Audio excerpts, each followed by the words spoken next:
it differed from the earlier advice of the Council of State of the 8th Parliament, which had given Parliament the go-ahead to process and pass the bill. Honourable members, while the advice of the Council of State does not determine the legislative judgment of Parliament, it constitutes an important constitutional contribution to the deliberative process contemplated by the framers of the Constitution. As Speaker, it is not my role to determine the merits of the bill or to prejudge the conclusions that may ultimately be reached by the House, nor is it my role to substitute my judgment for that of the parliamentary committee that will be required to be guided by the advisory opinion in their report to the House. Given the significance of the constitutional issues raised by the Council of State, however, and the potential implications of those issues for Parliament's exercise of its amendment powers under Chapter 25 of the Constitution, I considered it useful to guide the committee and the House with my understanding and appreciation of the constitutional questions raised by the advice. Together with the advice of the Council of State, I submit my humble guidance in writing to the Committee on Constitutional and Legal Affairs Committee as to what and how to deliberate on the matter as attached. So, honourable members, my views will be submitted to the committee together with that of the advice of the Council of State. This is a legal matter, and we need to tap all the legal brains to make sure we're doing the right thing. I am clear in my mind that the House is clothed with the powers to amend provisions of the Constitution. Some are able to pass through some processes which are referred to as entrenched clauses. But ultimately, it's Parliament that will process and pass the bill. And so I have attached my views on that, and I'm sure the committee will take that into consideration in submitting the report to the House. What I can do now is to refer to the committee the Constitution of the Republic of Ghana Amendment Bill 2025, together with the advisory opinion of the Council of State, and my guidance on what and how to consider and report to the House, pursuant to Article 106, Clause 4 of the Constitution, and Order 165 of the Standing Orders of Parliament. I accordingly refer these documents, together with the bill, to the Committee on Constitutional and Legal Affairs for consideration and report to the House. I so submit.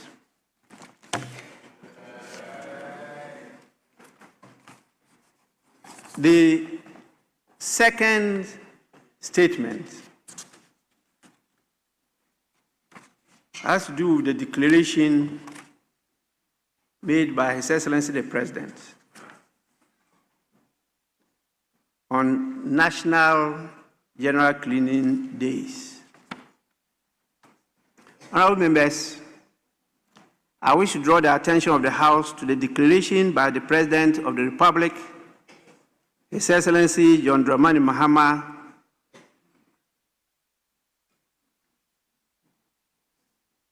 that Friday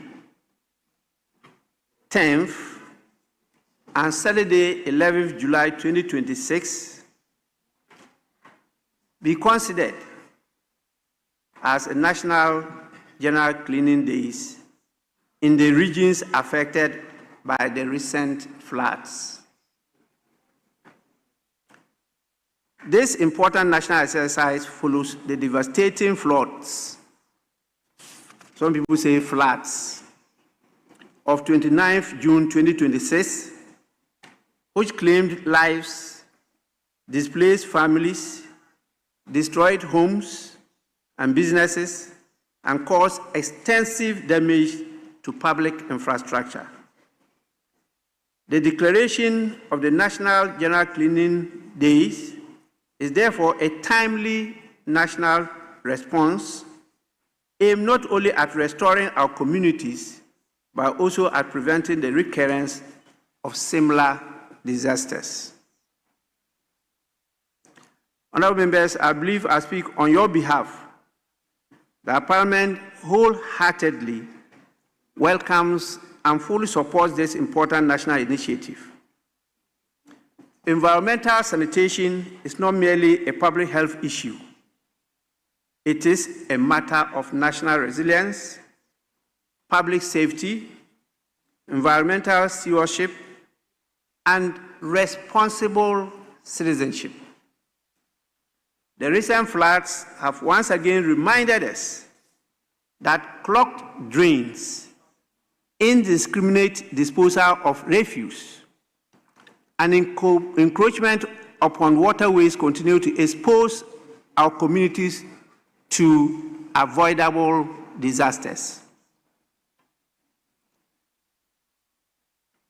As to whether we still have the Department of Town and Country Planning, I don't know. Whether we still have the decentralized structures functioning is an open question. So addressing these challenges requires a collective national effort involving every citizen and every institution of state. As the legislature, we bear both a constitutional and moral responsibility to provide leadership within our constituencies. Our constituents expect us not only to legislate on matters of national importance, but also to stand with them in times of difficulty and to lead by personal example. Accordingly, I urge every honorable member, particularly those representing constituencies within the 7 affected regions, to actively participate in the National General Cleaning Days and to mobilize our people, metropolitan, municipal, and district assemblies, traditional authorities, religious bodies, youth organizations, civil society organizations, and all relevant stakeholders to ensure the success of this important national exercise. Honorable members, in further demonstration of Parliament's commitment to this national undertaking, I'm inviting leadership of the House, and I did that this morning, to an urgent consultation on the most appropriate institutional response by Parliament. Among the matters we considered was whether it would be appropriate for the House not to sit on Friday, 10 July 2026, to enable honorable members from the affected regions to return to their constituencies and provide direct leadership in the cleanup exercise alongside their people. Definitely, it was unanimous yes. And so I direct that this House will not sit on Friday, 10th July 2026. Other necessary arrangements will be communicated to honorable members. Honorable members, beyond our participation in this national exercise, Parliament will continue to discharge its constitutional responsibilities through its legislative, representative, and oversight functions. In this regard, I encourage the following committees, particularly those responsible for environment, local government and rural development, works and housing, sanitation, health, disaster management, and climate resilience, to continue their oversight engagements and collaborate with the appropriate institutions to examine the underlying causes of recurring flooding, assess the effectiveness of existing policy and legislative interventions, and make recommendations that will strengthen Ghana's resilience against future disasters. Honorable members, these periodic clean-up exercises are becoming nothingness. What it calls for is sustained commitment to environmental governance, effective enforcement of planning and sanitation laws, responsible development practices, proper maintenance of drainage infrastructure, and behavioral change on the part of all citizens. Parliament stands ready to support every lawful and practical measure that advances these national objectives. Please, committees should go beyond just sightseeing. Let's identify those, particularly public officials, who have been involved in doing what is wrong and not what is right. And let's take the appropriate actions. If some houses have to go, so be it. If some people have to be detained, so be it. If some people have to be taken through the due process, we will support that cause.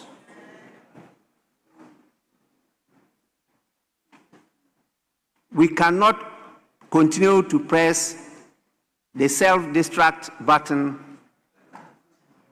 and not only destroy existing generation, but also that of future generations.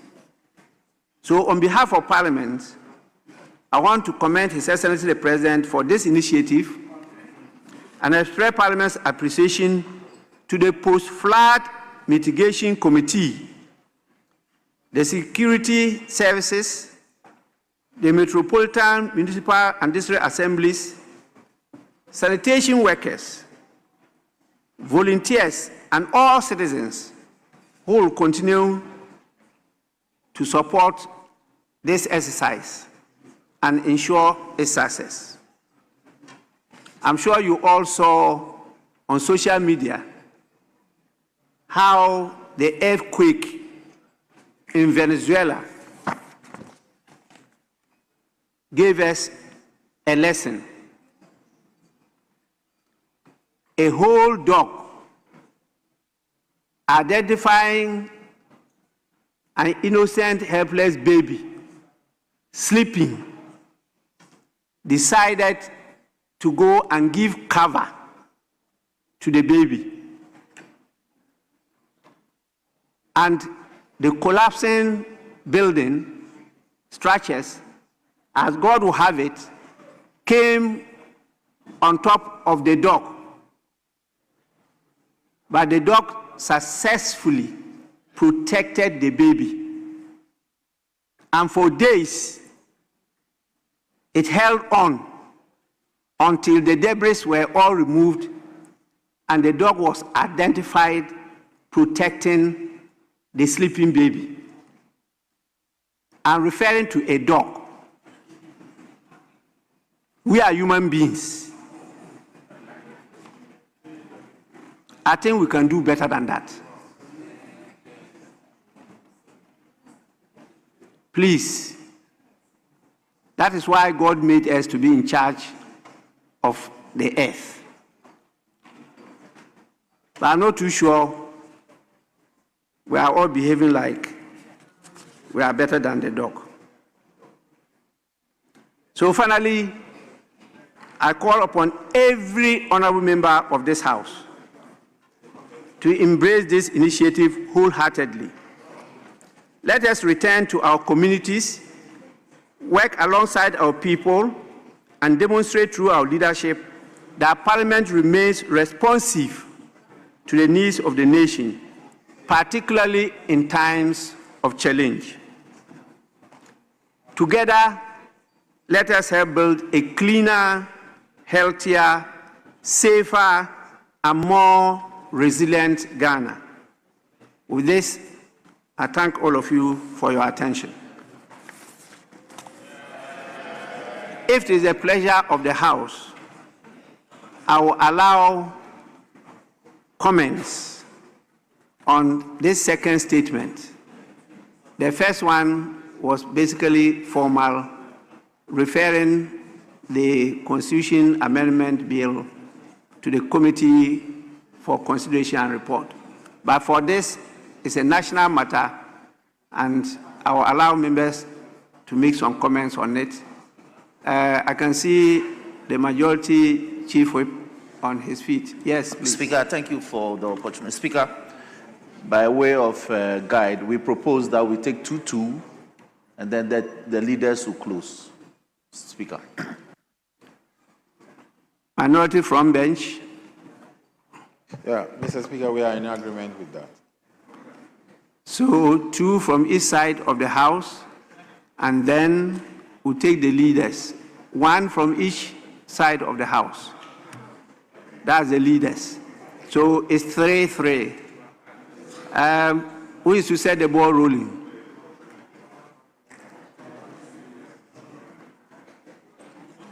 Yes. Honorable member.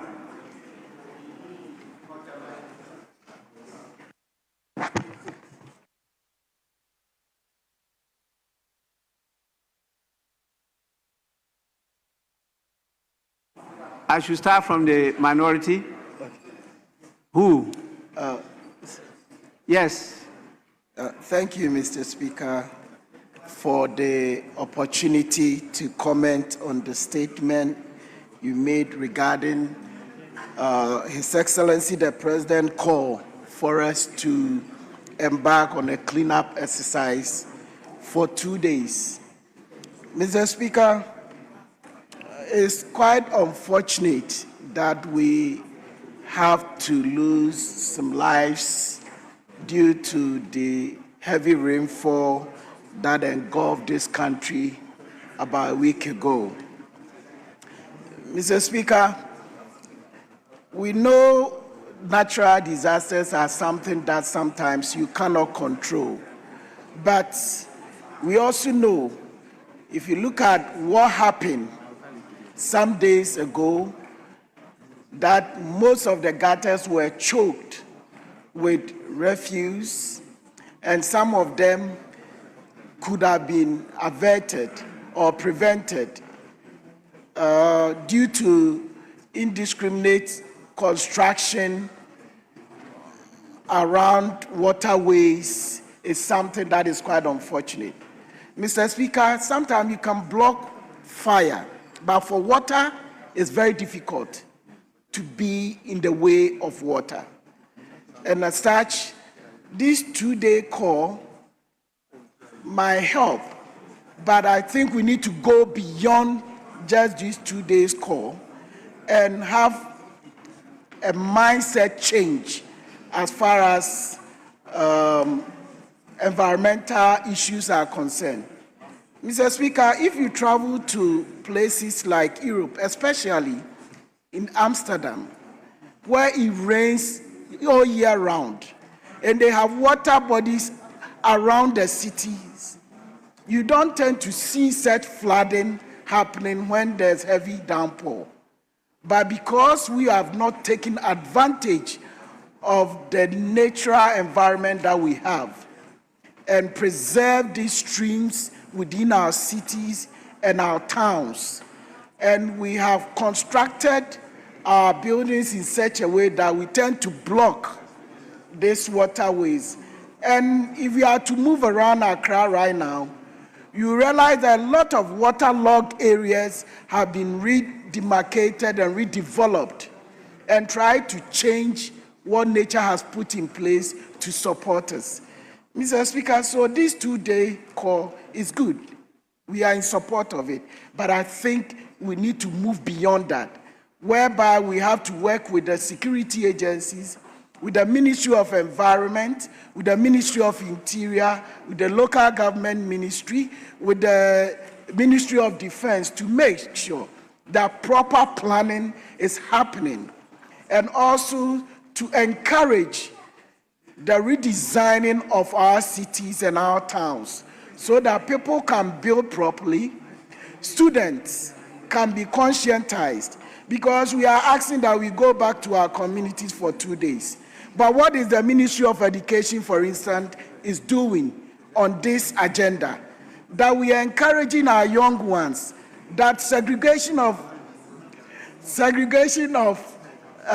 refuse is very critical.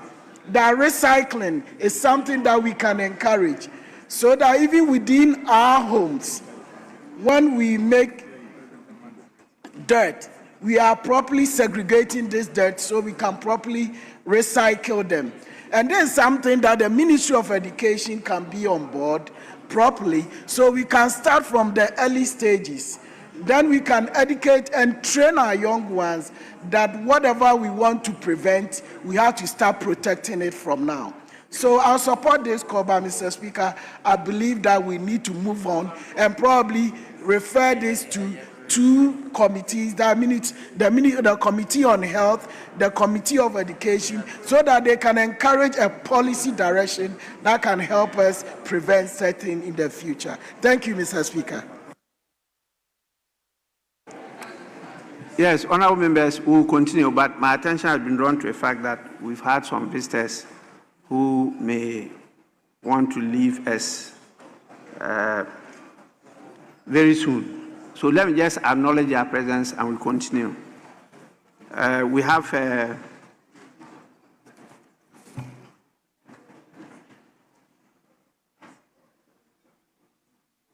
dance ensemble group. I think they call it, is it Agbeyeye? Agbeyeye Dance Ensemble. They are led by, the group is led by Mr. Listowell Agbeli. He is a group leader. There are 67 in number from the Agate Afajato South. They are being led here by the paramount chief of Agate himself, Togega Adom the 10th, and also the Queen Mother herself, Mamaga Adomwa Afefa the First. You can see the dance ensemble group. They definitely are on their feet, Our traditional leaders are well adorned and seated there in front of them.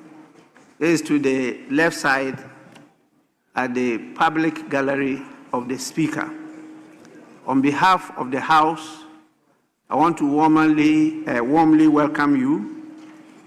We are happy that you are here to observe what we do, and I wish that you do that more often and get the opportunity to interact with your members to draw their attention to the code of conduct of a member of Parliament or leadership in general. Leadership in general. Once you become a leader, there are some things you can't do. You must change to be a leader.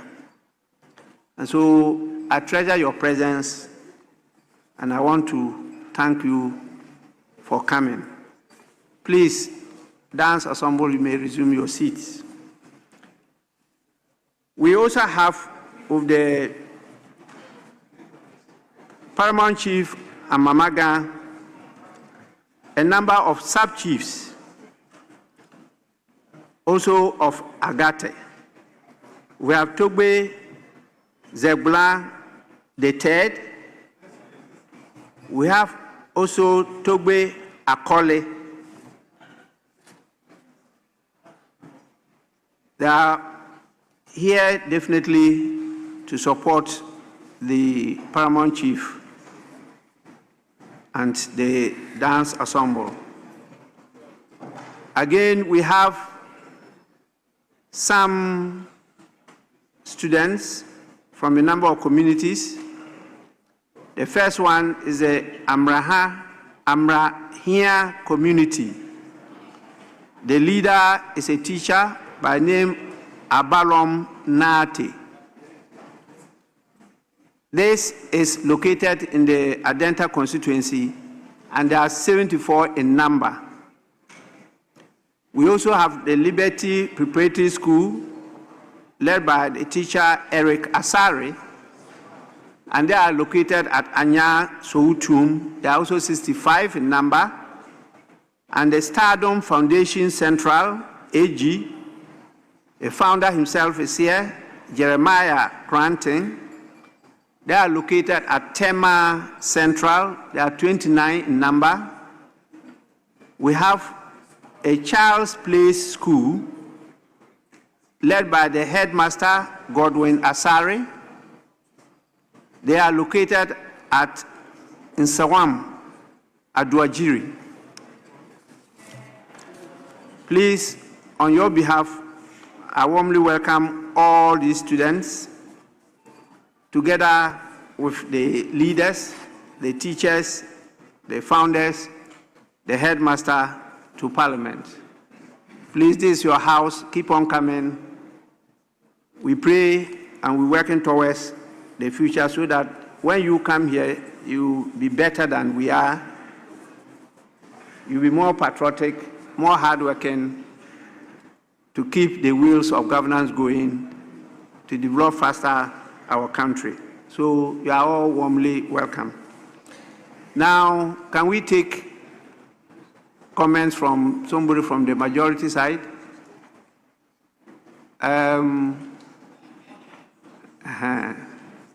If I have three of you, you know I will take the most senior.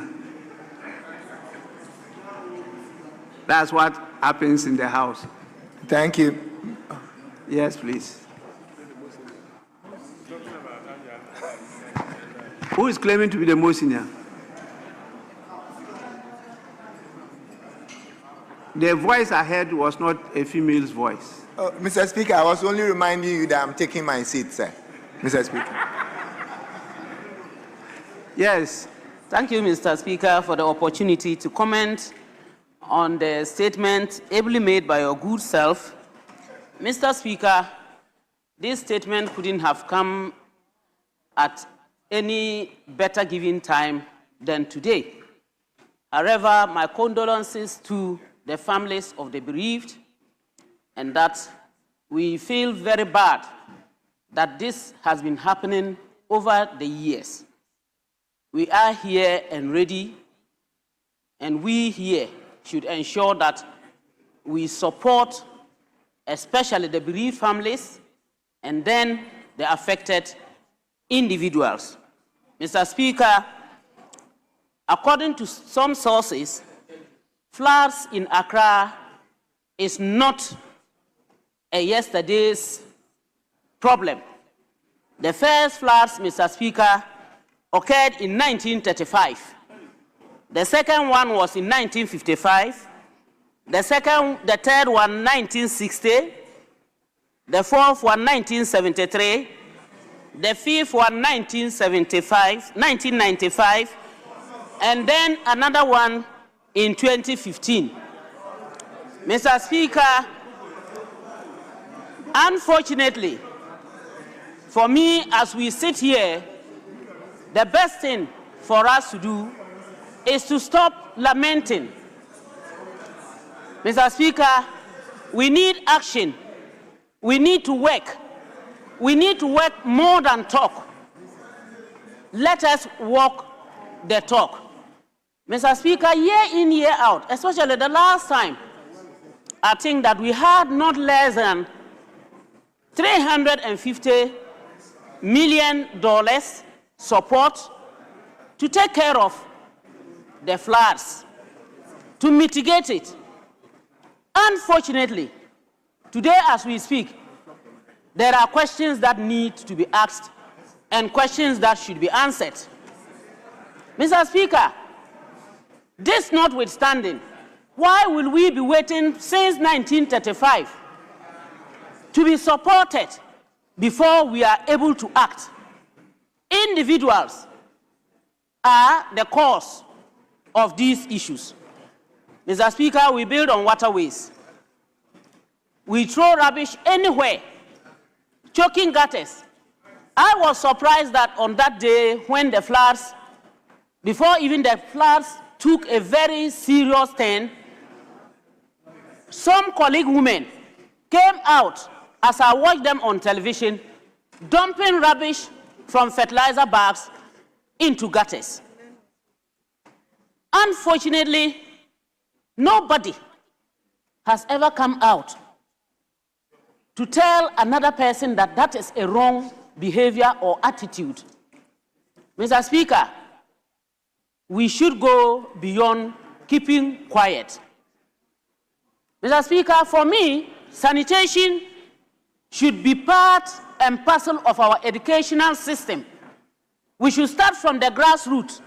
In the good old days, in every school, we had places and days, when cleaning was done and where rubbish was burnt and where some of the rubbish was turned into compost and farmers used them. Mr. Speaker, we used to have incinerators where even rubbish from families or from homes were cared for. What has happened? Mr. Speaker, we need the people we used to have employed, properly paid, resourced so that they can work. These are those we used to call the sama-sama. We should bring them back. But that notwithstanding, you and I should be responsible. Mr. Speaker, it is a good idea that we go back to support our families, to support our communities, to ensure that the national cleaning exercise takes a better turn. I thank you, Mr. Speaker, for this opportunity.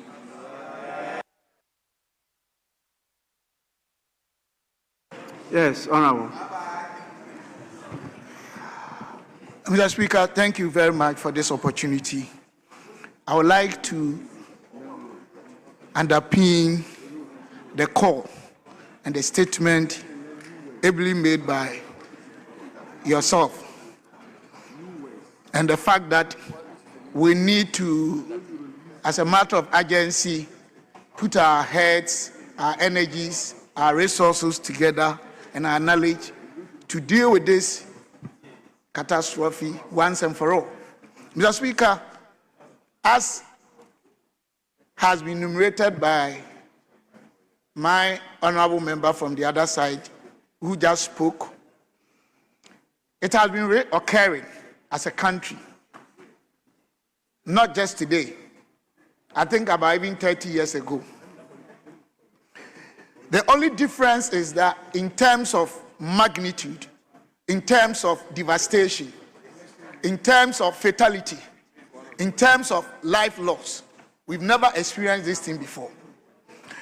Mr. Speaker, I think I would like to use this opportunity and what has happened to advise all relevant stakeholders, especially some of us that we have been given the mandate by the good people of this country to solve problems and develop social policies and frameworks that will deal with some of these unacceptable incidents or events.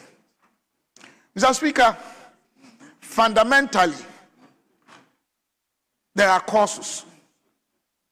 And most of us here know what are the fundamental causes. Number one to me is our behavioral pattern as a people, the way we behave. Mr. Speaker, I think we need to be very careful with human-induced land use malpractices in this part of the world, in terms of where we site and locate buildings and how we put them up. Even elsewhere, countries such as Dubai and other countries, they are able to even build on the sea and nothing happens. How come that in our country, just a small stream, because the way we build without engaging appropriate and relevant stakeholders or engineers, we just fill all these places. Oh, go, please. We put up these socially unacceptable behaviors and we ensnare ourselves. And we begin to blame each other. Mr. Speaker, one of the things I've noticed, which has played very well also here, is the way when it happens, depending on where one's interest is, we blame each other. And the most painful thing is, the very time we are blaming each other, we don't seem to conduct the needed research and find solutions. So it keeps on happening. I think we need to deal with fundamentals of some of these problems or difficulties or devastations, rather than always just blaming. But Mr. Speaker, this brings me back to what our President, His Excellency John Dramani Mahama, the illustration, the pictorial evidence of the way he castigated the previous government. I was thinking doing so, he had every opportunity at that time to develop the needed social framework in handling and mitigating the devastating impact of what is happening today. We were insulted, we were attacked, we were bastardized as if our government at that time.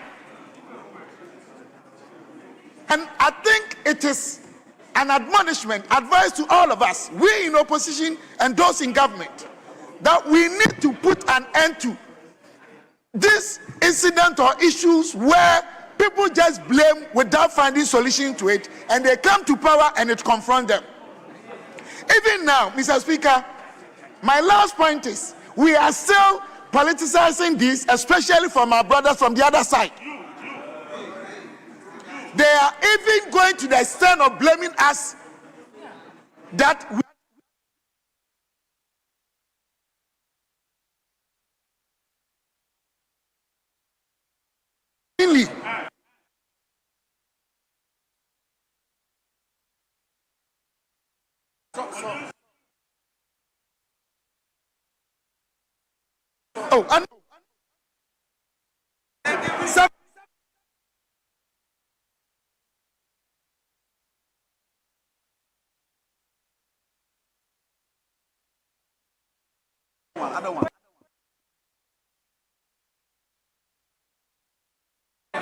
surprisingly,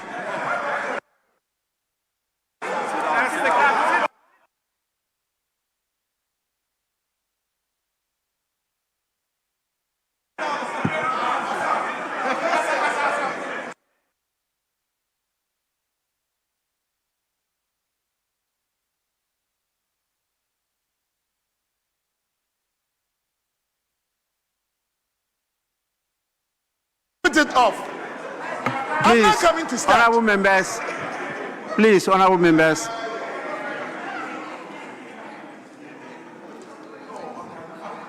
Who is trying to control the time?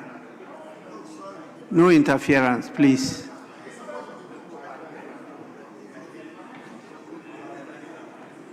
No member of parliament has the mandate to control the issue of time. Is that of the speakers, not members of parliament? So please, you can continue. Thank you, Father. That's why I'm the biological son. All of them are. They are all. Oh, let me speak at least for once. Allow me. Mr. Speaker, the point that I was making with respect to me, the unnecessary attack on the previous government about this fund diversion was that we have a country with laws. We have exclusion clauses, even how we need to manage our finances. And Mr. Speaker, PFM Act 921, Section 18, state three main incidents that we can even tamper with our fiscal policies upon consultation. That's Section 18. One is war. Two is natural disaster. Three is when there's a health situation, either pandemic or endemic, like we experience. So this issue they are raising and deceiving the public as if our government diverts funds into doing things that were not productive must be stopped. So all of us can support this very good call, work together, think together, and deal with the very situation that is destroying and killing our own brothers and children and women at home and destroying properties. Mr. Speaker, having said this, I would like my colleagues, both from my side and the other side, to begin to revolutionize our mindset on most of these national issues and stop doing politics with them. I don't think that was the reason that people gave us their mandate. Apart from that, I would like to say that we need to work together. We need to think together. This is about Ghana. This is not about Accra. It's not about Kumasi. It's not about Tamale. This is not about Amma or Eku or Nale or Alaji. To know, it's about Ghanaians. It's about properties. It could have been your relative or my relative. But the question is, are we not going to experience this thing tomorrow, next week, next year, next decade? Another question is that, does it always have to happen under NDC in terms of the velocity, the momentum, the magnitude, the distraction? There's something we need to go beyond physical. Mr. Speaker, I would like to end this and say that we are ready to support this cause. We are going to work together with you and other stakeholders, and we will also educate the people, the masses, to understand the fact that some of the more practices that they put up there comes round to have that effect on all of us. So I think we need to behave well. Thank you, Mr. Speaker. Last from the majority side.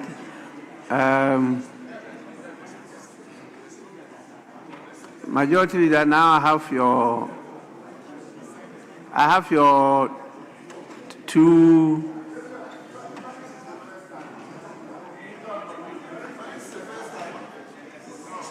We are looking at the constituencies that were more affected.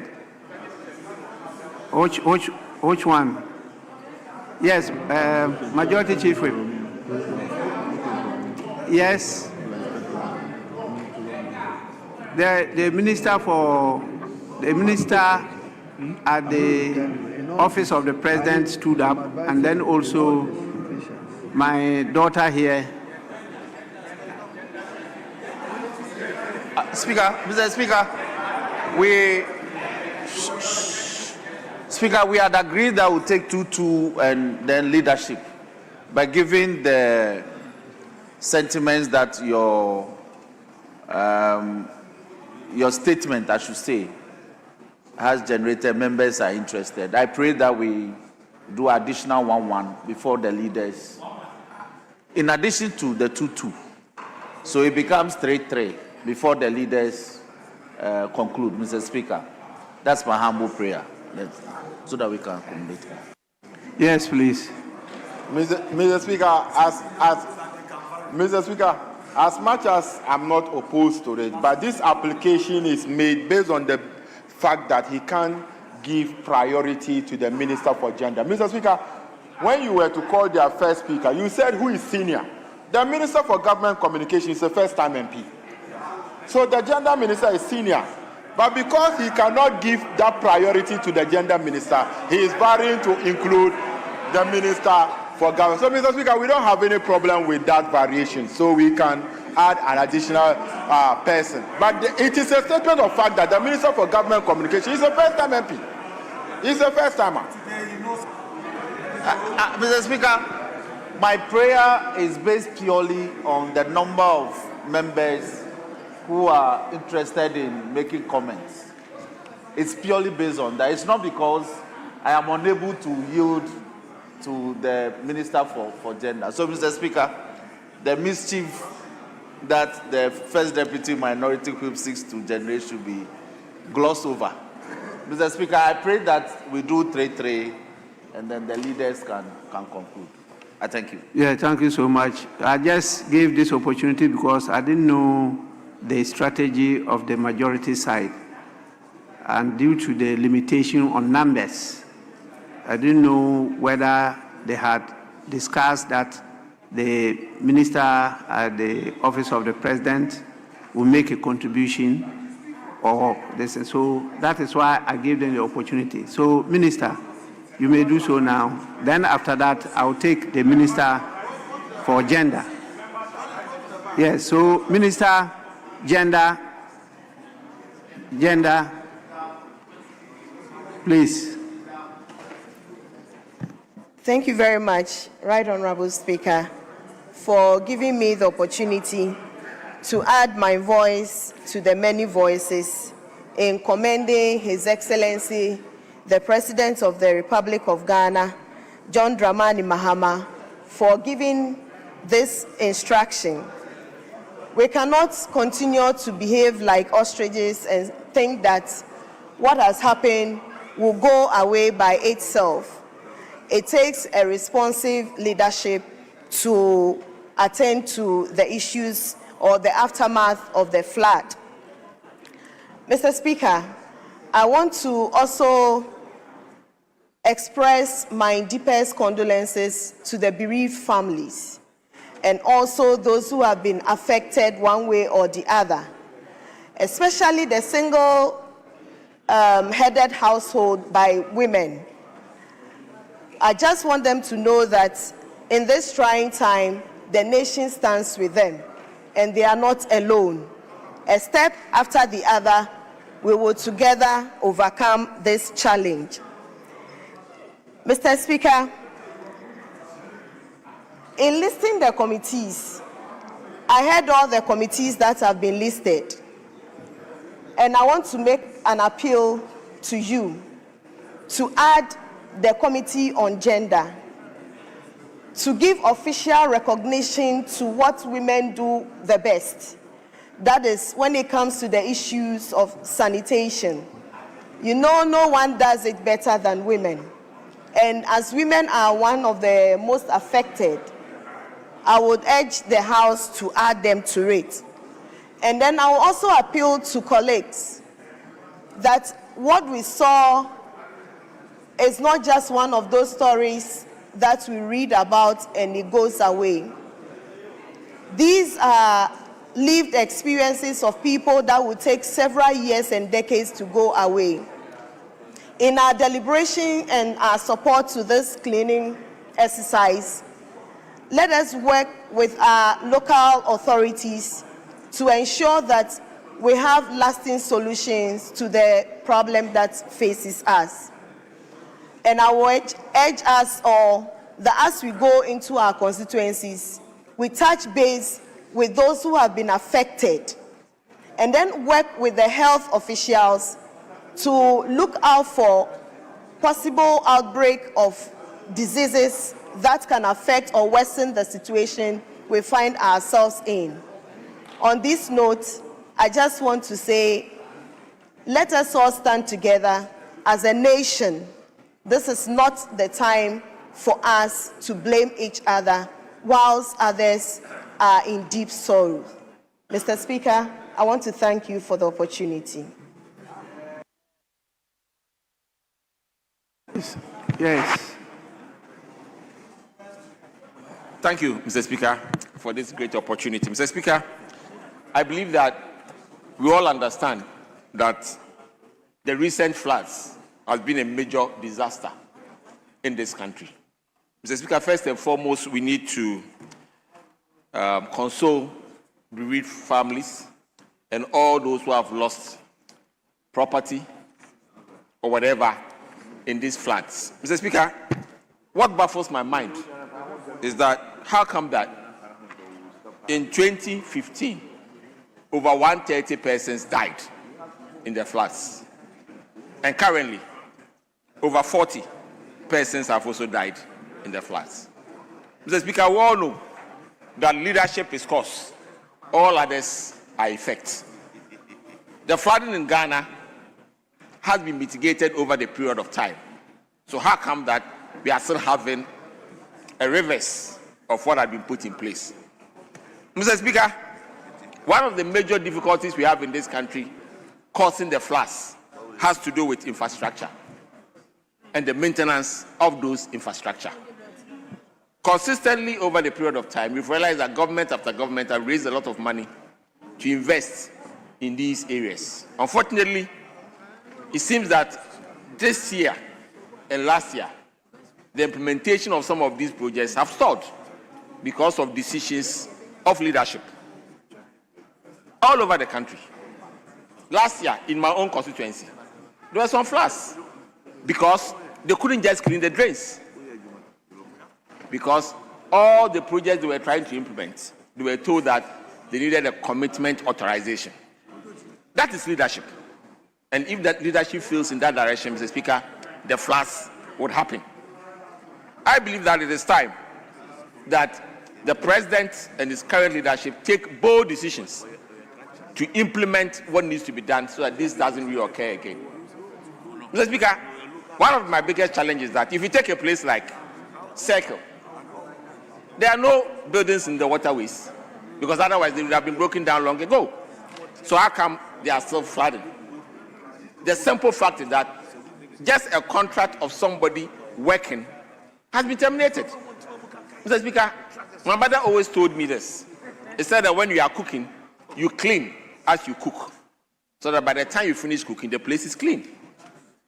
In a situation where we are removing somebody from working on a contract without a replacement, clearly that is not leadership. And I believe that we need to sit up and work on some of these things. Mr. Speaker, the other issue has to do with centralization. In this country, everybody is waiting for Accra. But Accra can't save itself. So why should we always continue to always be looking up to Accra? Mr. Speaker, when the drip machines came, it came with backhoes. It came with excavators. How come the districts are not using them to clean their gutters and their drainages before the rain sets in? People are just waiting for Accra. Everybody's waiting for Accra. And that is why it is very important that we make sure the mindset of our people also change. Mr. Speaker, this dependency on Accra is becoming too much of a problem. Too much of a problem. Because every time the assemblies are able to take a decision to clean up the silt, dredge, before the rain sets in, the impact is minimal. The floods are minimal. Our own people also need to change their mindset, how they treat waste. Mr. Speaker, as even me, when I drink water, ice cream, whatever, anywhere, I put it in my jacket and get it home before I dispose of it. A lot of our people think that somebody is going to do some work for them, and therefore they leave these things to chance. And the accumulation of these things consistently continue to block our waterways and create flooding situations all over our country. So I believe that whilst we are advising the government to take these bold decisions, we should also advise our people to also do the needful so that these flooding situations do not continue to happen. Mr. Speaker, in our own situation, one of the areas I believe that we need to be looking at is what? digitalizing the town council that has been scrapped some time ago back into our system. In the Western region, we introduced what we call the e-tankers. I believe that it is time we scale it up across the length and breadth of our country so that ordinary people can report persons who are indiscriminately disposing of waste. If we are able to scale it up at the national level, across the districts, I believe that people will be on the lookout for those who have been creating a lot of mayhem in our communities. Mr. Speaker, the cleaning that has been proposed by the President Friday and Saturday is not enough. We should clean every day. We should clean every day. We don't need any special holidays to clean. We should clean as we go. This business of doing monthly sanitation day is a waste of public money. It's just a complete waste of public money. Because those monies can be used every day to clean every day. And I believe that, Mr. Speaker, these are one of the areas I believe that we have to look at.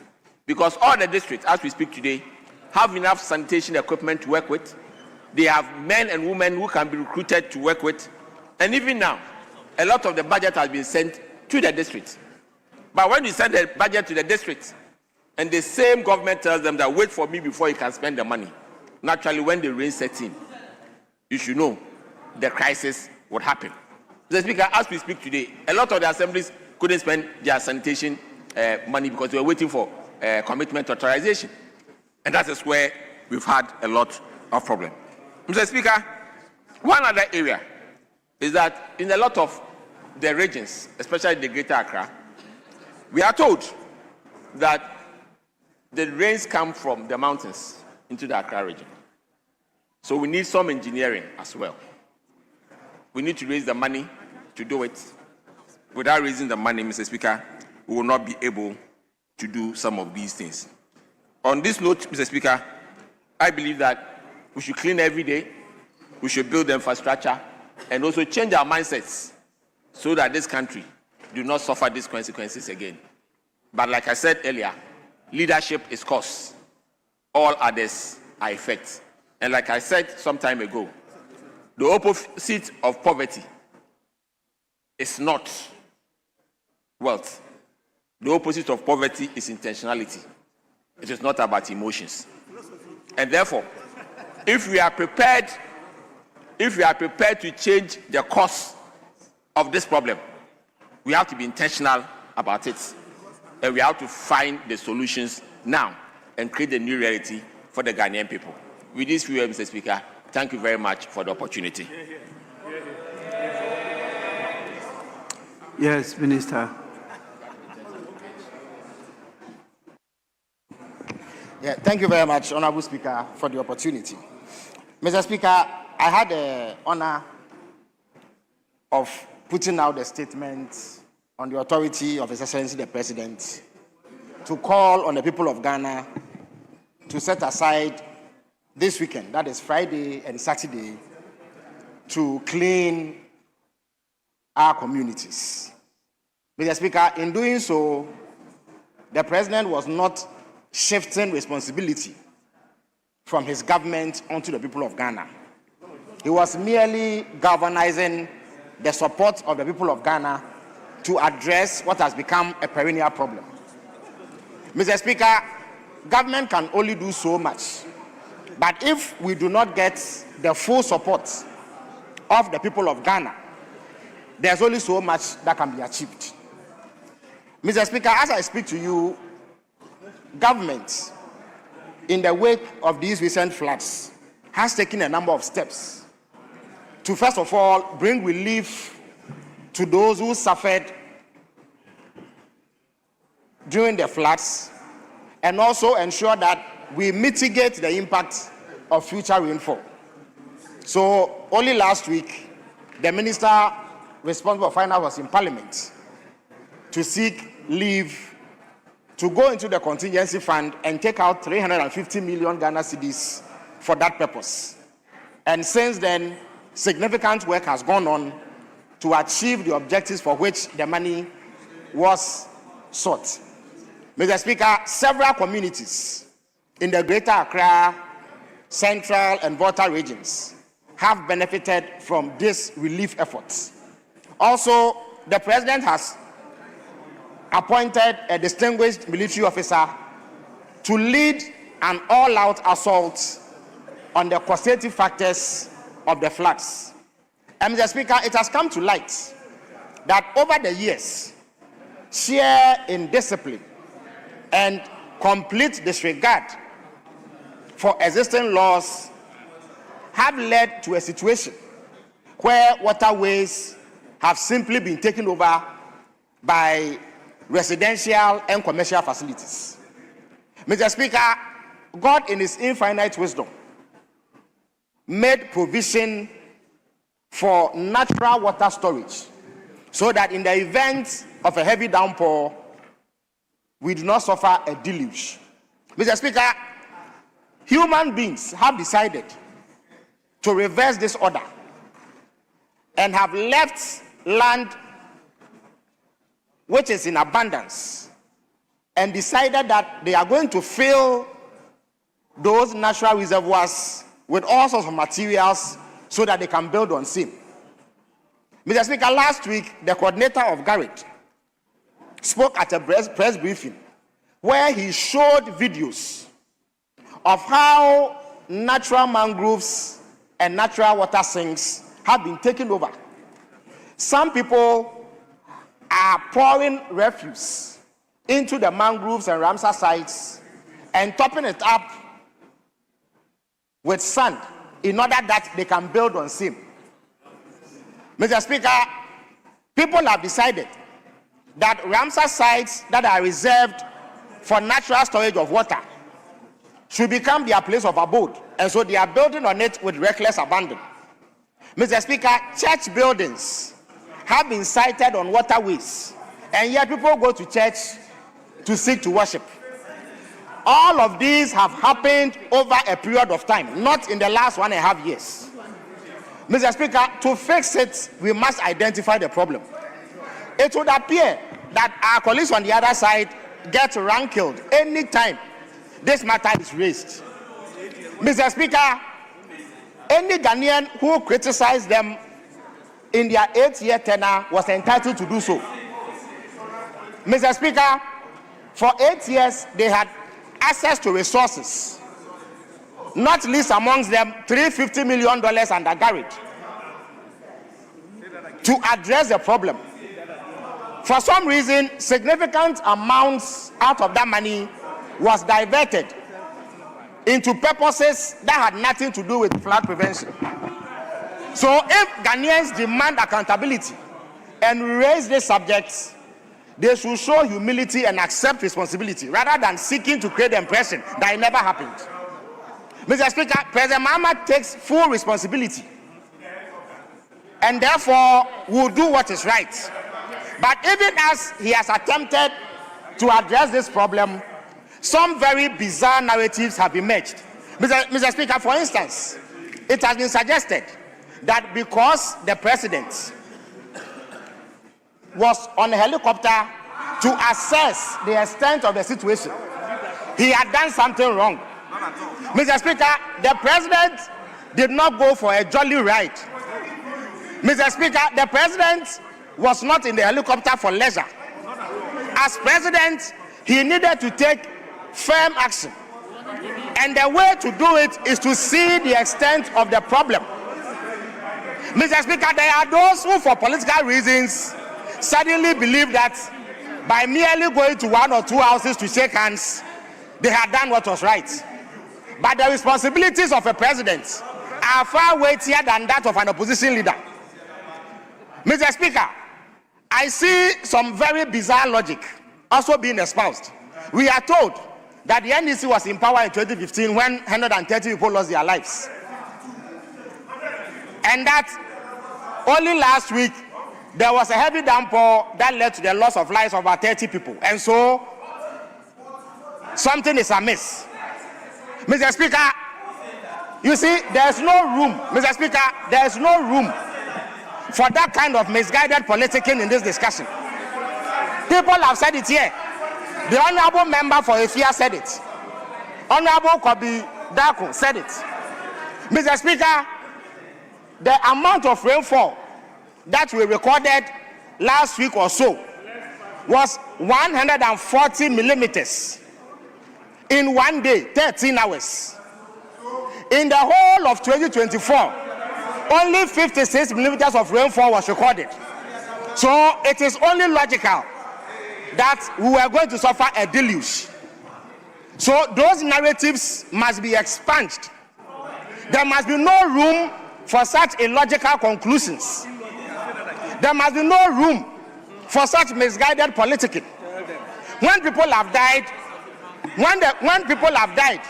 when indeed the entire West African coast has been submerged, including Cote d'Ivoire, where 59 people died, that is not a time for the sort of illogical, misguided politicking that some members of the opposition are engaged in. The fact that in 2015 people died has nothing to do with what has happened last week. Mr. Speaker, but President Mahama has said that firm action is going to be taken. Mr. Speaker, I recall that in 2007, when Mr. Ajay Blankson was then the AMA chief executive, he began an effort to rid our streets of hawkers. That was in 2007, a year to elections. To my utter dismay, a leading figure of the New Patriotic Party at the time went on live radio and said that that action was going to endanger the party's chances in elections. What I'm referring to is our tendency to allow political calculations to freeze us into inaction.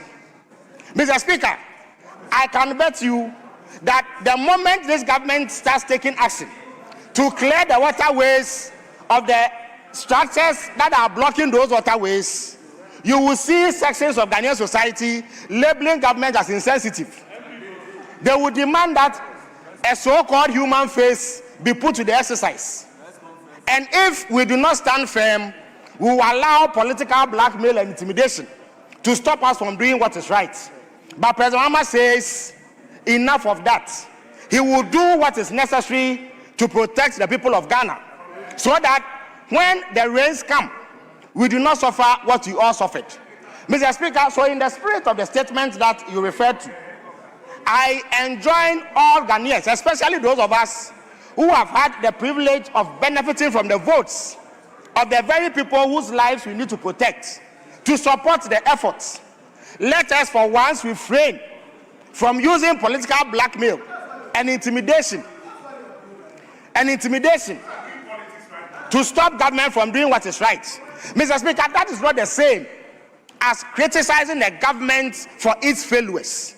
When you come to power for 8 years and you fail at a task, the people of Ghana have the right, indeed they more than have the right, to lay blame at your doorstep.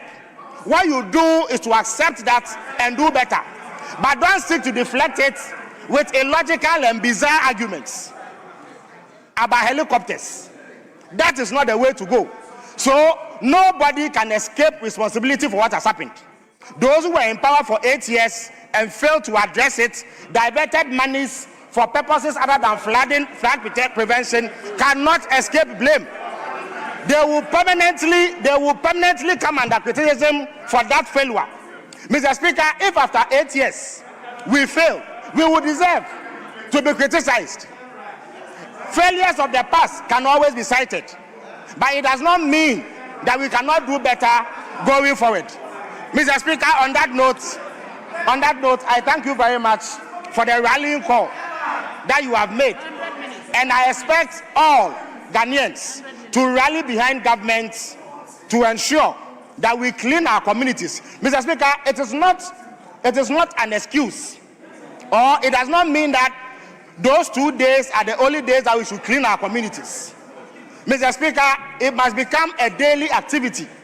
It is not all the time that we need to wait for government to take the initiative. Let us do our part by keeping our communities clean. Let us do our part by refraining from pouring or dumping refuse into drains. Let us do our part by complying with building regulations.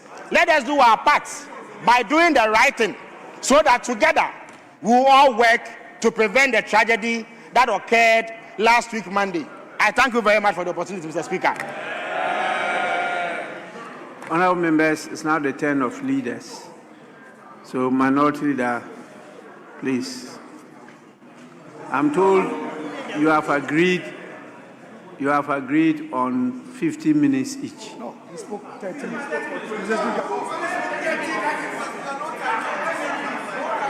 Honourable members, please listen to each other. My statement is, I'm told the leaders have agreed on 15 minutes each. And you are attacking this statement. That is a different issue. The leaders agreed that they will use 15 minutes each. 15 minutes each. As to the minutes they use, I granted that. These are totally different things. So you should raise it with the leaders, whether truly they have agreed to use 15 minutes each.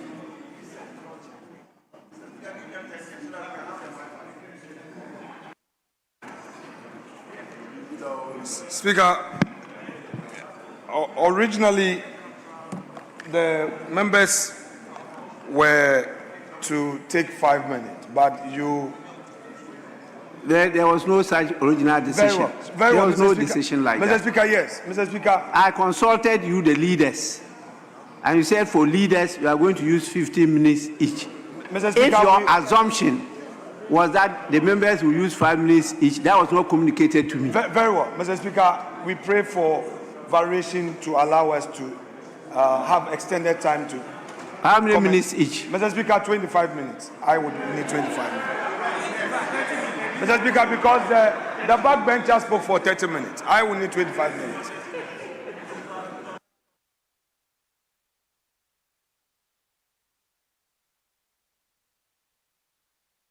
I want to listen to the majority leader too. Yes. Yeah, Mr. Speaker, when members were commenting on the statement, I observed that they were timed out after 5 minutes. So when the clerk approached me, we had an engagement, and I said, if members are contributing for 5 minutes, leadership could do with 15 minutes. So I confirmed to the clerk that 15 minutes should be adequate. I think 15 minutes to comment on a government announcement that we should clean our neighborhoods on Friday and Saturday should be adequate. It should be sufficient. It should be sufficient. I don't know what anybody will be saying. I don't know what anybody will be saying that Mr. Speaker has not said already in the statement that he read to this House.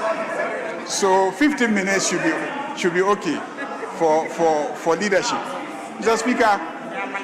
Speaker, we have a long schedule of businesses that we must conduct.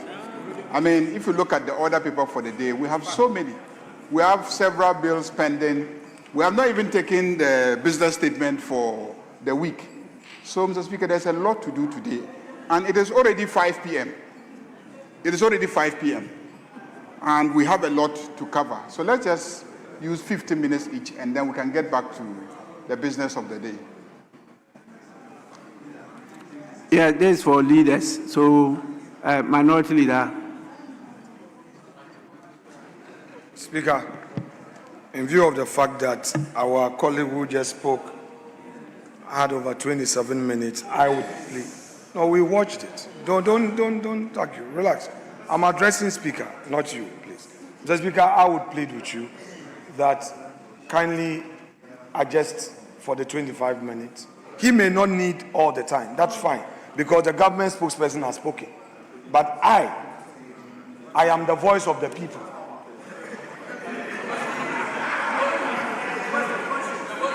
Mr. Speaker, I am the voice of the people. He has had the government spokesperson getting 27 minutes. So as a leader of government business, he may choose to take just 5 minutes. But, Mr. Speaker, you are here to protect the minority. So you grant me my 25 minutes. And then if he wants 5 minutes, because that added to the 27 minutes of the government spokesperson, that would be 32 minutes. And who would have just had 25 minutes? Mr. Speaker, as it pleases you.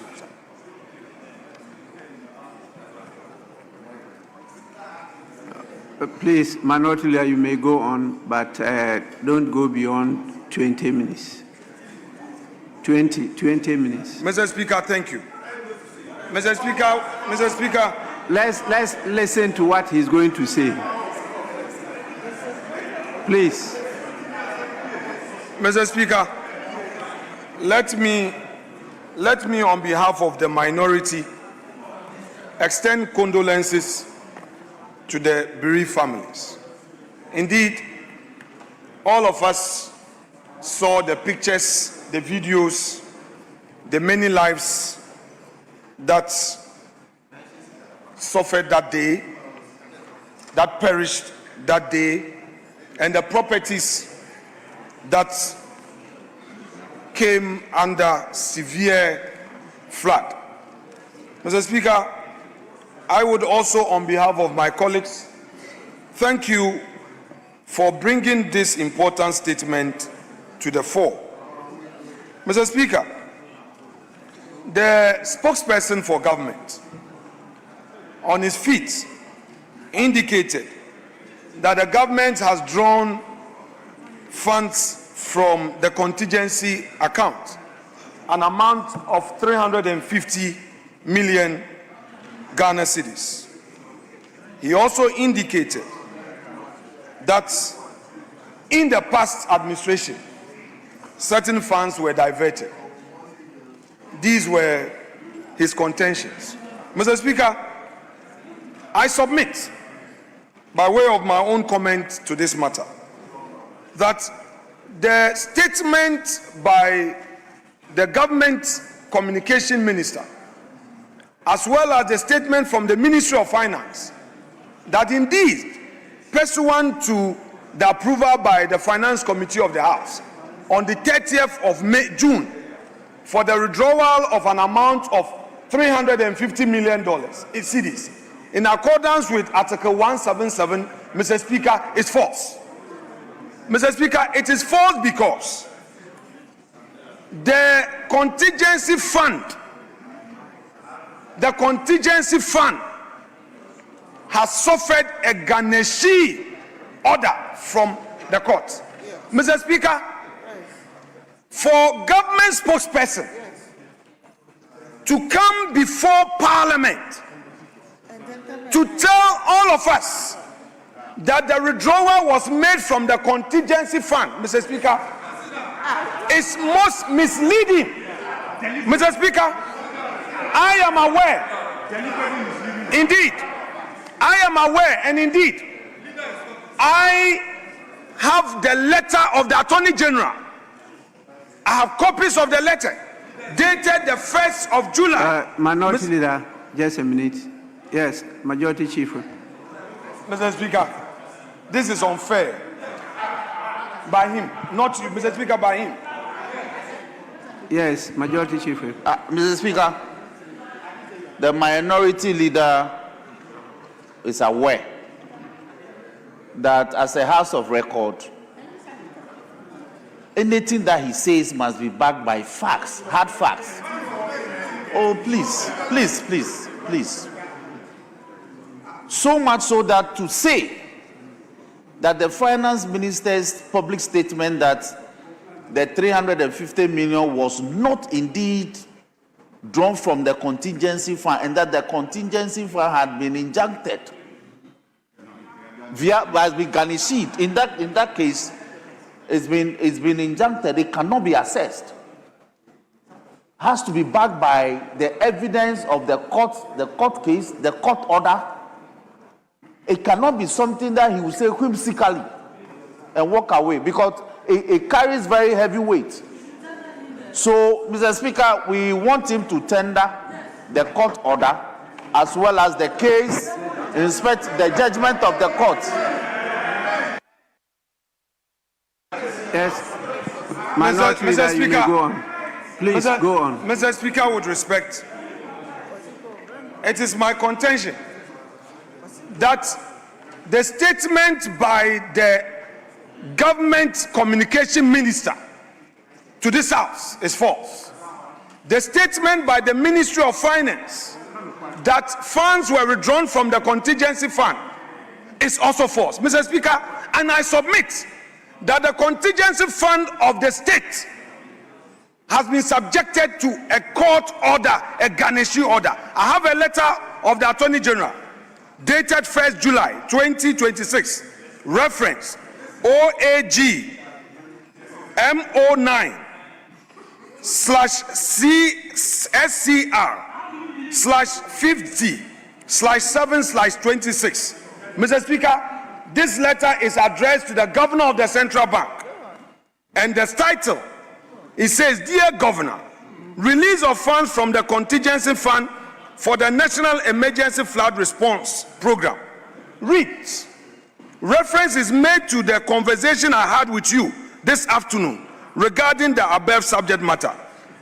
You will recall that Parliament on Monday, 29th June 2026, Parliament acting through its committee responsible for finance, pursuant to Article 1771 of the Constitution, authorized withdrawal of 350 million Ghana cedis from the contingency fund to finance National Emergency Flood Response Program. I have also taken note of the subsequent directive issued by the Ministry of Finance to the Comptroller and Accountant General, as well as the Comptroller and Accountant General's bank transfer advice to the Bank of Ghana for the release of the approved funds in furtherance of the National Emergency Flood Response Program. I am aware that the contingency fund is presently the subject of garnishee proceeding. Notwithstanding those proceedings, it is my considered opinion that the exceptional circumstance surrounding the national emergency and overriding public interest in safeguarding lives and property warrant immediate release of the approved funds to facilitate government emergency response. Accordingly, I advise that Bank of Ghana gives effect to the approval and directive already issued and proceed with the release of the 350 million from the contingency fund without delay in order to deal with the national emergency. Please accept, Governor, the assurances of my highest consideration. Mr. Speaker, Article 77, which was the constitutional provision upon which government came to the Finance Committee. Mr. Speaker, when they went for the withdrawal, the Attorney General himself advised the governor that account has been injuncted.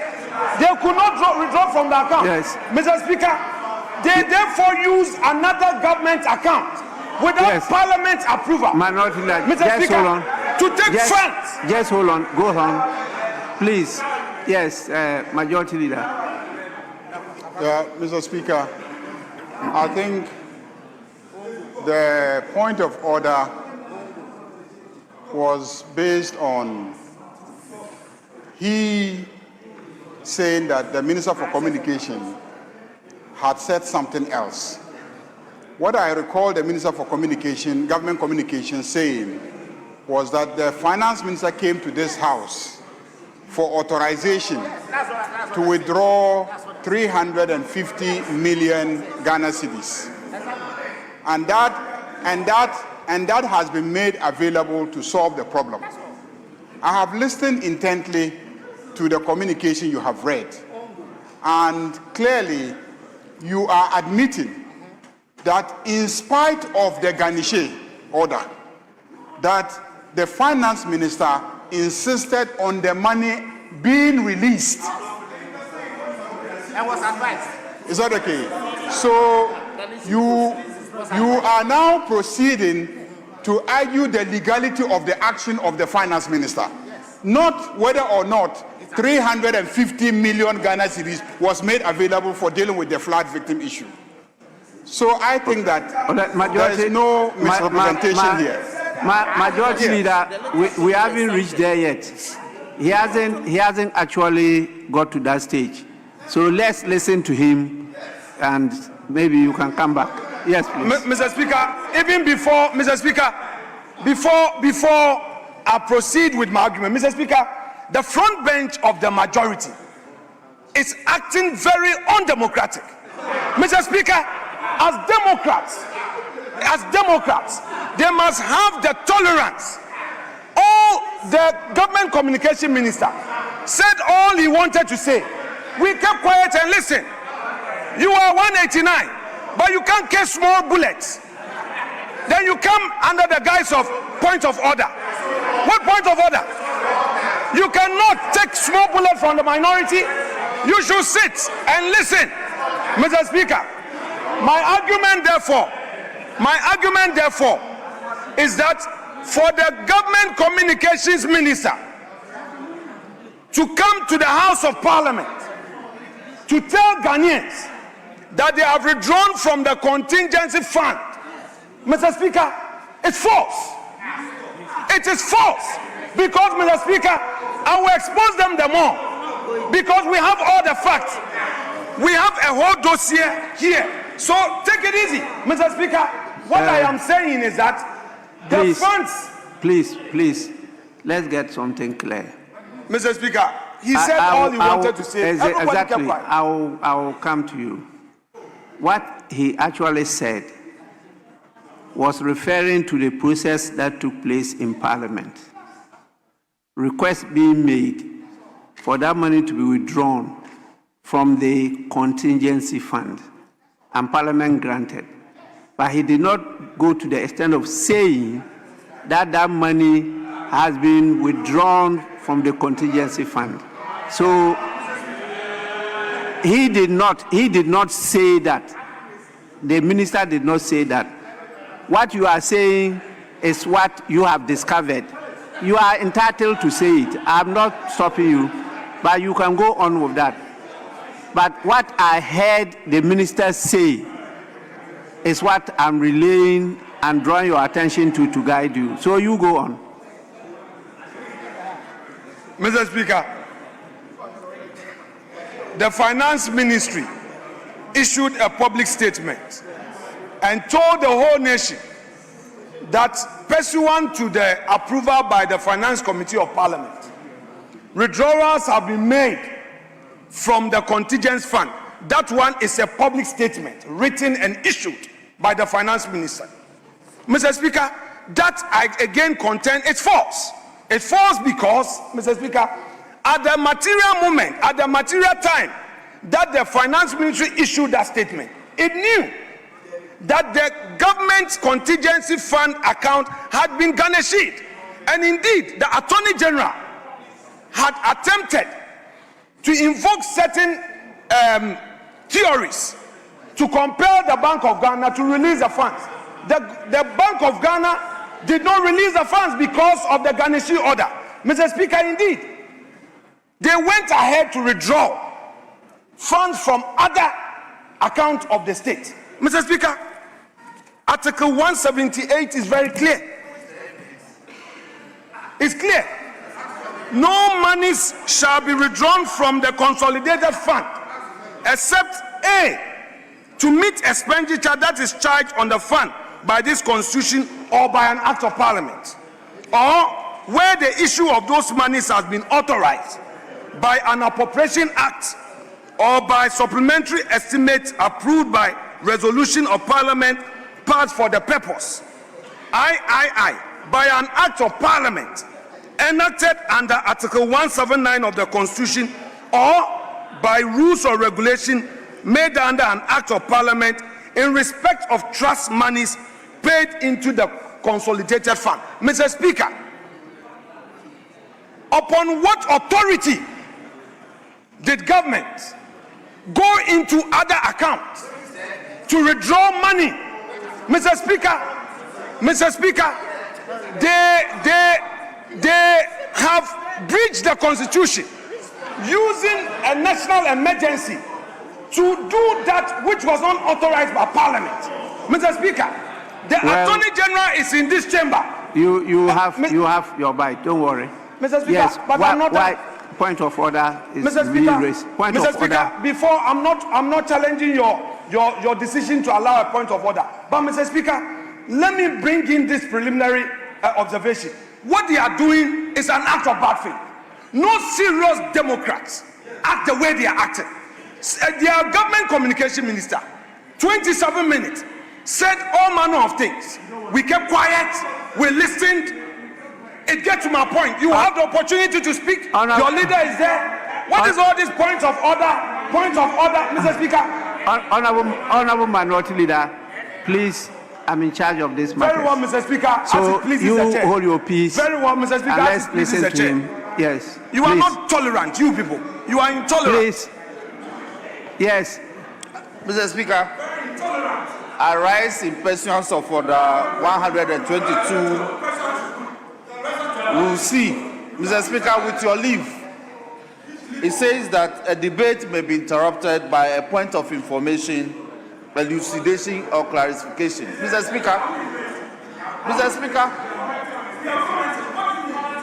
Speaker, these rules apply mutatis mutandis to comments on statements. Mr. Speaker, the minority leader insists that the statement put out by the finance minister was false. He's actually insisting that it was false. Yet, Mr. Speaker, he has failed to produce a scintilla of evidence.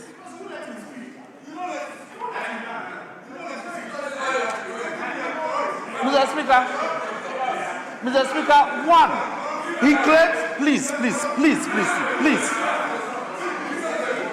I thought you said you are the Democrats. Okay.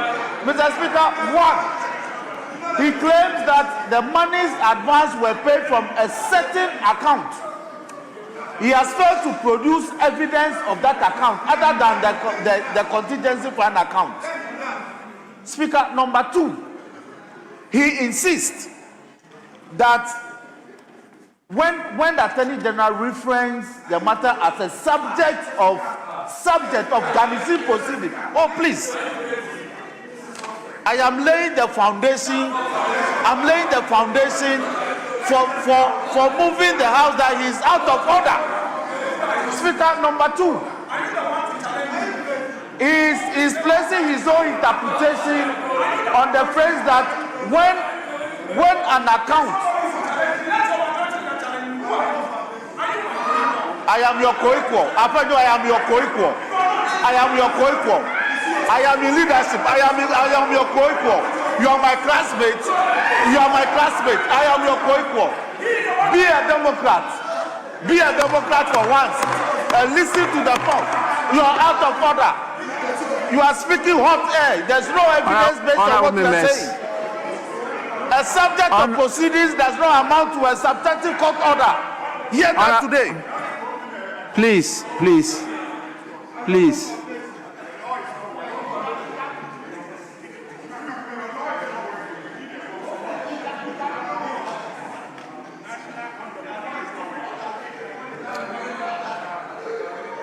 Honorable leaders, please, I'll give you enough time, but don't lead us into disorder. Please, you are leaders. Don't lead us into disorder. You may continue. May Mr. Speaker live long. Mr. Speaker may live very long. Mr. Speaker, I submit that government has breached Article 178 of the Constitution. Mr. Speaker, they came under Article 177. When they came under 177, and this House, through its Finance Committee, granted their prayer, and they at that moment knew that there was a court order, the right thing for them to have done was to have come to this Parliament. Mr. Speaker, for government to use another source, go into other accounts of the state to withdraw money, Mr. Speaker, it is most unconstitutional, and they should know this. Mr. Speaker, it does not allow for transparency. Honorable Minority Leader. Yes, Mr. Speaker. The challenge we have is that this is a statement. And in statements, you don't say things that will lead to debate. You are making allegations where, in the first instance, you read a communication, a letter, who supported some of the allegations you made. But where you are getting into now, I'm not sure you have evidence here as facts to support some of the observations you are making in your statement. So it will be leading us into a debate, which is what I want to caution you against. So please continue. Mr. Speaker, we have been told that some funds have been released to NADMO. Only yesterday, Mr. Speaker, we saw NADMO at Nima and Accra Newtown sharing baked beans and Indomie. Baked beans. Baked beans. Mr. Speaker, at Nima, sharing baked beans and Indomie. When, Mr. Speaker, people have lost properties, Mr. Speaker, they need rice, they need maize, they need oil, cooking oil. Mr. Speaker, they need government to intervene to restore their businesses. Mr. Speaker, then, Mr. Speaker, we don't even know how they procure these baked beans. Mr. Speaker, people need blankets. People need mattresses. Mr. Speaker, they have refused. Honorable Minority Leader. Mr. Speaker, there's a majority that want to contribute. When it gets just a minute. Just a minute. Mr. Speaker, why are they doing this? Just a minute. Just a minute. Or just I want you to limit your contribution to the statement I Mr. made. Speaker, Please. The statement I made. Now, if you want time for us to go into the whole issue of the disaster and how it's being handled, you could come back even by motion, and then the House will have the opportunity to debate all this. But my statement is just on the call for all Ghanaians to stand up and see how we could respond to this calamity. And so I just use that to draw the attention of the House to the fact that we will not sit on Friday, so that you get the opportunity to lead your constituencies to respond to this call from the President. That is where we are. This situation you are raising now will need a complete debate by the House. So please, may you move away from that. But let me listen to a majority leader. What were you trying to say? I'll come back to you. Mr. Speaker. The minority leader says that the people of Nima and Newtown are not deserving of baked beans and Indomie, and that they should be given rice. No, Mr. Speaker, he said it. He said it. No. That they should be given maize and given rice, and that they are not deserving of baked beans and Indomie. So the people of Nima should not be given Indomie to eat, because they don't deserve Indomie, they don't deserve baked beans. He just said it. And that's why I think he must withdraw. He must withdraw. Majority Leader, you are drawing a conclusion or implying that's what he meant. But to say that he said, he didn't say that. He didn't say that the people of Nima or this do not deserve baked beans. But by implication, you are drawing that conclusion from his submissions. But I think that is not what he said. Please, may you conclude. Because of the interventions, it's Mr. now Speaker. 25 minutes. So I'm still giving you more listen. Mr. Speaker, Yes. since this flood occurred, we have not seen the president visiting families. We saw him in the air. We saw him in the helicopter. Mr. Speaker, those who lost their lives, we have not seen any government official reaching out to them, their families. Those who lost properties, we have not seen any action from government. What we know is that the president was comfortably in the helicopter in the name of surveying, finding out. But Mr. Speaker, the people who suffered are in their homes. The people who suffered, Mr. Speaker, they are down there. They are not in the air. Mr. Speaker, this call for us to observe a holiday. Mr. Speaker, I am unable to properly ascertain the motive of government. Mr. Speaker, because there's a disaster, people have suffered. Is government taking data of those who suffered? My own Winneba, Efutu, 6 communities were submerged. Jenjanazi, Atachado, Jahazi, Mr. Speaker, interacting with the chiefs and the people. Mr. Speaker, they are in pain. I've spent days with my people. Mr. Speaker, the roads have been cut off. They can't go to their farms, Mr. Speaker. That is the reality. We are talking about Accra. Winneba, 6 communities. Jenjansi people cannot cross with Winneba.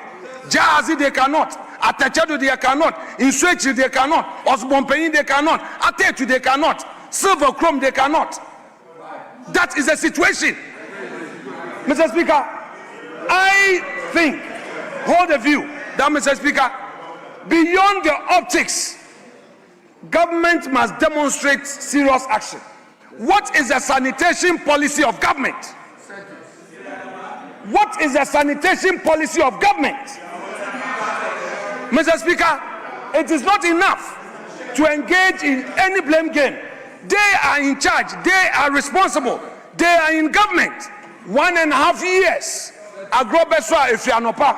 Mr. Speaker, it is their duty to tell the country a clear policy in dealing with this matter. You cannot say that it is leadership problem when you are in opposition, then when you come into office you say it's engineering problem. Mr. Speaker, there must be consistency. There must be some principles. There must be one line argument. They must stand for something. And I don't think they stand for anything. Yes. Mr. Speaker, they don't stand for anything. People have died. And the next day, I'm not against declaring a Thanksgiving Day. But how can people be mourning? And then the next day you are in white, with white handkerchief. What do you know that we don't know? What do you know that we don't know? People die, they are suffering, okay, Thanksgiving. What are you thanking God for? We don't know what you know. Tell us. Mr. Speaker, I support your call as a father of this house that we should observe that day, engage our constituents in this cleanup exercise, keep our environment clean. I support it. But the government must do its side. The local government ministry.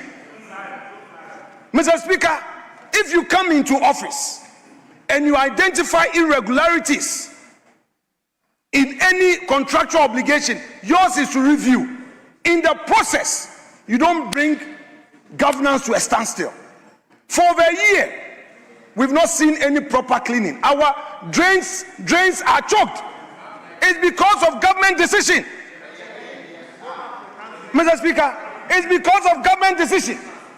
Therefore, Mr. Speaker, I would want to call on the majority leader even as he's about to make his own statement, he should do all he can to comply with the rules of this house. Because he who comes to equity must do equity. And Mr. Speaker, the statement by the government communication minister, whose statement sought to attack the previous regime, Mr. Speaker, he talked about the Garrick. Mr. Speaker, I need to respond to him.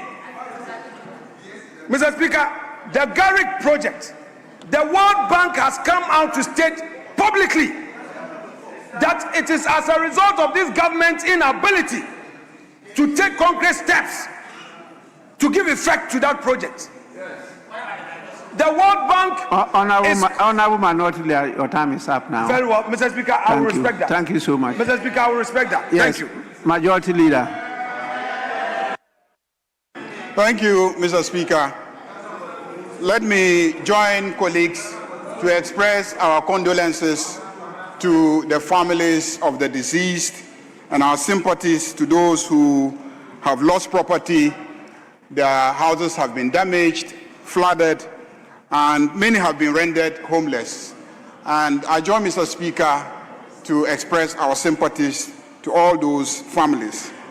But Mr. Speaker, let me start from the minority leader's constituency.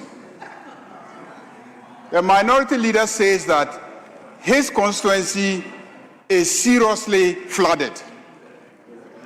Minority leader's constituency is not an urban center. A significant chunk of it is rural. So minority leaders' constituencies floods is not as a result of the lack of primary drainage facilities. Neither is it as a result of the lack of secondary drainage facilities. Neither is it as a result of the failure to clean his constituency. Yeah, Majority Leader, just a minute. He's on his feet. Yes, please. Mr. Speaker, a Futu constituency is not largely rural. It's not largely rural.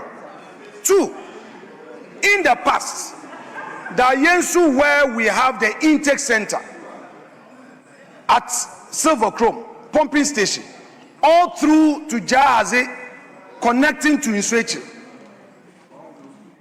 was desilted. Mr. Speaker, the past 1.5 years, we haven't seen any desilting. Mr. Speaker, in fact, last year, Honorable Mutawakilu, the MD of Ghana Water, had to visit Winneba. There was this issue of, Mr. Speaker, Galamseyes blocking the waterway all the way into the Ayensu. We raised this. The government failed to respond. It's the reason why 6 communities are suffering. Mr. Speaker. Minority Leader, but please, this is not a point of order. It's not point Mr. of Speaker, I need to give him points of information. No, Mr. Speaker, he is misleading the House. Mr. Speaker, Mr. Speaker, don't come into this. He brought himself. He brought himself. You know, I it's won't about come my constituency. Yes, please. What happened last week and what happened in June is something that hardly ever happens in Ghana. Mr. Speaker, in 2025, the total rainfall was estimated at 56 millimeters. 56. On the day when we suffered the floods, it is reported that we had between 140 to 169 millimeters. Just 13 hours. 3 times the entire rain volume of 2025. All that poured into Accra within 13 hours. And Mr. Speaker, it is important to place the development in proper context. It is not just the rainfall of that particular day. The entire month of June, we experienced a lot of rains. So, according to the meteorologists, when you look at the data, the month of June alone experienced over 593 millimeters of rain, and that this has never happened in the history of Ghana. Never happened in the history of Ghana. Never happened in the history of Ghana. So the ground was already soaked. The ground was soaked. So when the downpour, which also hasn't happened since 1995, also came, the ground was already soaked.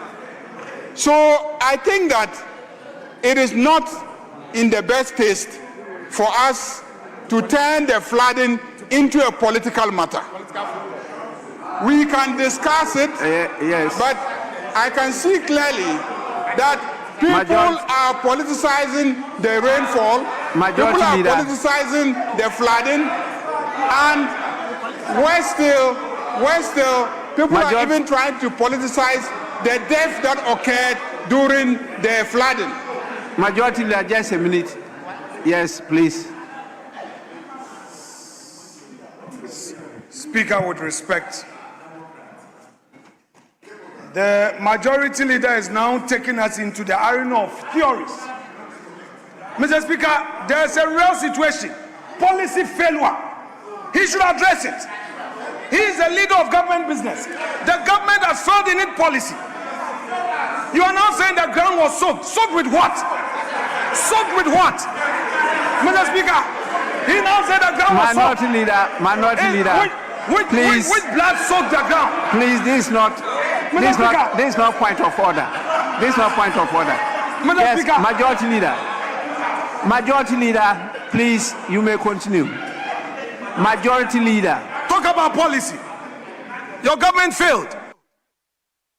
Mr. Speaker, Mr. Speaker, I think that as a House, we can express our sympathies, we can express our condolences, but let's avoid trying to politicize an occurrence that clearly from the scientific evidence before us could not have been anticipated by any government.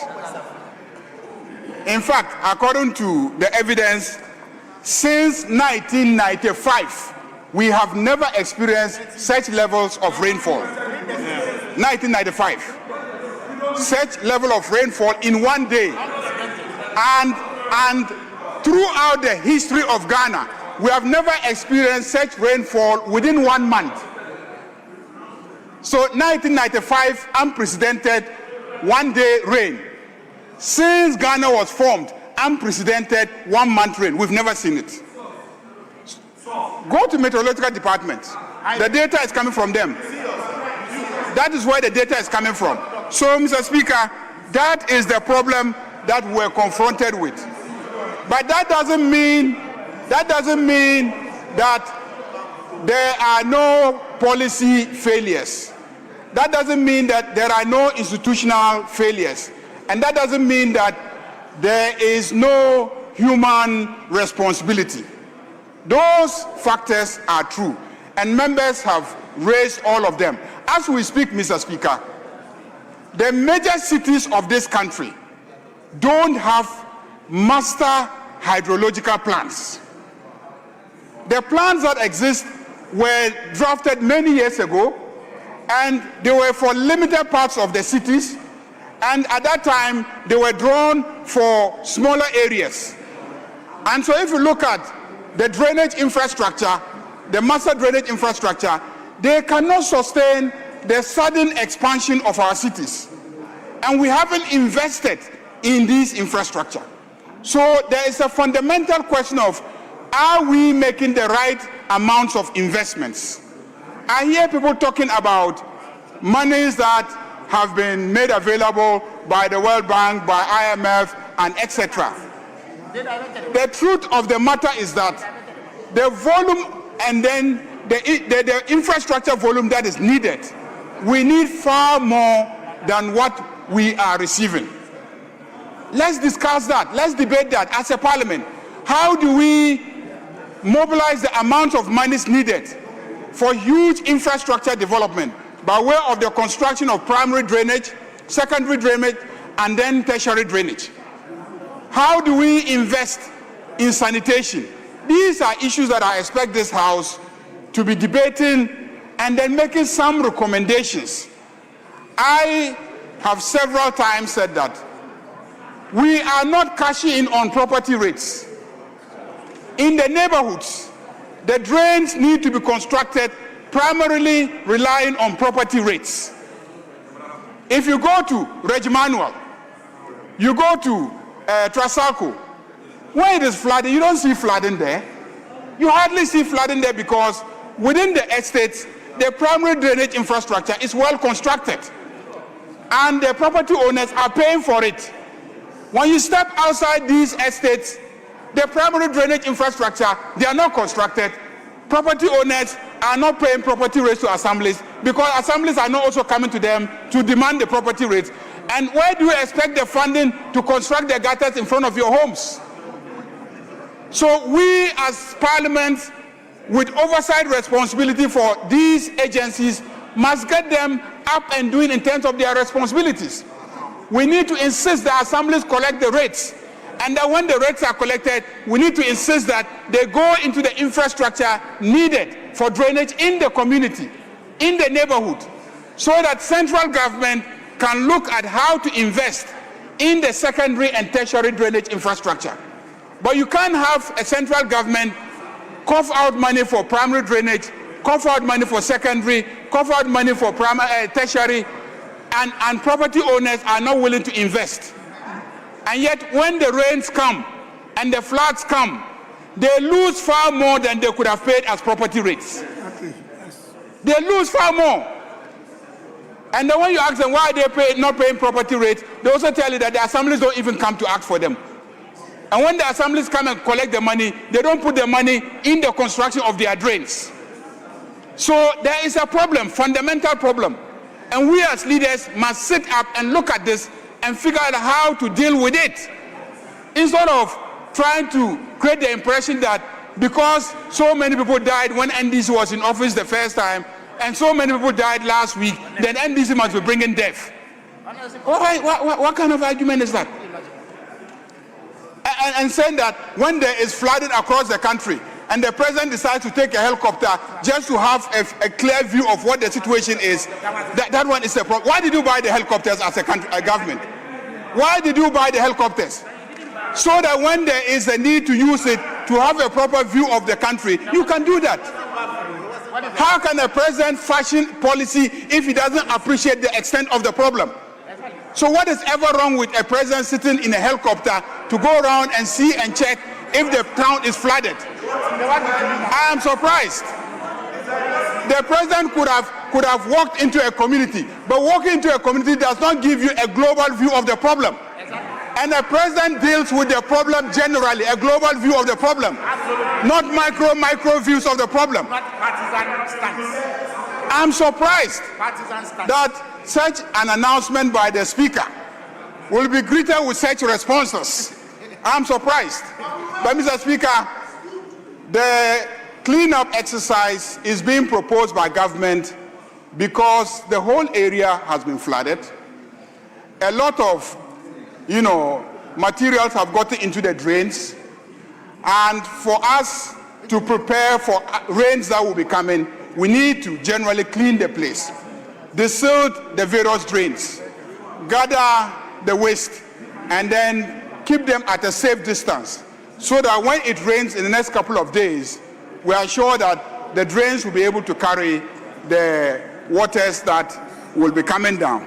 So it is important for us as members of Parliament to go back to our constituencies and then assist them, prepare them, mobilize, because in this instance we need to mobilize. We need to mobilize materials for cleaning, we need to mobilize trucks for hauling the waste to a safe distance. All that requires some investment. And as members of Parliament, we all have some small common fund which is given to us. I urge you, you can draw on the common funds that have been given to you to support the effort to carry out the cleanup exercises that will free the drains and free the neighborhoods so that we can be safe when the rains come back. And Mr. Speaker, I also want to draw attention to the fact that we must sensitize our communities because as we speak, whatever actions will be taken are temporary measures. But I urge the various agencies to prepare, and when the rain stops, let us as a country, please, let's face it. Let's take the bull by the horns. Those who have built in waterways, we must demand that they account. Assemblies that have failed in their responsibility to safeguard, green areas and then Ramsar sites and areas that should absorb the water, let's hold the various assemblies to account. That is what we should be doing as leaders. If we do that, I believe that the environment will improve. Let's insist that the planning be done. People are building, and they are building in such a way that everywhere is being concreted. Who is approving those plans? Where you build and everywhere is concreted, the rains come and there is no empty soil that will absorb the water. Those are the issues that we should be dealing with as leaders. Planning. And every single member of Parliament is a member of an assembly. And all these decisions are taken at the assembly level. So let's offer leadership at that level. I believe that if we offer leadership at that level, we'll go a long way to try and then solve the problem. But not to politicize the president sitting in a helicopter just so that he can have an aerial view of the flooding that has taken place. Not to politicize people who have died as a result of the helicopter. And lastly, on the issue of the money, let me address that. It is true that the account has been garnished, but you know very well that the public financial management legislation makes provision for the finance minister to be able to make variations and draw the money from other sources. So don't assume that because there is a garnish order, there is no other source for the money. And what the Minister for Government Communications said is that the minister came to this house to obtain permission, and permission was granted for him to draw from that account. If he goes back and finds out that that account is not available, the minister has the discretion.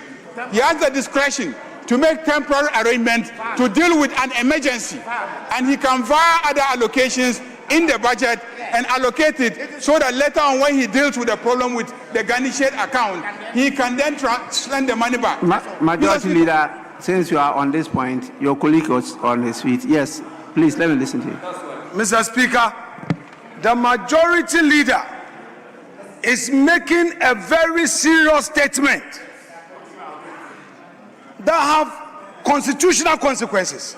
Mr. Speaker, is the Majority Leader saying that the Public Financial Management Act allows the Minister of Finance to vary resolution of Parliament and decision of Parliament? Mr. Speaker, there's a world of difference between variament and variation. Mr. Speaker, the Majority Leader must be careful. Mr. Speaker, he should point to which provision in the Public Financial Management Act where the Minister of Finance can come here under Article 177, and when that approval is given, he can choose, because government slept on its job, because government could not defend the state, and there was a garnishing order against the government. Mr. Speaker, it is the duty of government to put in place the necessary legislation to protect the contingency fund. Mr. Speaker, please. How can the leader of government business claim that the Minister of Finance can vary orders of this house? So they've withdrawn money from another source. That is what he's telling us and justifying. Mr. Speaker, you should quote the law. Please. Quote the specific provision. Please. Quote the law. Minority Leader, you are a lawyer. Your colleague, Majority Leader, is also a lawyer. At least, as lawyers, do you know of any law which permits the contingency fund to be garnished. In law. Speaker, I'm able to respond. Mr. Speaker, a good question. And that question goes to the Attorney General. Because you are representing the state. Why did you have the judiciary? You remove the Chief Justice. The entire judiciary is in your arm. You have the whole judiciary. The CJ is your baby. He's following you everywhere. Why would you sit down for them to garnish government account? Mr. Speaker, the entire judiciary is controlled by you. You control the judiciary. Yes, majority Is it only leader. on criminal prosecutions? Mr. Yes. Speaker, so the judiciary ruled against you. What did you do? The Attorney Minority General leader, should brief the House. Minority leader, I've heard you. He should brief the Yes. House. Majority leader, Come yes. and brief us how the garnish order came by. Minority leader, I've heard you. Yeah, Yes, Mr. majority Speaker. leader, yes. For the minority leader to stand in this chamber and tell the Attorney General and Minister of Justice that the judiciary is in his hands. Mr. Speaker, that he, the Attorney General, has removed the Speaker.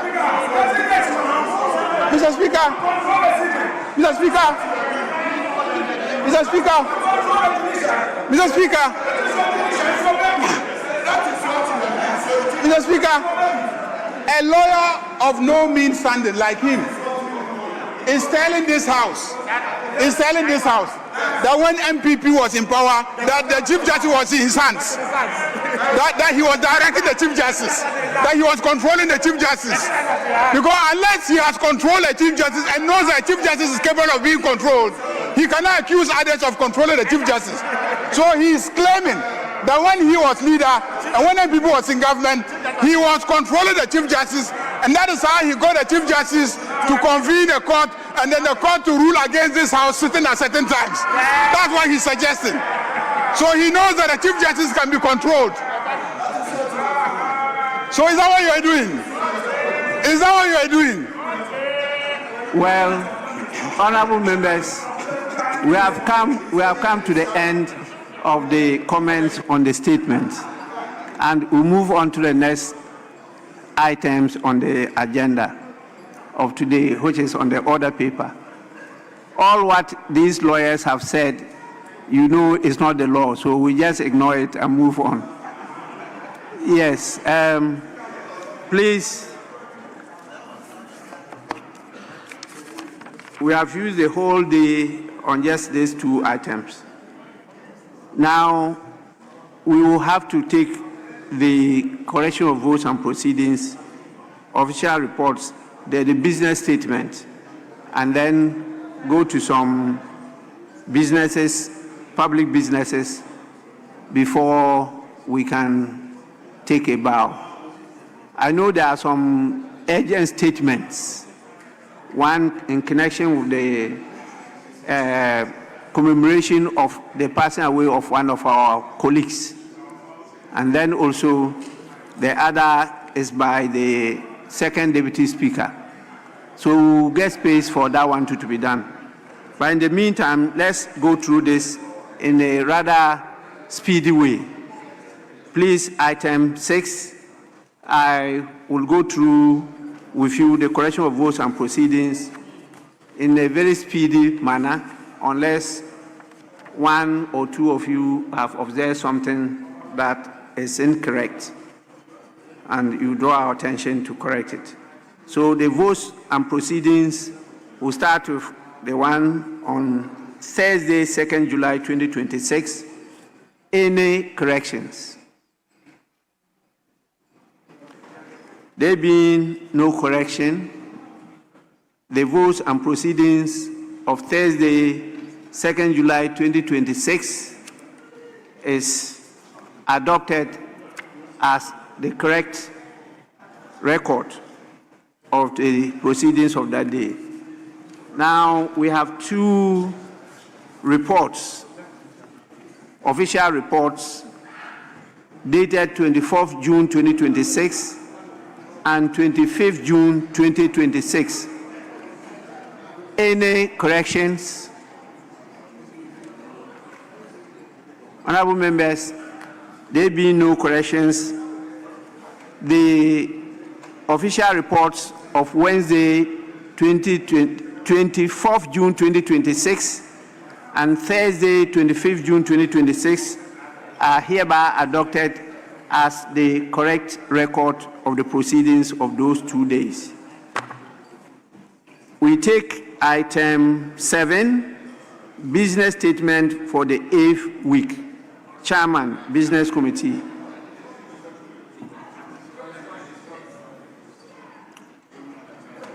Yes, please.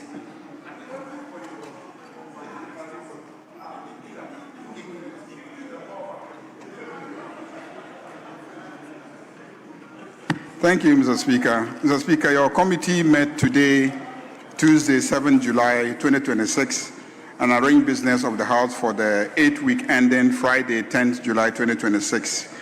And the committee presents its report as follows.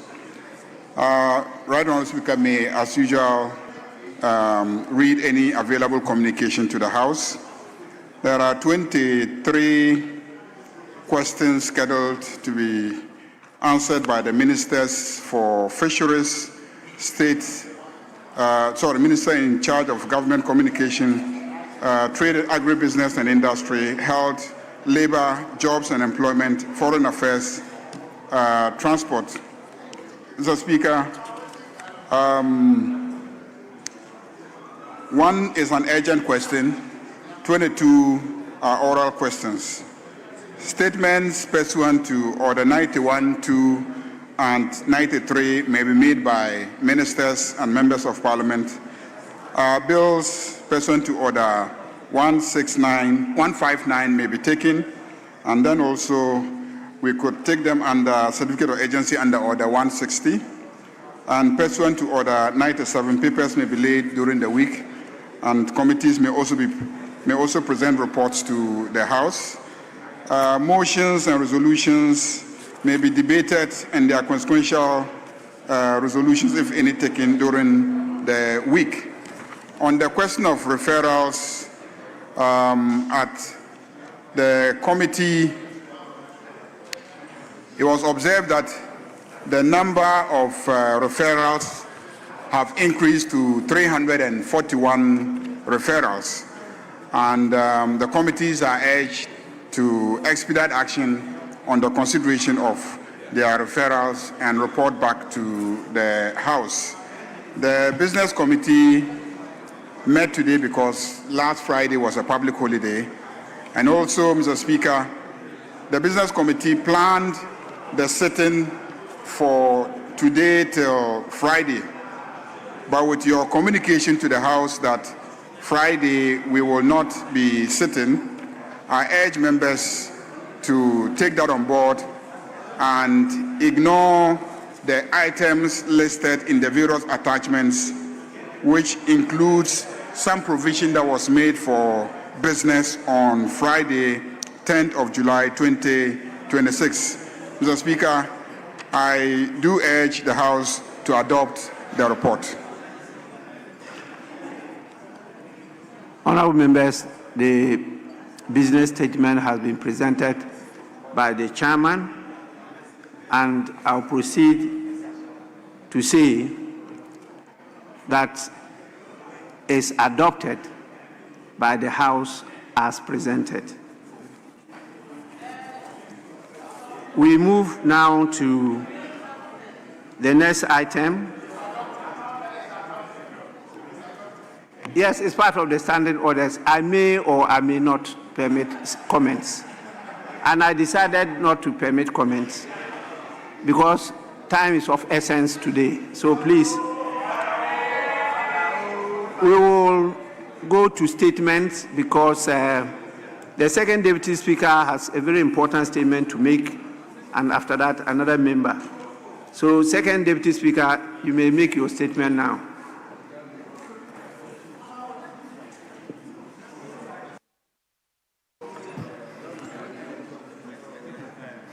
Thank you, Mr. Speaker.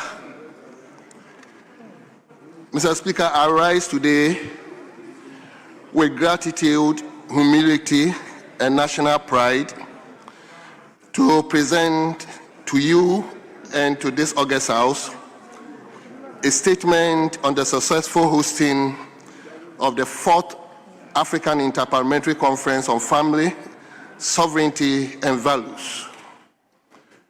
This landmark event was convened in this hallowed chamber of our Parliament, under the auspices of the Speaker of Parliament, the Right Honourable Alban Sumana Kings for Babin, from 3rd to 6th June 2026.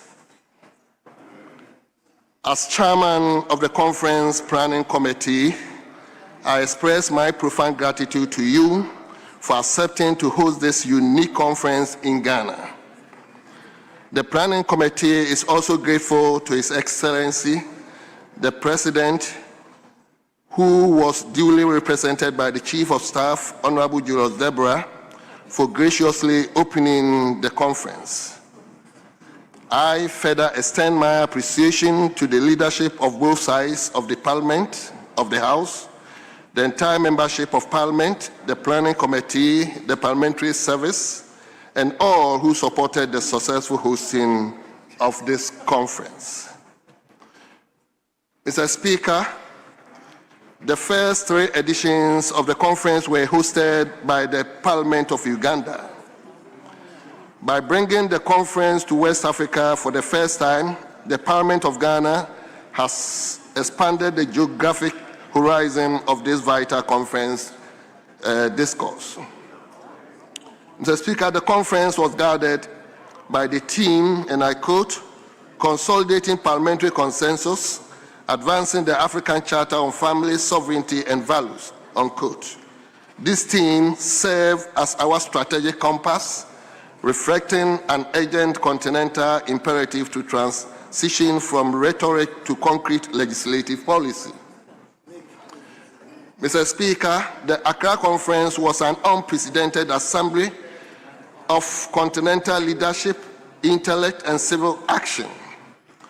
We hosted speakers and presidents of Parliament, presiding officers, and high-level parliamentary delegations representing various nations across Africa. Mr. Speaker, the roll call of participating nations was a testament to the sweeping continental resonance of this cause. From West Africa, we were joined by delegations from Burkina Faso, Guinea-Bissau, Liberia, Nigeria, Sierra Leone, and our own homeland, Ghana. The North was distinctively represented by the Kingdom of Morocco, while Central Africa brought forth robust representation from Cameroon, Chad, the Democratic Republic of Congo, and Equatorial Guinea. From the Prince of East Africa came the venerable delegation of Burundi, Kenya, Tanzania, and Uganda.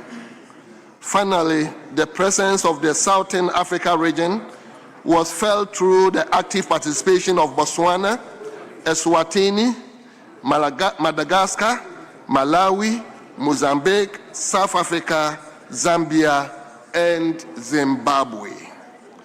Beyond the legislative halls, the conference drew participation from stakeholders from the continent, civil society, organizations, distinguished academics, professors of law, policy researchers, traditional leaders, and notable members of the clergy in Ghana and beyond. Mr. Speaker, the conference program was designed to balance formal diplomacy with intense interactive sessions. The opening ceremony set an inspiring and resolute tone with welcome remarks, fraternal messages from visiting speakers and other dignitaries, and keynote address by your good self on Africa's own development paradigm. Mr. Speaker, the core of the conference was characterized by scholarly and practical presentations delivered by world-class resource persons across the continent, and beyond, including our own Honorable Samuel Nate George, Honorable Rick Poku, and the rest. The experts unpack complex legal and social challenges, including the rising tensions between international aid and state sovereignty and the socio-economic vulnerability confronting African families. They demonstrated that strong and stable family units are the ultimate engine for sustainable economic development, social security, and national resilience. Mr. Speaker, our responsibilities as host extended beyond the walls of the conference plenary. True to our national reputations as the gateway to Africa, the Planning Committee organized, among others, a curated excursion for our international delegates. Delegates boarded GNS Ankobra and GNS Volta and embarked on a memorable voyage on the Atlantic Ocean within the historic Gulf of Guinea from Tema to the point where the Greenwich Meridian meets the equator.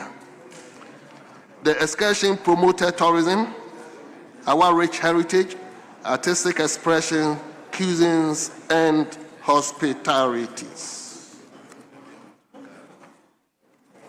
Mr. Speaker, the true measure of any conference lies in tangible outcomes, and I am happy to report that the Accra Conference excelled in this regard.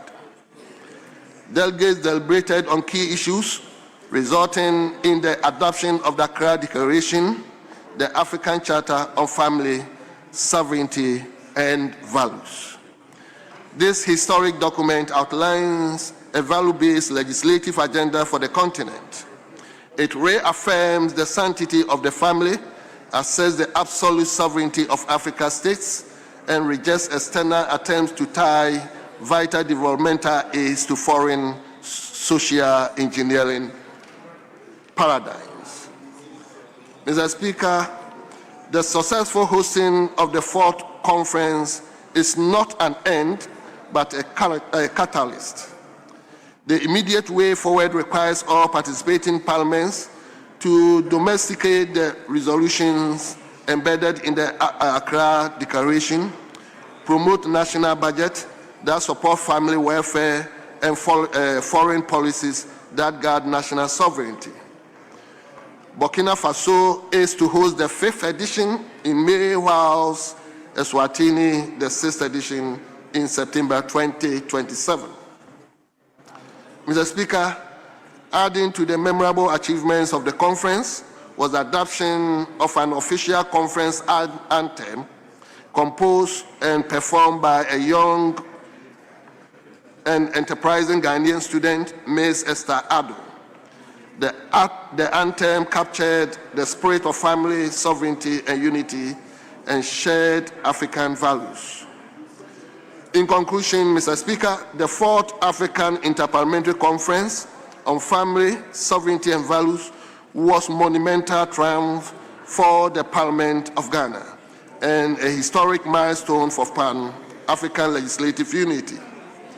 I once again convey my profound gratitude to you, Right Honorable Speaker, to my hard-working members of the Planning Committee, all honorable members of the House, the Clerk to Parliament, Honorable Mr. Jetro, and the Conference Coordinator, Deputy Clerk, Corporate and Financial Management Services, Dr. Mrs. Gloria Saku-Kumewu, and esteemed staff of the Parliamentary Service. Let us remain steadfast in our commitment to guarding our African values, for in doing so, we secure the future of our children, our nation, and our continent. Mr. Speaker, I thank you most sincerely for this opportunity. Honorable members, I want on your behalf to thank the Second Deputy Speaker, who was the chairman of the Planning Committee, and in fact, the leader of all that took place during this conference. Second Deputy Speaker Ayiko, what took place really was epitomic of Africa rising, and it was of tremendous success, and it's being talked about the whole continent. I think it excelled even beyond the first, second, and third, which were all hosted by the brotherly country of Uganda. So well done to you and the planning committee and all the other members. I will allow just a few comments because I have to rush to attend to another urgent matter. So I'll allow Honorable Emmanuel Bejira and Honorable Boama, who actively participated. There are more members who want to contribute. Then I will allow the Second Deputy Speaker to take the chair, and you can get the opportunity to contribute, because I have to rush to do something else. So, Honorable Emmanuel Bejira, you may set the ball rolling. Thank you very much, Right Honorable Speaker. Right Honorable Speaker, let me commend the maker of the statement, the Second Deputy Speaker, for letting us know what happened really on June 2026. Right Honorable Speaker, this is the 4th edition of the African Interparliamentary Conference on Family, Sovereignty and Values. And we've had, as you've mentioned, we've had the 3 of the conferences in Uganda, ably convened and sponsored by the President of the Republic of Uganda. Mr. Speaker, at the last conference last year, we had the decision to bring the conference to Ghana.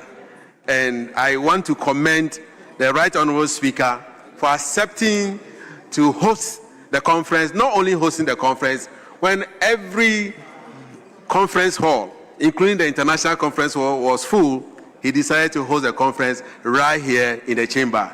Mr. Speaker, that alone shows clearly your commitment to the African values and sovereignty that we all know of. Mr. Speaker, the conference was not only on value, but also on sovereignty. We talked about educational sovereignty of Africans. We spoke about even our food sovereignty. We spoke about our clothing sovereignty. We spoke about our languages that we use. Mr. Speaker, with the expose that came from the intellectuals, African intellectuals, clearly shows that we are missing a lot as an Africans. We have given out all that we have as Africans to the Europeans and to other nationals and to other nations. Africa is missing out to the extent that we are now importing the culture and the values of other nations into this country. One of them has to do with what we all know as LGBTQ. Mr. Speaker, that is just a minute part. You ask yourself, what about the GMO foods that we are eating in this country? We have forgotten about our own traditional foods that we eat. But the GMO foods that we eat, that is destroying our seed, the seeds that we know of, are all part of the new colonization that is coming to Africa. Mr. Speaker, if we are not careful, our children will begin to speak languages that they cannot even speak their own dialect. Our own dialect that we know of, the mother tongue, if you are not careful, will be missed out. All because there is a recolonization of Africa. And so for us as parliamentarians to move to the sphere that we wanted to take over sovereignty to ourselves, we want to make sure that Africans are noted for what Africans are noted for. The food that we eat, the dress that we wear, the way we speak. In fact, when we went to Uganda, that was the first time I heard of sovereignty as sovereignty. And I was asking, what is sovereignty? Sovereignty. Only to be told that that's sovereignty. So when they came here, when our colleagues came here, all of them said sovereignty, sovereignty. So maybe we have to change the sovereignty to sovereignty, Mr. Speaker, on the lectern. Mr. Speaker, Mr. Speaker, to the extent that when Honourable members, second Deputy Speaker to take the chair.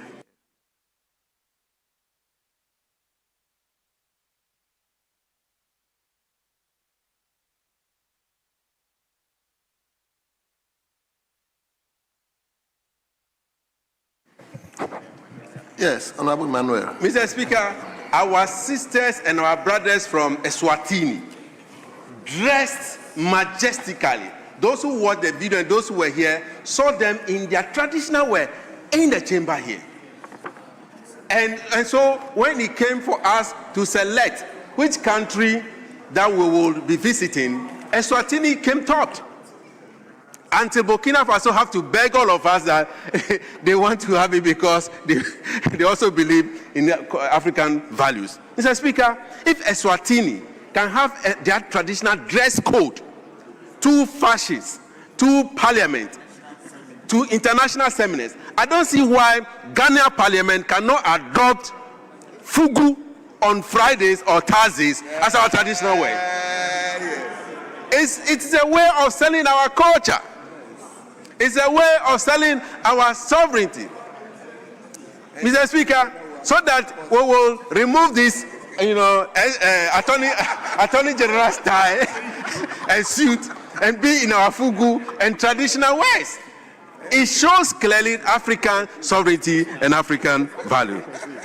Mr. Speaker, I also want to thank the Speaker of Parliament, the President of the Republic, the Chief of Staff, and all those who contributed. Some of our colleagues, Professor Bayo was at his best, and then our brother Honorable Agaga and the rest, they were all here and they contributed a lot. Mr. Speaker, with these few words, I thank you so much. Yes, honorable members, we have a lot to do today. So I'll control the time to 5 minutes. So table, as much as people would like to contribute, nobody should contribute beyond 5 minutes. So table, let's handle the time for me. Yes, Honorable Azegboama. Thank you very much, Mr. Speaker, for the opportunity to comment on the statement ably made by yourself, your good self, on the conference that was held by this Parliament of Ghana, chaired by the Speaker. Mr. Speaker, I believe that Ghana showcased its worth when it comes to international conference organization. And this Parliament distinguished itself very, very much profoundly to the globe that Ghana has come of age and Ghana is capable of hosting conference of such international magnitude. Mr. Speaker, the conference was very timely if you look at the subject matter that were discussed. And we had insightful deliberation coming from our clergy, coming from those who also gave some commentaries on the conference. Mr. Speaker, at the end of the day, I want us to look at lessons learned from the conference. And I believe that one lesson that I learned as a participant of the conference has to do with Africa cherishing its own values. Mr. Speaker, our forebears, our forefathers built this country on some solid cultural foundation. And it is important that in as much as we grow and adulterate ourselves with the global space, we would be able to properly identify ourselves as a people with a common identity and a common destiny. Mr. Speaker, if you look at the various countries that were represented, the camaraderie that was shared amongst countries, I had the benefit of interacting with some of our colleagues coming from Kenya and Eswatini, as my colleague Beja indicated. And it helps us to bond and also share ideas about how parliaments are run in these countries so that out of it, best practices and lessons can also be intimated. Mr. Speaker, I believe that once again, Ghana has distinguished itself well, and I want to thank the Speaker of Parliament, Right Honorable Abansumana Kingsford Babin, for his leadership, and also your good self for chairing such an august occasion and distinguishing yourself as a good deputy speaker who could handle the program as it turned out. Mr. Speaker, without more, let me thank this House for the cooperation. Remember, out of this, we had to suspend parliamentary sittings for almost 3 days. And so if not for the cooperation and collaboration from both houses, we wouldn't have been here. Mr. Speaker, I want to thank you once again for the opportunity to comment on this particular statement. I thank you for the opportunity. Thank you very much. 1, 2, 3, 4, 5.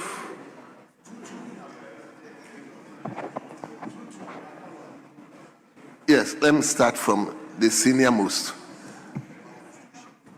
Thank you, Mr. Speaker, for the opportunity to comment on the statement ably made by your good self. Mr. Speaker, I sincerely wish to thank you for the way and manner in which you handled affairs during the conference. Mr. Speaker, you were around, you participated, and we were very grateful that you were around to lead us. Mr. Speaker, the conference was more or less the reiteration of what our first president, Kwame Nkrumah, had spoken about, the unity of Africa. And if you watched and listened to what transpired in this chamber, Mr. Speaker, you realize that the conference was worth it. In fact, let me go on to support the statement that was earlier made about our colleagues from Eswatini.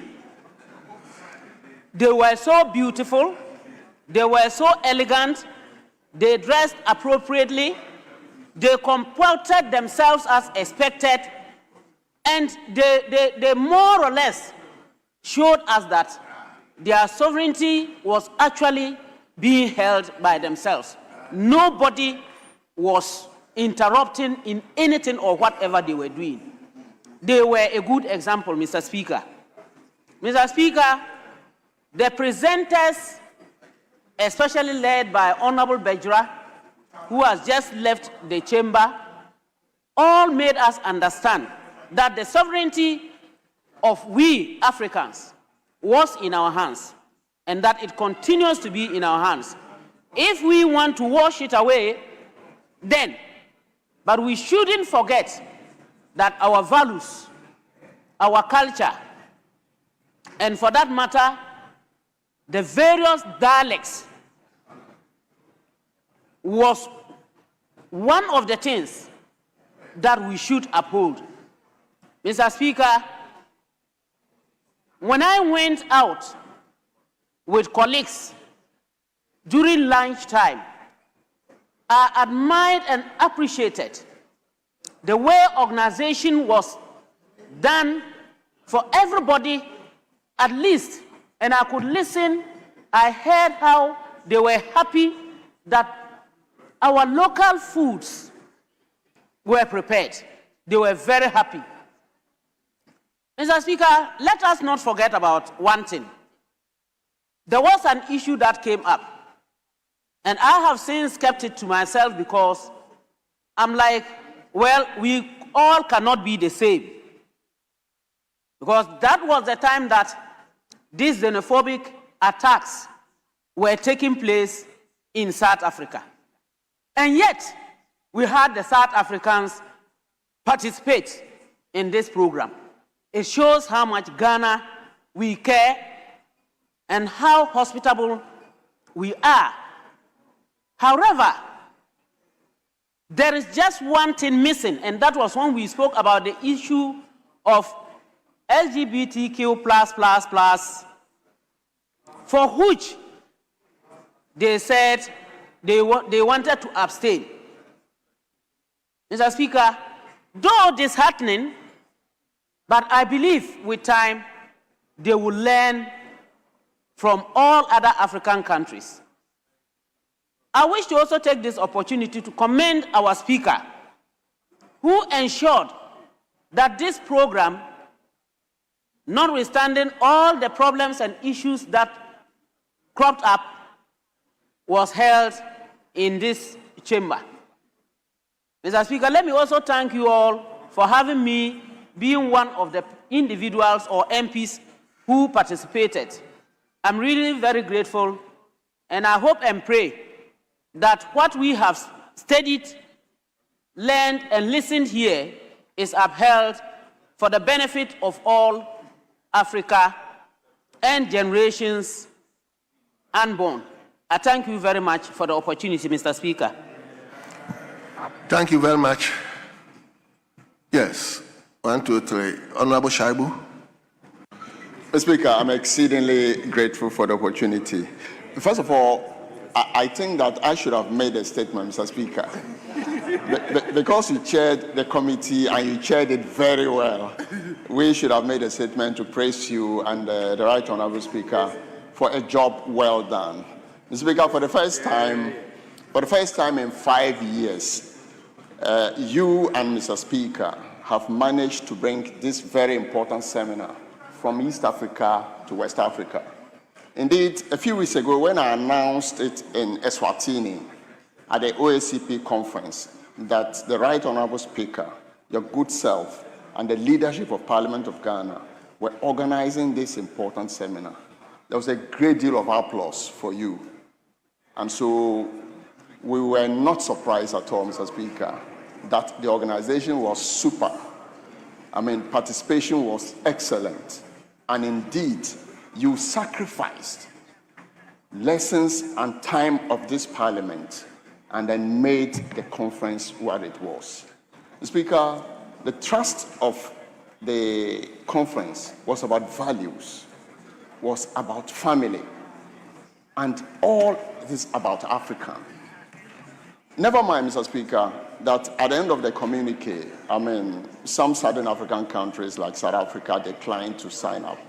But largely, we're all agreeable that the West cannot impose what their values are on us. And so we must move with the African values that we cherish, the African values that we hold valuable to ourselves, and to bequeath that to our generation yet unborn. Mr. Speaker, I can only thank you and the rest of the leadership, the committee that organized that conference, and the participating countries that came together to make this conference a very successful one. Mr. Speaker, thank you so much for the statement. Thank you. Then I go to Hajia. Thank you very much, Mr. Speaker, for the opportunity to contribute to this very, very important statement made by your good self, Second Deputy Speaker and Chair of the conference. Mr. Speaker, it's not every day that you wake up in officialdom and big men are happy to come down to our level. We really appreciate it. And we want to commend you highly for this industry. Mr. Speaker, you chaired the planning committee, and everyone here has attested to the beautiful job that you did. And I want to add my voice to commend you highly. But going back to the statement, Mr. Speaker, 4th African Interparliamentary Conference on Family Sovereignty and Values, held in Accra, 3rd to 6th June 2026. When we talk about African family and values, the first things that come to mind, Mr. Speaker, we are looking at our culture, we are looking at our traditions, we are looking at our value systems. And Mr. Speaker, we are looking at our festivals, our clothing, and our food. This is Africa when we talk about African family. So when a conference, an international conference for that matter, is organized here in Accra under the theme, as you rightly captured in your statement, consolidating parliamentary consensus, advancing the African Charter on Family Values and Sovereignty, and a news media house in this country reads this theme and yet is able to go out and report that, and I quote, Mr. Speaker, Speaker of Parliament suspends parliamentary sittings for 3 days to hold an LGBTQ conference in the chamber, unquote. Mr. Speaker, this alone takes away from the beauty of this otherwise very important conference. Mr. Speaker, I want to quote Chantal Mouffe, whose theory of antagonistic democracy stipulates that democracy is built on consensus. And that consensus should not eliminate the public sphere. So when we gather here as Africans, African parliamentarians representing the people of Africa, we speak for the people of Africa. We speak in line with the agonistic democratic theory of Chantal Mouffe. So we should celebrate ourselves for that uniqueness. As my senior, Hajia Ladi, MP for Pusiga, indicated that this was a continuation of the vision of the founder of this country, the great Osajefo, Dr. Parlimt. That is the vision. That is what we were doing. Some of us were not in Uganda, but we were told that when Ghana came up for nomination to host the 4th Congress, all the countries were added in. Everybody agreed that Ghana should host the conference. That alone is a moment of pride for us. Today, thanks to that singular act of Ghana, the next conference is going to Burkina Faso. So we are still keeping the conference in West Africa. What is more beautiful than this? So I urge all of us, let's celebrate this momentous development of our parliament, headed by the Right Honorable Speaker himself, and ably supported by his Deputy Speaker and the Planning Committee. Mr. Speaker, there was a lot that was said here. But at the end of the conference, we had the tourism part of it, and we went on the boat to sail across the Atlantic. Mr. Speaker, I put a picture on my constituency platform. And you know, that was at the height of the Israeli-USA-Iran war. And they asked me whether I was on the Strait of Hormuz. That I needed to declare my exact locations. But that was the beauty of it. Unfortunately, Mr. Speaker, your parliament, only 3 MPs.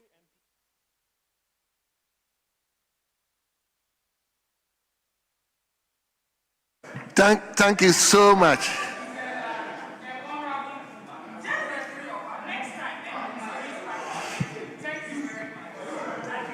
So I'm left with 2 people. Honorable Professor Bayo. Thank you very much, Mr. Speaker, for the opportunity to contribute to the statement eloquently delivered by your good self. I would want to join my senior colleagues and earlier speakers to celebrate your sterling leadership at the committee level, the organizing committee level, and for giving us the opportunity to serve on it. We also want to once again thank the Right Honorable Speaker for the role played in us having a very successful conference. Mr. Speaker, in celebrating your leadership, I celebrate you in particular for giving opportunity to young parliamentarians like myself to have participated in this conference, not only participate, but I was also nominated as one of the speakers at the conference, and I did not take that lightly at all. I was asked to speak on negotiating health sovereignty in global health governance, an African value-based perspective. And I cherish that opportunity to discuss with the academia and other intellectuals here on that topic. And I would want to emphasize a bit that this conference also emphasized on the health sovereignty. While we talk about African values, it was not all about just LGBTQ, as has been purported, but we talked about health sovereignty. And from the speakers across the globe, we looked at health sovereignty to include us determining the health priorities, our own health priorities as Africans, and determine what is good for our health, and not having other people to set the agenda for us.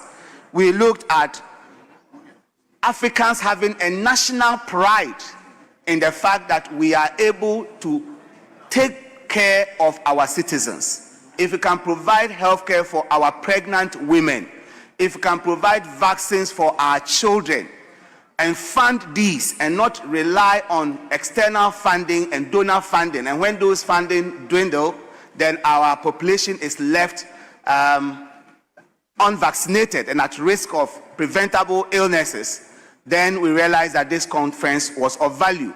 And it followed after the vision of His Excellency John Dramani Mahama when he launched the African Health Sovereignty here in Accra and came up with the Accra Reset, which emphasized on health sovereignty, that Africans should be able to raise funds to be able to cover the gap that is created by donor funding. And I think we are in that line. On that score, I would want to call on all African nations, especially those that have the capacity to produce vaccines. Let's consider local manufacture of vaccines on the African continent and do pooled purchasing to ensure that we can protect our children and vulnerable groups.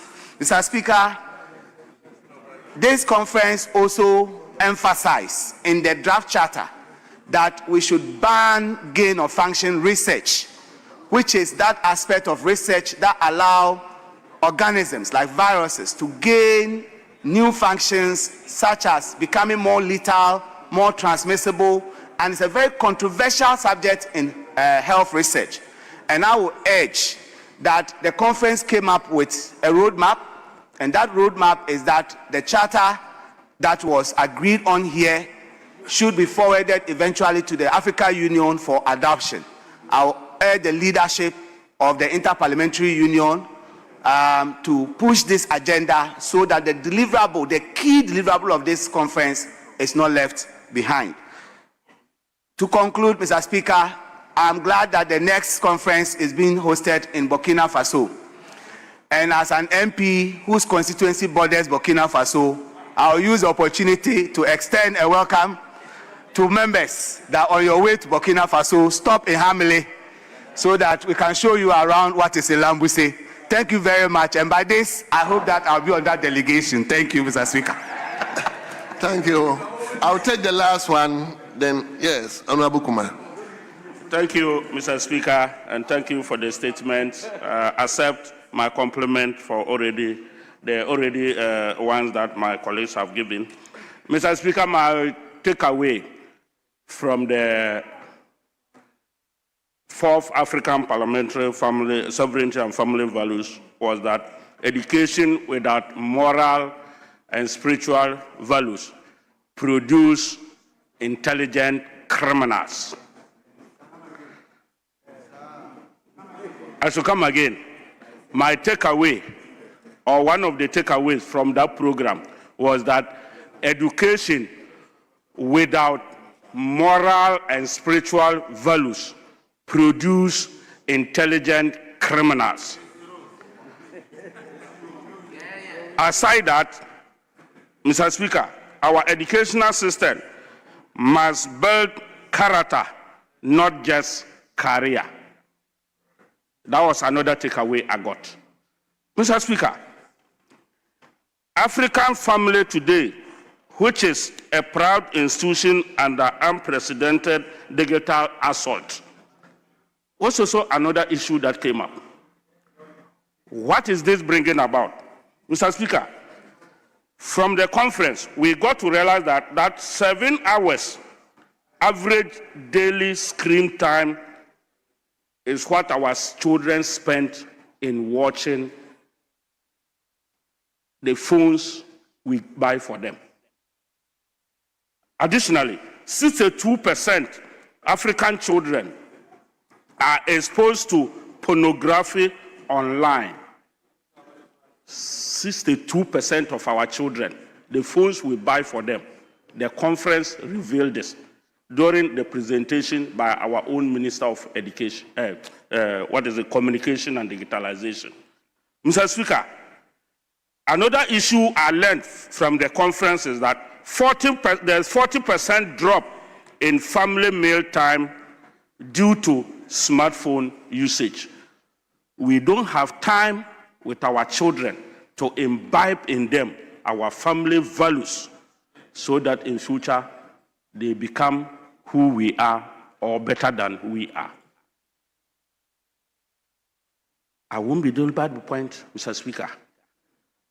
We learned also that a $1 we spend on another man's product by way of the suit we wear, the so-called my suit is better than yours, it's a $1 we are spending to sponsor the foreigners and not Ghanaians. And so I go by the proposal that we should eat made in Ghana, wear made in Ghana, dress made in Ghana, and our economies will become what we need. Thank you very much, Mr. Speaker.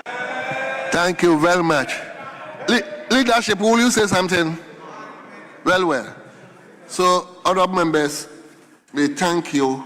I think we have another statement, but that will be taken tomorrow, eh?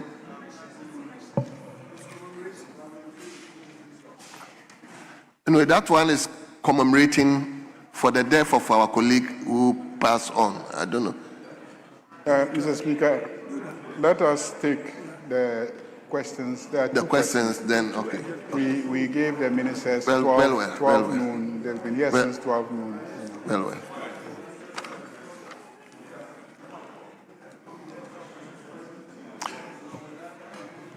May I respectfully invite the Minister for Fisheries and Aquaculture to take the...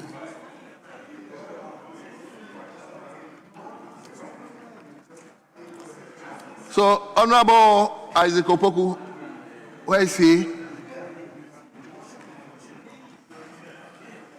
Yes, Honorable Dr. Isaac Opoku of Finso South, Member of Parliament. Honorable, you have an urgent question, and the Minister is now ready to respond to your question. So may you read the question now, please. Thank you very much, Honorable Speaker.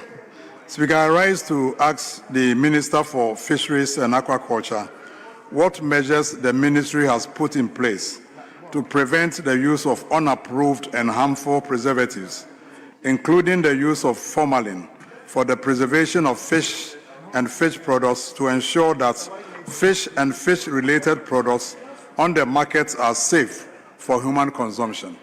Thank you very much, Mr. Speaker. Yes, respectfully, Honorable Minister.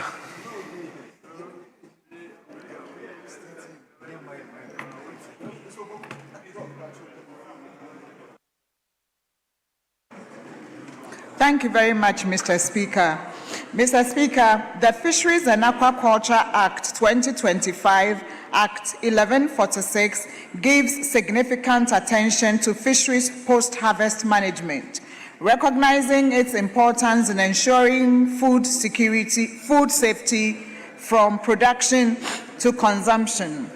Post-harvest management covers the entire fisheries value chain, from fishermen and fish farmers to processors and traders, and requires effective regulation to safeguard public health. The ministry, through the Fisheries Commission, is implementing, therefore, the following measures to prevent the use of unapproved and harmful preservations in fish products. Mr. Speaker, permit me to outline a number of activities undertaken in terms of current and immediate interventions. 1, we have carried out education and sensitization of fishermen, fish farmers, processors, and traders on proper fish handling, hygiene, and quality assurance practices. In collaboration with the FAO, the ministry has developed information, education, and communication materials in 6 local languages to promote best practices across fishing communities nationwide. We have also deployed ad hoc task forces to major aquaculture sites, landing beaches, and fish markets for monitoring and rapid product testing. We have intensified public awareness campaigns through radio and television in collaboration with civil society organizations and NGOs within the fisheries sector. We have also on occasion arrested and prosecuted offenders involved in the use of harmful preservatives and chemicals. Mr. Speaker, there are some medium-term interventions that we have outlined. One is to expand the Fisheries Enforcement Unit's mandate to strengthen monitoring, compliance, quality assurance, and consumer protection within the post-harvest sector. 2 is to introduce the Tory meters and rapid diagnostic test kits at landing beaches and fish markets to assess fish freshness and detect harmful chemicals. Mr. Speaker, we have also strengthened, in the medium term, we are strengthening collaboration with the Food and Drugs Authority and environmental health departments of metropolitan, municipal, and district assemblies to improve enforcement and monitoring. We are going to be conducting periodic market surveillance and laboratory testing of fish products to ensure compliance with food safety standards. And we will establish an effective feedback and reporting mechanisms between regulators and stakeholders within the fisheries value chain. And finally, Mr. Speaker, we also have a few long-term measures in place: strengthening research in fisheries post-harvest management and food safety, mandatory registration of artisanal fish processing and storage facilities in line with Act 1146 to improve monitoring and traceability, and to develop a national database to record and track incidents of chemical misuse in the fisheries sector. Thank you, Mr. Speaker. Thank you very much, Honorable Minister.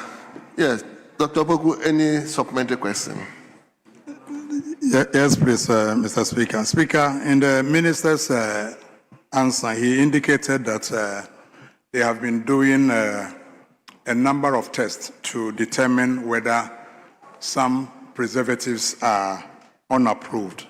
And I want to find out from the Honorable Minister whether in course of the testing they have identified any unapproved chemical.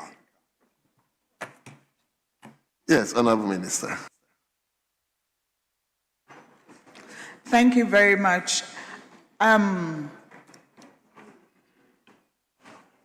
Since my assumption into office and having gone round myself with the team and testing, we have not as yet come across any. In some communities, as soon as you bring the subject up, the women themselves say, no, this is not allowed here. In other communities, as soon as you mention it, and then sometimes I ask, and what is formalin used for? Then they will answer. And I say, do we eat dead bodies? They will say no. So why is it that you use formalin that is used to preserve dead bodies on fish that people eat? Then the whole place goes quiet. Then you know that it is a practice that goes on there. So as I have said, in the medium term, we are going to be having a lot more unannounced task forces going around the fish processing areas. The test, a simple test is, if there are no flies on a fish, don't buy it. Yes, Honorable Member. Thank you very much, Speaker. I don't have any further supplementary question, except to thank the Honorable Minister for the extensive response. And I also want to urge the Honorable Minister to intensify the education, because of late, as he indicated, the salted fish is not attracting flies, which is a source of worry, for fish consumers. So, Honorable Minister, I thank you very much for the comprehensive response. Thank you so much, Honorable Member, for ranking on agriculture and fisheries. So, on that, do you have any questions?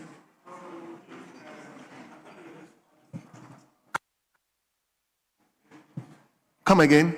We're going to do the next urgent question, which is 8B. Well. If you are done with Well. So I'm on it. So, Honorable Minister, on behalf of the House, we thank you for attending upon the House. Yes, Honorable, let me now invite Honorable Minister for Government Communications, Honorable Ferris Ofosu-Kwaju, to take the seat. Yes. So on that note, I will invite Honorable Mrs. Mavis in Council Board, the member for Fijakwa East, to ask her urgent question. Thank you, Mr. Speaker. The constituency is the Effigia Secretary East constituency, no Fijakwa East. Effigia Secretary East. Effigia Secretary East, yes. Yes, please. Thank you, Mr. Speaker. I rise to ask the Minister of State in charge of government communication what specific implementation milestone have been achieved under the government 24-hour economy program since its launch, and what measurable outcomes have been recorded so far. Thank you. Yes, respectful Honorable Minister. Thank you very much, Honorable Speaker, for the opportunity. I wish to begin with a small preamble. I wish to draw attention to the fact that I am not myself directly responsible for the implementation of the program. But I understand the context within which the question was directed to me because I speak for the presidency. For that reason, it limits my ability in terms of certain specifics, especially regarding follow-up questions. So we may have to be guided by that. But I am more than happy if you bear me out. I have. Honorable members, yes, that is the caveat. Yes, I have a briefing on the steps taken. But in terms of specificity, because it is not my daily schedule, I am more than happy to facilitate an engagement between Parliament and the Secretariat itself for further details to be shared on some of the more specific matters. It's a fair caveat. Well, yes. Honorable Member, he's been frank with us. That is the honest truth, yes. So I have a briefing on the key Honorable steps Minority taken, Chief Whip, yes. The way you are looking at me. I have a briefing on the key steps taken, but I may be limited in terms of follow-up questions because Honorable it's not Minister, my go on. yes. Yes. Mr. Speaker, I thank the Honorable Member for the question regarding the progress made under the 24-hour economy and the Accelerated Export Development Program, and the measurable outcomes achieved since its launch. The most direct answer is this. The program has moved beyond policy design into implementation. Mr. Speaker, the progress reflects the commitment of His Excellency President John Dramani Mahama to translate the 24-hour economy from a campaign commitment into a practical program for economic transformation. Its primary achievement to date has been the successful mobilization of investors, enterprises, financing, and projects around a common objective: expanding production, exports, and employment. Mr. Speaker, to date, more than $11.5 billion in prospective investments have been mobilized, including approximately $5.5 billion under signed joint development agreements and over $6 billion in active project development negotiations. More than 6,700 enterprises and investors have expressed interest in participating in the program opportunities. These outcomes demonstrate growing confidence in President Mahama's vision of a production-led economy driven by private investment, exports, and employment creation. Mr. Speaker, the design of the program is rooted in President Mahama's conviction that sustainable job creation must be anchored in production, competitiveness, and enterprise growth. To understand the program's progress, one must first understand the challenge it was designed to solve. The program is founded on a simple observation: businesses cannot create jobs at scale if they are unable to invest, expand production, or operate competitively. Accordingly, the President directed that the program focus on addressing the practical barriers that hinder the private sector and businesses in investing, expanding, and creating more jobs and opportunities. Across our engagement with investors, enterprises, financial institutions, and development partners, 4 constraints emerged repeatedly as the principal barriers to investment and production at a scale that addresses our productivity and employment gaps. The first is reliable and affordable energy. Second, the cost and availability of finance. Third, the cost of logistics and transportation. And then finally, access to investment-ready land. The program's work over the past year has therefore focused on systematically addressing these constraints while mobilizing investments into projects targeted at economic growth and job creation.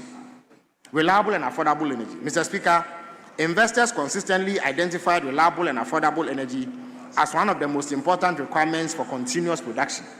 Without sufficient and competitively priced power, firms cannot operate multiple shifts, expand industrial production, or remain competitive.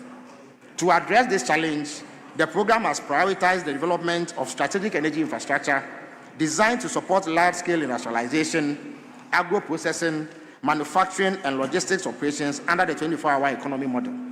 This objective aligns directly with President Mohammed's objective of ensuring that energy becomes an enabler rather than a constraint to industrialization. The first is the Buipe Solar and Battery Energy Storage System, known as BESS, a 1.5 gigawatt renewable energy development with an estimated investment value of $1.4 billion and projected direct employment of approximately 13,200 jobs. The project will be implemented in 3 phases. Phase 1, which is 100 megawatts, Phase 2, 500 megawatts, and Phase 3, 900 megawatts. The joint development agreement was signed on 10th April 2026 with SAI Bioenergy Ghana Limited, a subsidiary of Atri Energy Transition Private Limited.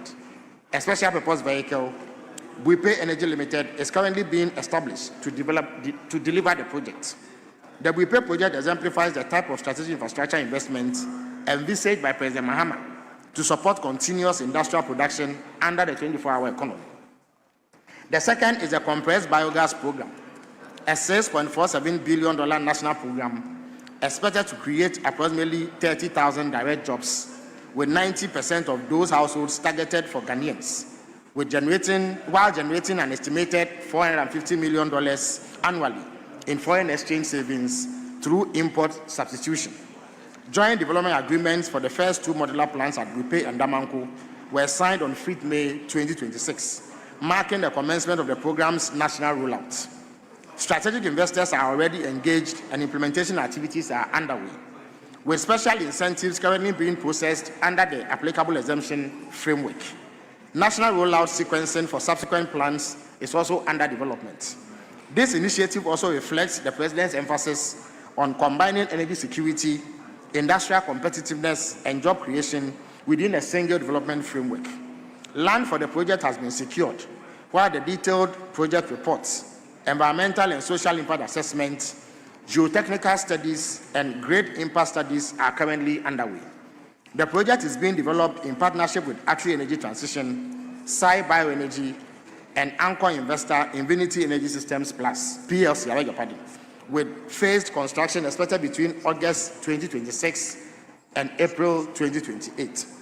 These investments are not standalone energy projects. They are catalytic infrastructure investments designed to provide the reliable and affordable power required to support industrial parks, agro-processing facilities, manufacturing plants, logistics hubs, and export-oriented enterprises operating under the 24-hour economy. Cost and availability of finance. Mr. Speaker, investors and enterprises have equally identified access to affordable finance as a major barrier to growth, expansion, and competitive operation and production to participate in the 24-hour economy program and create the expected job outcomes. To address this challenge, the program has established a financing architecture designed to mobilize private capital while reducing reliance on sovereign. The objective is to make private capital, rather than a government budget, the primary source of funding for economic transformation. This approach is consistent with President Mohammed's direction that economic transformation should be driven primarily by private capital mobilization rather than excessive reliance on public borrowing. To date, the program has secured and advanced several financing facilities, including $290 million Badia SME on-lending and trade finance facility approved to support enterprise expansion, trade finance, and productive investments. A €20 million UNDP Italy Matai agriculture facility to support smart agriculture and value chain development. A 1 billion Ghana cedi in identified domestic equity commitments. 15 million Ghana cedis in approved seed funding through GIF 24-hour economy joint development sub-fund to support early stage project development and structuring of infrastructure projects. Up to $200 million under discussion with Ghana International Bank to support trade, industrial, and export-oriented investments. The progress achieved demonstrates the confidence of development finance institutions and investors in the policy direction established under President Mohammed's administration. In addition, the program has developed a number of catalytic financing instruments designed to crowd in private capital and improve project bankability, which includes a viability gap funding framework, including climate finance to support strategic infrastructure and productive investments whose national economic benefits exceed early commercial returns.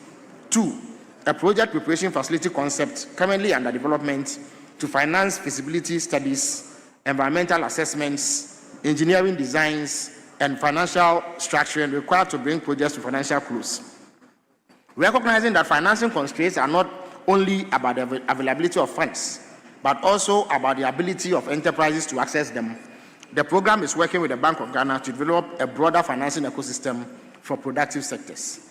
This includes an enterprise support organization, a credit insurance guarantee scheme, a food security and commodity price stabilization fund, a neo-fingo digital finance platform, among others.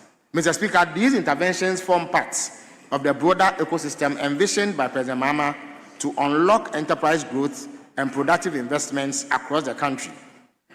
Incentive framework. Mr. Speaker, enterprise engagement has consistently demonstrated that incentives remain one of the most important factors influencing investment decisions and the transition to continuous production. Recognizing this reality, President Mahama has consistently emphasized that businesses must be supported to expand production and create jobs. Analysis of enterprises that have formally expressed interest in the program indicates that approximately 90%, including identify incentives as critical to expanding production and moving to continuous multi-shift operations and creating employment. The proposed incentive framework is currently under consideration by the Ministry of Finance. The framework has been designed as a targeted, performance-based intervention that is accountable, time-bound, and linked directly to employment, production, and value addition outcomes. Key measures under consideration include 1, reduce corporate income tax for qualifying enterprises. 2, 100% first-year depreciation on qualifying plants and equipment. 3, zero rating of VAT and selected levies on qualifying machinery and productive assets. Unlike previous incentive programs, participating firms will be required to sign performance agreements tied to measurable employment, production, and value addition targets. Beneficiaries will be publicly disclosed and subject to periodic review. The objective is not simply to reduce taxes, but to incentivize production expansion, investment, exports, and job creation. Cost of supply chain and logistics. Mr. Speaker, investors and enterprises consistently identify logistics and transportation costs as a major constraint to competitiveness, particularly for agriculture, manufacturing, and export-oriented industries. In many sectors, the cost of moving raw materials, intermediate goods, and finished products significantly increases production costs and reduces the competitiveness of Ghanaian businesses in domestic and export markets. The program is therefore investing in logistics, infrastructure, and integrated value chain systems designed to reduce transportation costs, improve market access, and strengthen supply chain efficiency. A flagship intervention in this regard is the Volta Lake Transport System, Phase 1. Phase 1 of this project comprises port infrastructure development and the provision of floating assets along the Volta Economic Corridor.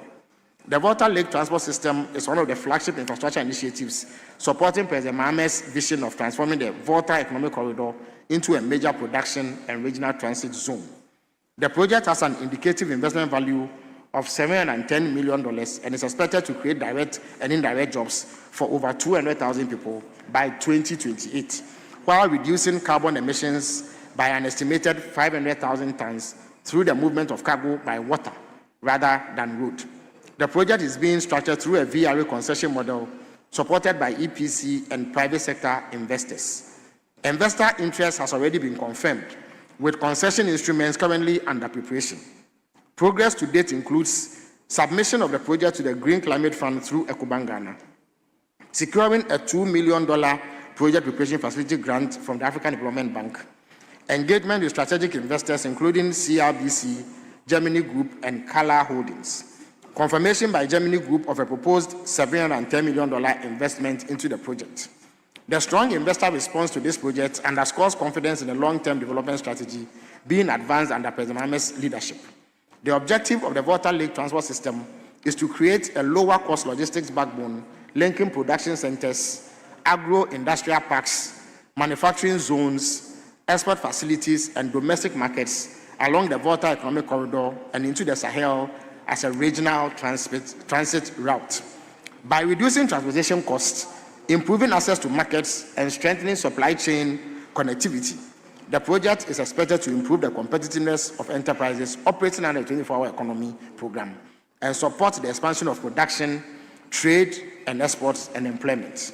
Mr. Speaker, more broadly, the program's logistics investments, including the Volta Lake Transport System, Tamale Air Cargo and Export Hub, integrated trading platforms, and corridor infrastructure, are intended to address one of the most persistent barriers to industrial growth, the high cost of moving goods within Ghana and to export markets. Reducing logistics costs is therefore not simply a transport objective. It is a competitiveness objective that enables firms to produce more efficiently, access larger markets, and create more jobs. Access to investment-ready land. Mr. Speaker, access to large-scale investment-ready land has historically been one of the most significant barriers to agricultural, industrial, and infrastructure investment in Ghana. Investors consistently cite land acquisition challenges, fragmented ownership structures, lengthy negotiations, and tenure uncertainty as major obstacles to project development and financial close. For many large-scale productive investments, secure access to land is the first requirement before investors can commit capital. To address this challenge, the program established the participatory land access model, through which over 605,115 acres have been mobilized while preserving community ownership, participation, and benefit sharing arrangements.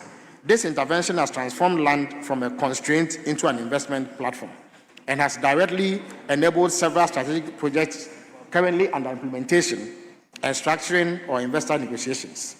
The participatory land access model embodies President Mahamat's commitment to ensuring that communities remain partners and beneficiaries in large-scale investment projects. Now, Mr. Speaker, addressing constraints alone does not create jobs. The next step is converting opportunities into investable projects capable of attracting capital, expanding production, and generating employment. The program has therefore focused on identifying commercially viable opportunities and structuring them into bankable investments through joint development agreements, memoranda of understandings, anchor investment arrangements, special purpose vehicles, concession frameworks, and blended finance structures. This process has resulted in a diversified investment portfolio spanning agriculture, manufacturing, pharmaceuticals, technology, industrial development, exports, and value chain infrastructure.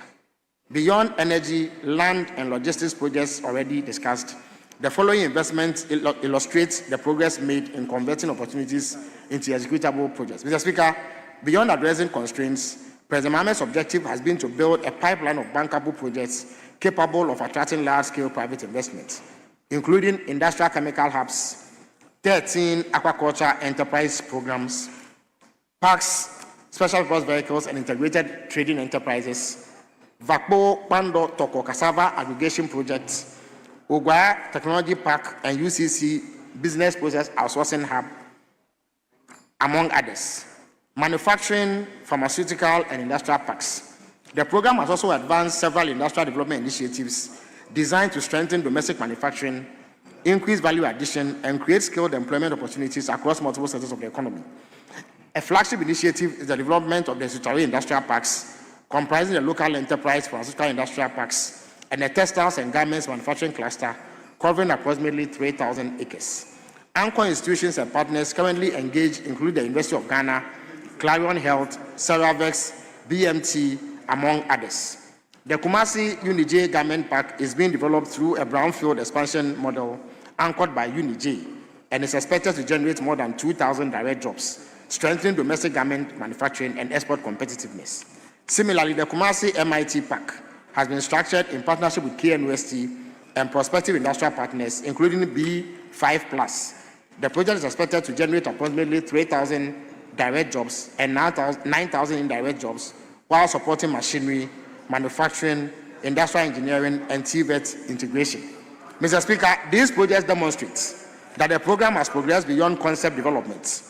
Across the portfolio, investors have been identified, land has been secured, agreements have been signed, financing structures have been developed, and implementation arrangements are being established. The evidence therefore points to a program that is actively converting investment opportunities into bankable projects capable of generating employment, increasing exports, strengthening domestic production, and expanding productive capacity across the economy. Mr. Speaker, the program's employment model is built on a simple proposition. Jobs are created when businesses expand production. For businesses to expand production, they must first be able to invest. For investment to occur, the barriers that constrain enterprise growth must be removed. Mr. Speaker, in conclusion, the most significant achievement of the program to date is the successful conversion of a national policy vision into a pipeline of investable projects, financing mechanisms, and private sector commitments. The program is systematically addressing the major constraints identified by investors and enterprises: energy availability, access to land, logistics and supply chain costs, the cost of doing business, and access to affordable financing. Mr. Speaker, of these, the incentives framework remains particularly critical. Enterprise engagement data indicates that approximately 90% of existing firms that have expressed interest in participating in the program to run multi-shift operations identify incentives as a key requirement for expanding production and transitioning to continuous multi-shift operations. The framework, therefore, remains one of the most important levers for accelerating enterprise participation, investment decisions, and job creation. The program has mobilized the investors. It has mobilized the projects. It has mobilized the financing architecture. It has mobilized the land and infrastructure required for growth. Mr. Speaker, the progress achieved to date demonstrates that President Mohammed's flagship 24-hour economy and accelerated export development program has moved decisively from concept to execution. The foundations have been laid, investor confidence has been mobilized, and implementation is underway across multiple sectors of the economy. The task before us now is to accelerate implementation and convert this momentum into productive enterprises, sustainable employment, increased exports, and long-term economic transformation for the people of Ghana. I thank you, Mr. Speaker, for the opportunity. Thank you very much. Yes, Honorable Mavis Nkansa. Thank you, Mr. Speaker. First of all, the reason why I directed this question to you is because 24-hour economy is not captured under one specific ministry. It cuts across, so then I deemed it fine to ask you. Secondly, I wanted to find out from you, during the electioneering period, the president made us understand that the reason why the three-shift system was coming into place was to cure the problem of unemployment. I listened to you extensively. I didn't hear, this is almost 2 years into President John Dramani Maham's administration. I want to find out how many jobs, indirect and direct jobs, have the 24-hour economy brought about. Thank you. Yes, Honorable Minister. Thank you very much, Honorable Speaker. I think that the Honorable Member is right on point when she notes that this is not something that is restricted to a particular sector. It's a multi-sector activity. It is precisely the reason why the President set up the Secretariat to coordinate the activities of all the agencies that are required to be able to move this forward. And the presentation I just made shows the kind of work that they have done. All that I have said points to the fact that the building blocks, the foundation is being laid, because it's not an event. It is a continuous program that is designed to transform our economy. First of all, to create jobs, to create economic expansion, and ensure that we develop rapidly. In terms of job creation, there is available data since we came to power about the creation of hundreds of thousands of jobs, particularly in the private sector. There are government agencies that run a three-shift system. Indeed, one of them is a Ghana Publishing Company Limited, which is under my office. They have currently instituted a three-shift system, under which hundreds of Ghanaians are employed. There's currently a three-shift system at the ports, which has enabled the employment of a number of Ghanaians. But as I indicated, it is a policy that is being rolled out. Once it is fully implemented and its objectives are achieved, there's no dispute about the number of jobs that will be created. Thank you very much, Honorable Speaker. Thank you. Yes, Honorable Mavis. Thank you very much, Mr. Speaker. So then I just wanted a little contribution. The reason why I asked this question. Over the years, I believe that governments have assumed that it is their role to create employment. But that is not the case. Most of the time, it is government's responsibility to create that enabling environment for the private sector, to create that opportunity for you. And that is why, particularly, I was excited about the 24-hour economy, but it seems that it has just been bankrolled to a slogan. Please, let me make my point.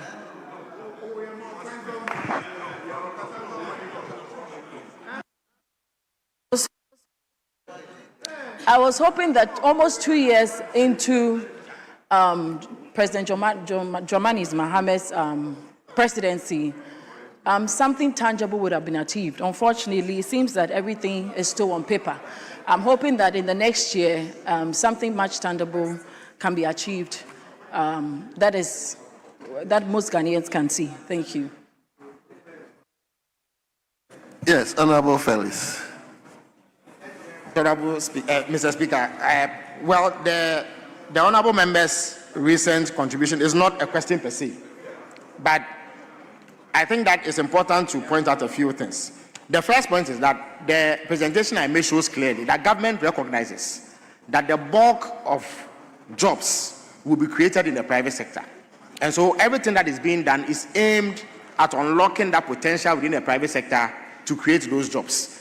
I've spoken about an incentives regime, the need for affordable energy, the need to ensure that the necessary logistics are provided, the need to ensure that the necessary infrastructure exists for the private sector to piggyback on in order to create a job. So there's no dispute about what government makes of who has to create the jobs. It is the private sector. It is also inaccurate to say that nothing tangible has been achieved. You see, we have drawn lessons from the past where ad hoc policy making resulted in unsustainable programs that collapse with the if you like, the coming into power of another government. This is a program that is intended to last beyond this government and stand the test of time. For that reason, the building blocks have to be carefully laid. Whatever policies are implemented must be done such that they are sustained over the period, so that the gains that we seek to make are made consistently over the long term, as opposed to a short-term activity intended only to carry favor with the electorate. So we fully understand what needs to be done, and substantial work has been done. At the right time, further briefing will be provided to Parliament, so that we see exactly where we are. But most of the things that I have highlighted, which have gone on record and have been captured by the Hansard, shows that substantial work has gone on, and very soon we'll begin to realize the fruits thereof. Thank you very much, Mr. Speaker.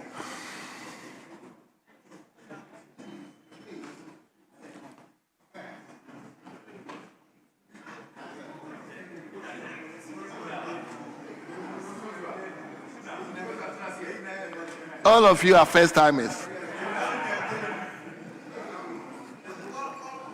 Let me go to Kwabre. That is where we have Bonuri. Thank you, Mr. Speaker. I'd like to ask the Minister what evidence that the government have to suggest that by merely extending operating hours will create jobs rather than just simply stimulating demand, given that for a firm or business to operate 24 hours, there should be a corresponding demand. However, currently you see that most businesses are currently operating under capacity because of very low demand and also high cost. So what is the evidence? What evidence do they have that just by extending doing 24 hours, we are going to create jobs instead of stimulating? Yes, Honorable Minister. Please, let's restrict ourselves to the question. So, thank you very much. Mr. Speaker, this is one of the biggest misconceptions about the whole program. I recall that in the legendary period when we first mooted this, some of these questions were raised. The single biggest evidence that there is demand is the level of importation that we engage in. For a country that is as import dependent as ours, it boggles my mind that anybody can argue that we do not have demand. The only reason why we import to the level that we do is that we do not have domestic capacity to produce to meet the demands for those items. Once we produce locally and given the right conditions and right incentives, you are going to cut out expenditure like freight, like import duty and what have you, which naturally or automatically makes your products cheaper and more competitive than imported ones. And once that happens, the market forces will indicate that your nationals who rely on these imports will begin to patronize domestic goods, which creates jobs and also improves our economy and saves us capital flight, which is one of our biggest problems in relation to the stability of our currency. So there's no dispute, absolutely no doubt, that the demand exists. We simply don't have the capacity to meet it, and that is the reason why we import to a level that we do. Number two, the claim that multi-ships do not create extra jobs is also difficult to appreciate. As I speak to you, there's a state publisher, the Ghana Publishing Company Limited, which did not used to do 3 shifts, who are doing 3 shifts now. They have had to employ more hands in order to be able to do so. So, for instance, the average human can work for only 8 hours. Beyond that, you simply cannot function. So if an entity is producing round the clock, 24 hours, and a group of people come to work for 8 hours and they leave, they need to be replaced by another group in order to sustain the operations. That naturally requires bringing additional hands. So that too is clear and it is straightforward. The reason why many Ghanaian entities are not able to do so is because it is a bit expensive to keep machinery running around the clock. Once you address the cost barrier through tariffs that are competitive for them, once you address the logistics value chain for them and they are able to access raw materials around the clock, there should be no difficulty. So job creation is at the heart of this policy. And once we are operating an economy that never sleeps, there is always somebody on hand to provide a service or a product which will be patronized. You are definitely going to need hands to be able to render that service, and that is job creation right there. Thank you very much. Yes, Honorable McQueen. How much funding has been allocated for the implementation and how much has been disbursed so far? Yes, Honorable Minister. Mr. Speaker, I believe that the 2026 budget captured 100 million Ghana cedis. Now that is for the operations of the secretariats, so that they are able to roll out their policies and are able to administer their outfits. That is separate from what is needed for purposes of incentivizing the private sector, for purposes of providing credits, for purposes of providing cost-efficient tariffs and what have you. Indeed, when I answered the question, I noted that we are taking steps to expand our energy output so that we have cheaper source of energy for the private sector and all those who want to participate. To do that, we are engaging firms that have the capacity and the financing to make such investments, which will then make cheaper energy available. So government does not have to use its own resources. So the misconception here is that people believe that government must take money from its coffers in order to incentivize the private sector. That necessarily is not the case. There are other ways of doing it so that you don't need to use public funds. But the 100 million that was allocated was for the operations of the secretariat. And I'm sure that when the finance minister presents the 2027 budget, adequate accounting will be made of what the money has been used for. Thank you very much, Mr. Speaker. Yes. Honorable Duke. Thank you, Mr. Speaker. Mr. Minister, what labor protections have been established for workers on night shift regarding safety, transportation, their health, and overtime compensation? Yes, Honorable Ferris. Thank you very much. I believe that we have adequate laws that safeguard Ghanaian workers from certain harms that may come their way whilst working under this particular program. For instance, the issue of security, it is pretty straightforward. If companies require the provision of security, the Ghana Police Service exists, other security agencies exist, and they can make these arrangements. Indeed, I do know that at the Ghana Publishing Company, for instance, the police are on hand to provide security 24/7 to the extent that the company requires it. So there's no shortage of legislation or workplace regulation in order to protect Ghanaian workers whilst they participate in this particular program. But where gaps are determined, we will have no difficulty as a government coming to Parliament to enact necessary legislation to better protect the Ghanaian worker, even as they contribute their quota to the success of this program. Thank you very much. Yes, Nana. New Jabbing. Thank you very much, Mr. Speaker. Is New Jabbing enough? Yes, go ahead. Minister, has the sector conducted a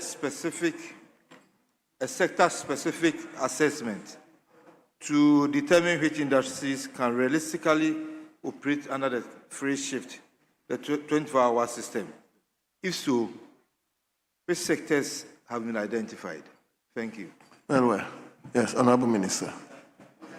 Be on audience to permit the honorable member to repeat the question. I didn't catch the first Yes, part. Honorable Nana, New Jabbing North, please. Come up.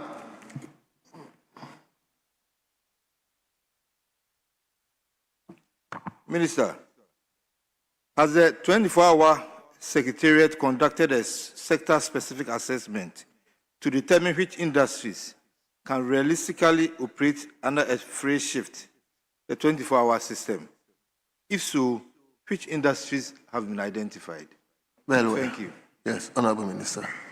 Off the top of my head, a sector like manufacturing, for instance, requires additional hands in order to be able to operate that. And I'll give you an example. Mr. Speaker, in my formative years, I did chemistry in school at KMUST. So as part of my attachment, I had to work at GASEM.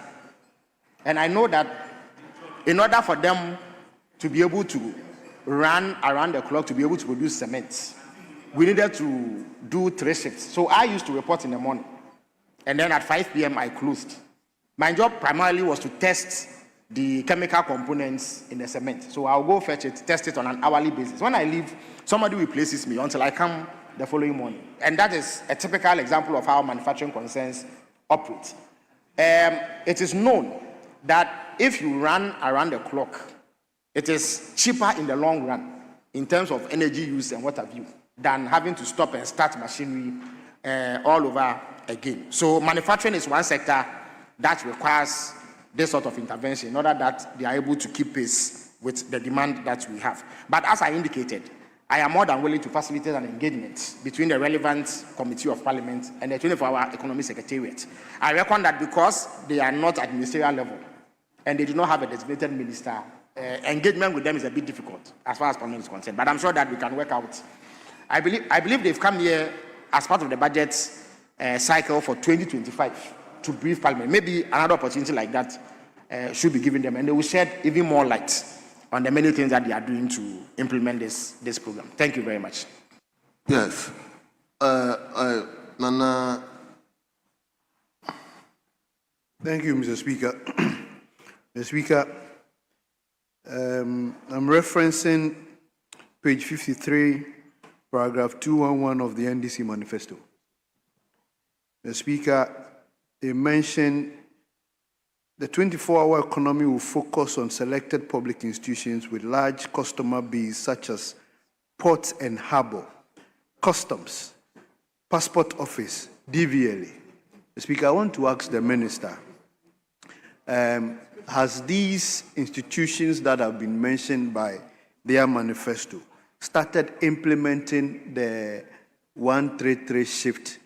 And then secondly, the initiatives that he mentioned, is there any timeline? Can you look into the face of the Ghanaian youth and tell them definitely when they are going to, Yatiti will go to work in the morning and then close in the afternoon, and Captain Smart will come in the afternoon before Sami Jenfi will do the night shift? Thank you. Honorable member. Yes, Speaker, I think that, of course, whilst appreciating where the honourable member is coming from, it's important that we don't trivialize the conversation. It's a very important question that the honourable member asked. I mentioned the ports, for instance. Several months ago, I think sometime last year, if I'm not mistaken, they publicly announced that they had begun a three-shift system. Again, I'll refer to the Ghana Publishing Company. This is a state entity. They do printing.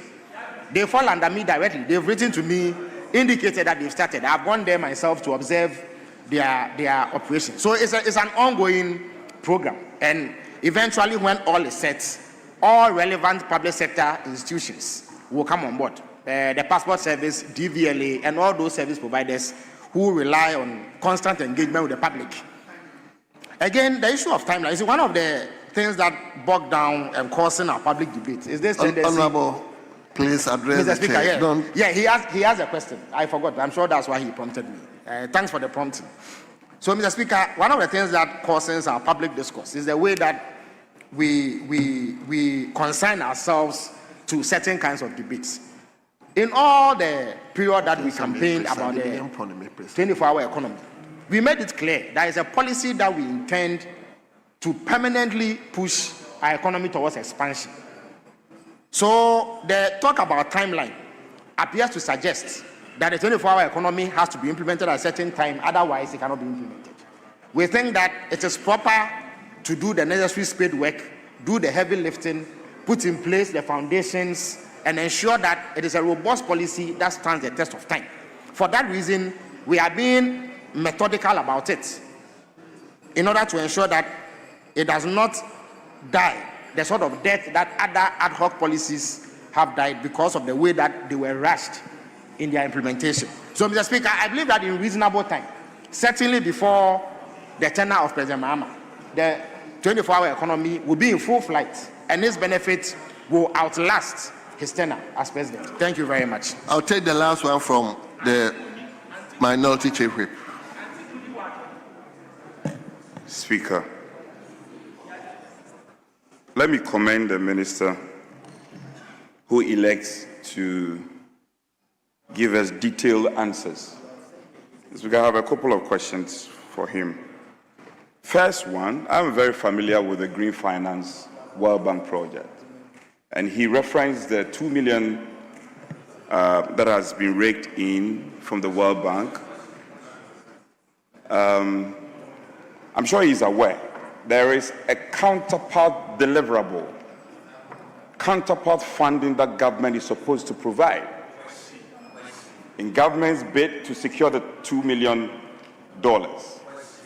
Can the minister tell us how much of the counterpart funding that this government has paid so far in dollar terms? Do you have any other questions? Hold on. Then take them. So that well, that would be the first one. Yes. Second one,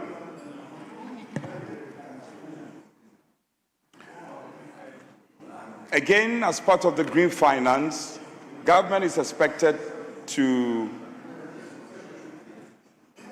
engage in renewable infrastructures across the country. I'll give you two examples. One, in some St. Martin's, government is supposed to put out some solar panels at that school. Then in some municipal assembly, government is supposed to put out solar panels there. And some other second cycle institutions in the central region, for instance. I am keen to know what has been the attitude of government towards the building of this infrastructure. Last one. Speaker, the thrust of the question is to secure or elicit from the minister measurable outcome as a result of the implementation of the 24-hour economy. And he has been specific to mention climate finance and environmental sustainability. The minister cannot make this passing statement and just go scot-free. He should elucidate on them. What are the measurable outcomes in terms of climate finance and sustainable environmental sustainability? What has the government achieved? Evidence of it. I'm not interested in, we are going to do this. Tell us what are the measurable outcomes. Three questions. I'm going to write his answers. You should speak to it. Yes, Honorable Minister. Thank you very much, Mr. Speaker. The first one relating to counterpart funding for the Green Finance Initiative. I believe that I would have to get back to the Secretariat and the Ministry of Finance for specific details. I have no difficulty furnishing Parliament with it through whatever mechanism Mr. Speaker provides with that. In terms of the provision of green infrastructure, that too I will need to come back with specifics. I will note it down and let the Majority Chief Whip have the answer. And then in terms of the measurable outcomes for climate and sustainability initiatives, I believe that I mentioned some of them. But if he wants to drill down to specificity, I'm able to do that in the shortest possible time, just so that we do not take too much of the time of Parliament. It was not possible to speak to every single thing that has been done. But I sure will come back with specific answers to the questions that he has provided, three of them. Thank you very much, Mr. Speaker. Thank you. I will be fair. He elected to speak to 2 million finance from the World Bank. It's a reasonable question to ask him. That if you are talking about 2 million from World Bank, then you must also know that the World Bank project of 2 million comes in its wake a certain expectation to build renewable infrastructure across the world. And I'm sure he knows about that. He should be able to provide answers. But to be fair to him, he says you go back and come back. Speaker, we have media on 23rd. When is he going to give answers to us? Media is just 23rd. So Honorable... He should give us some timelines.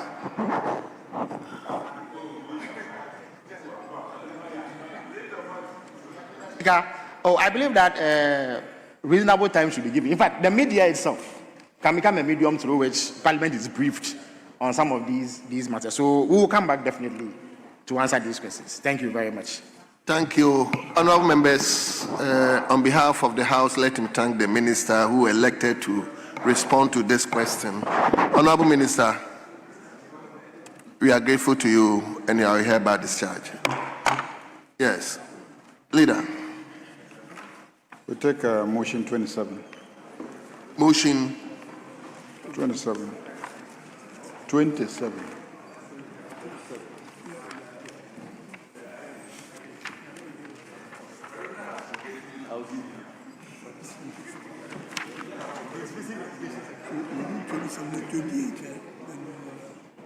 Yeah, we'll do 27 first, and then we'll take 28.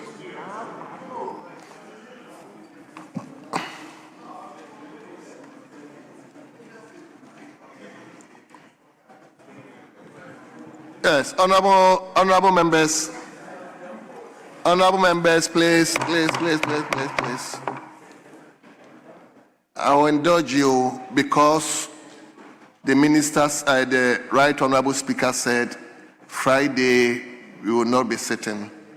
I will indulge members that we do extra work, not only today, tomorrow, and Thursday.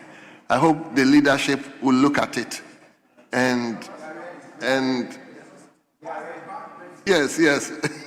Speaker, I'm not too sure if our colleagues on the other side are ready to come under the 24-hour economy, especially when they have been evasive with their answers. Well, we are ready. Are you ready? Okay.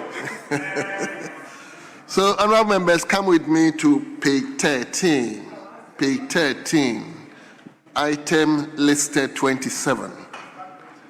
Item listed 27. Honorable Minister for Education.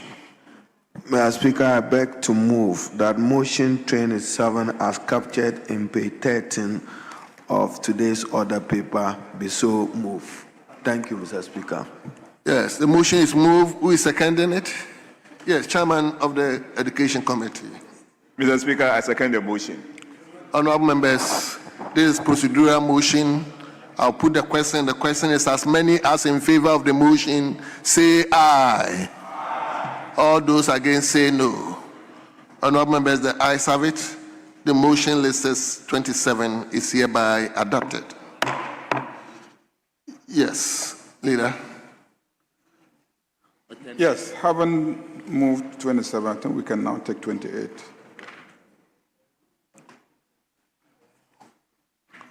Yes.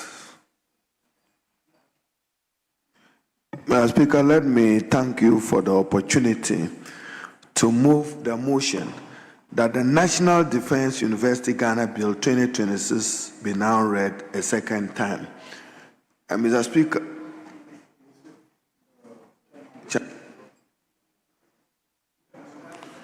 Yes. Honorable members, the motion has been moved. Who is seconding it? Minister, it has to be seconded first. Second reading, he can't second. Yeah, I'm saying he cannot second. Yes. Yes. Honorable members, I think in moving the motion, he can state he can do it as well before it is seconded. He moves the motion, then the chairman of the committee presents the committee report. Well, whichever way. But I don't think the minister will be wrong. Motion for second reading is not seconded. It's in the rules. It's not seconded. You just move it and then the chairman will present the report.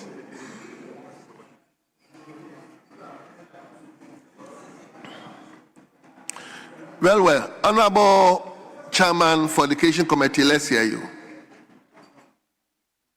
Okay, thank you, Mr. Speaker. Mr. Speaker, I think the first thing he did was to move motion number 27. Yes, that's what we have finished on. So it's now 28. Motion 28. Yes, the 28 is what he has moved. And he wanted to state the policy and the memorandum behind it. And I think he's right to do that. Majority Leader, I think the minister is right to do that because he is actually bringing so he has the right to bring the memorandum understanding the reason behind it. So, Honorable Minister, you may go ahead. Hold on, please. Yes. Let's just reference our memory. Let's visit Order 167. Second reading, Order 167. Order 167 is when a motion is moved that a bill be now read a second time. A full debate shall ensure on the basis of the explanatory memorandum and the report from the relevant committee. It goes ahead to say the debate on the motion for the second reading shall also relate to the fiscal impact analysis of the bill and the effect on the economy generally. Speaker, if he's coming under, when he's laying a paper where he's coming under 97.3, then one can say that you should prefer reasons why you are laying the paper. This one is motion. And Honorable Minister, your duty is to read what is captured in the order paper. You read it. So in the course of the debate, the practice has been when the full-blown debate ensures, then the minister always gets the final say to close up where matters that come out during the Speaker, I'm experienced in this house. I know the practice. Leader, he has left leadership so long ago. He's not enjoying the ministry. So Honorable Minority Chief Whip. Well, Speaker, we are in your hands. What's the sense of moving the motion? You are moving the motion in order that you be convincing the House to adopt what you intend to present. So he has moved the motion. He will now tell us why this. The report, the Can you listen to me, leader, with respect? Listen to me, Abba. The chairman of the committee is going to speak to the motion that has been moved. He's not seconding. Second reading, he's not seconding. We don't second, then yes. he will present the report of the committee. Then there was going to be a full-blown debate. We will speak to impact analysis. We will speak. That is when we are done, the minister can come in. That is what it is. Show me anywhere in our orders that says that when a minister is moving a motion, he should speak to policy and policy. There's nothing like that. There's nothing like that. Yes, let him move to Attorney General. Right Honorable Speaker, the settled practice of this House that I have gotten used to, even when I was Deputy Attorney General, is that it is only in respect of a procedural motion that when the minister moves, he does not, provide the underlying rationale for the motion. But if it is a substantive motion for the second reading of the bill, then the minister has to provide the underlying rationale and the policies that are, encapsulated in the memorandum. But this is not a question of, reading the memorandum, but presenting it to Parliament so that Parliament understands, and that is what generates the debate. So I side with the Honorable Education Minister that he needs to move this motion in the manner in which a substantive motion is moved in Parliament. I thank you, Mr. Speaker. Yes. Speaker, I suffered this a lot until you know how this is. Mr. Speaker, we changed the procedure with the new rules. Yes. In fact, under 105, if you read under 105, so I had to take my time to read them. So it says that a motion, unless moved at the second reading or consideration stage of a bill, shall be seconded. So in interpretation, this is how we are taught to read. A motion shall be seconded, and if not seconded, shall not be debated or entered in. So once we are moving the motion at the second reading, the secondment is debated. So if we had the first deputy speaker here, we would have, raised certain issues. So at second reading, we've been told that we don't second. The chairman of the committee will just zoom. No, yes, but he moves the House. He moves, in fact, in his absence, any other minister could have done this on his behalf. And then the chairman for the committee would have risen to present the report. It's the presentation of the report that is then seconded. When the report is presented, the ranking will then rise to second the adoption of the report, and in doing so, he will make his comments. So I believe that this is what the new rule suggests. So, Mr. Speaker, I believe that we can make progress. Yes, Honorable. Let me listen to the majority Speaker, leader. I don't intend to respond to the procedural issues of the whips, because the whips all know how much respect I have for whips. But, Mr. Speaker, when it comes to matter of procedure, let me remind the two whips that the standing orders of the Parliament of Ghana is not superior to the Constitution of Ghana, the Constitution of 1992.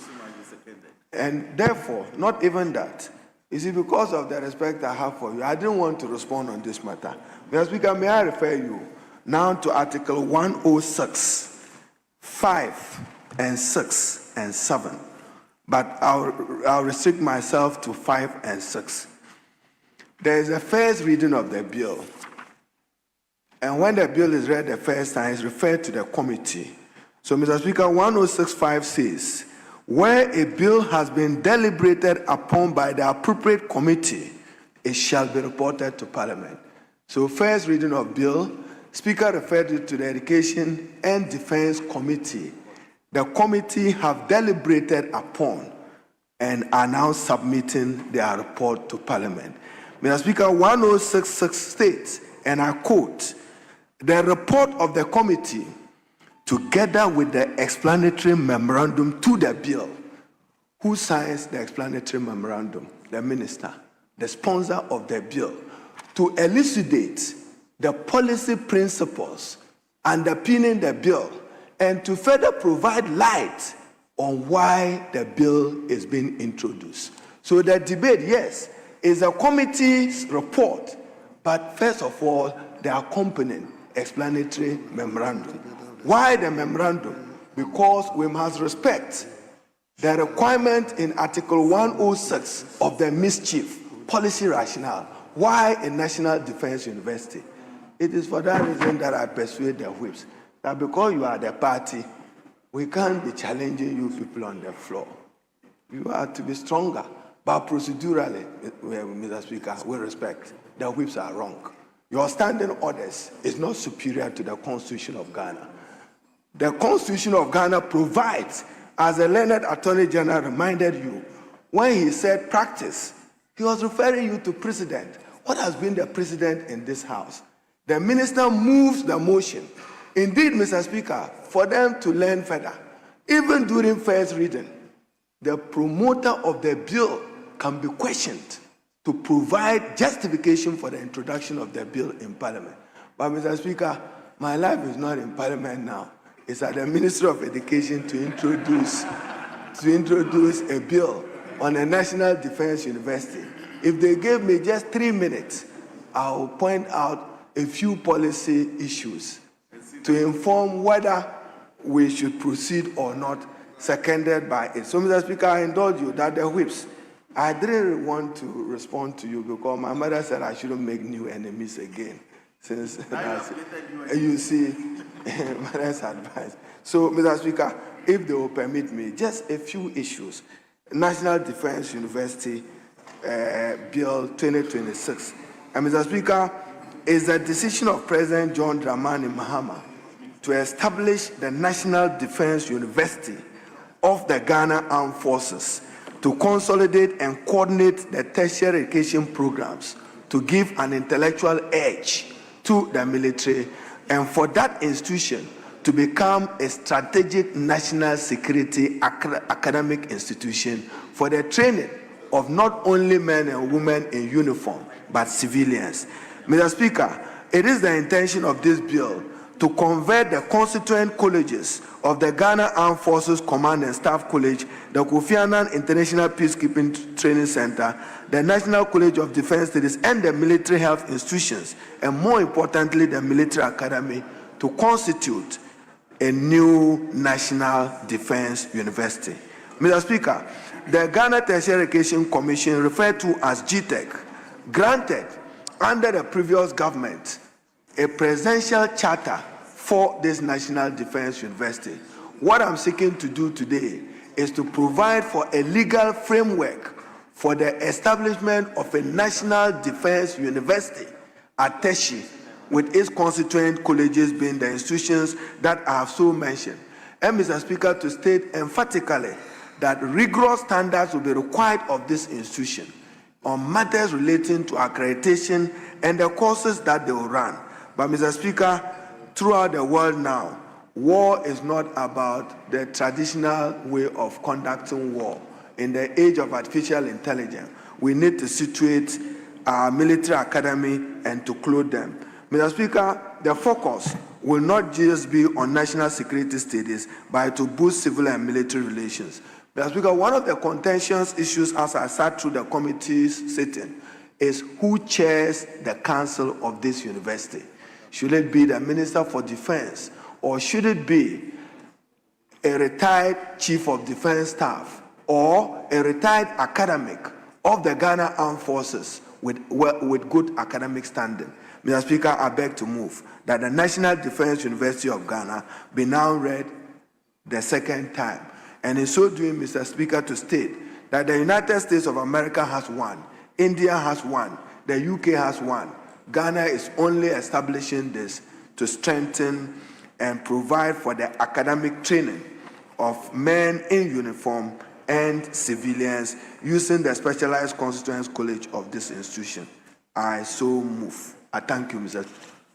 Thank you very much. Now, the chairman of the committee may read the committee's report. Thank you, Mr. Speaker. Mr. Speaker, I want to present the report of the Joint Committee on the Education and Defense and Interior on the National Defense University Bill 2026. Mr. Speaker, I urge the Hansa Department to capture the entire report as having been read as I go through the introduction, acknowledgement, and then conclusion. But before that, Mr. Speaker, 2-0 acknowledgement. The lines you read, the Joint Committee expresses its profound gratitude to the Honorable Deputy Minister for Defense. So I now present the report. Mr. Speaker, the National Defense University Bill 2026 was presented to the House and read for the first time on Thursday, 25th June 2026, by the Honorable Minister for Education and Member for Tamale South, Mr. Haruna Idrisu, pursuant to Article 1064 and 5 of the 1992 Constitution of the Republic of Ghana. The bill was subsequently referred to the Joint Committee on Education and Interior and Defense and Interior for consideration and report in accordance with Order 165 of the Standing Orders of the House.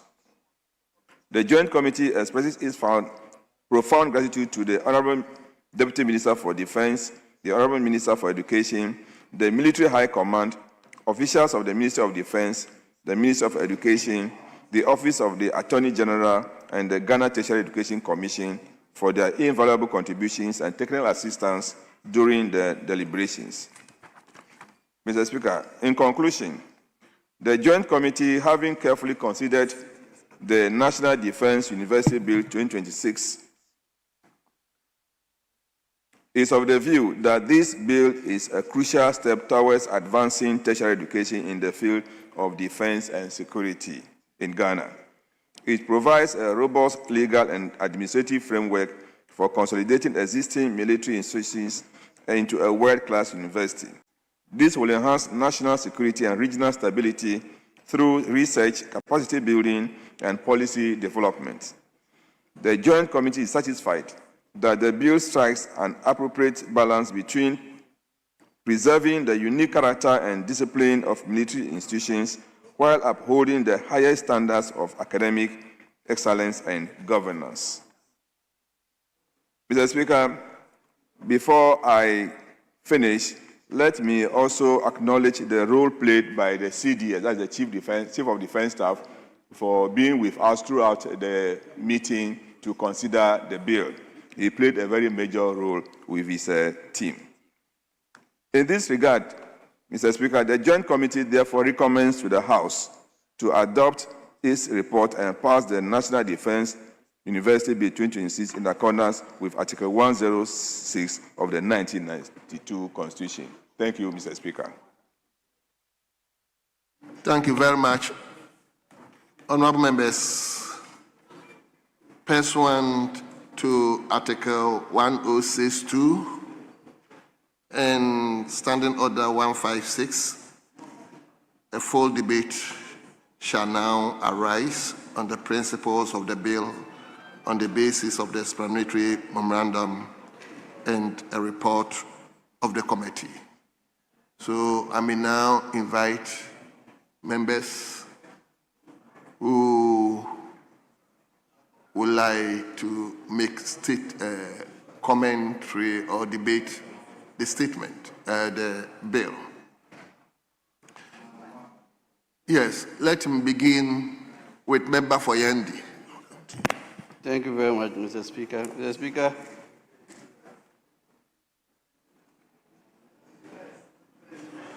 Honorable Member, I have called you. Yes, yes. Honorable Member for Yendi, I have called you, so yes. Thank you so much, Mr. Speaker. Mr. Speaker, thank you for the opportunity to contribute to the reports currently before the House. Mr. Speaker, the committee met and a number of issues came up. Mr. Speaker, one major issue which came up and which has been highlighted by the sector minister is to do with the Minister for Defense chairing the Governing Council of the University. Mr. Speaker, this issue was debated at the committee level, and Mr. Speaker, the current Deputy Minister for Defense, in defending that position of government, is of the opinion that this institution that is to be established will be a specialized institution and not just an ordinary institution. And so, given that it is conceived to be specialized, it means that it will be a little different from the normal public institutions that we know of. And so, it should not be out of place, Mr. Speaker, to have the minister being the chair of the Governing Council. Mr. Speaker, our opinion as members has always been that any institution of higher learning should enjoy some bit of academic freedom. And to enjoy academic freedom, you should not have the minister who is in charge of government policies also being part of the decision-making processes of these institutions. And so, Mr. Speaker, will put it forcefully before the committee that the chairperson of the Governing Council should not be the sector minister.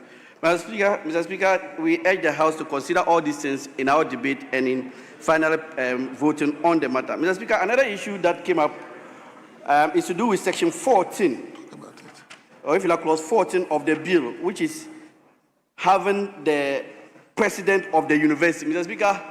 Honorable, hold on. Yes. Respect to my colleague, just to remind my respected colleague that we are coming under 167. The provisions of 167 are clear.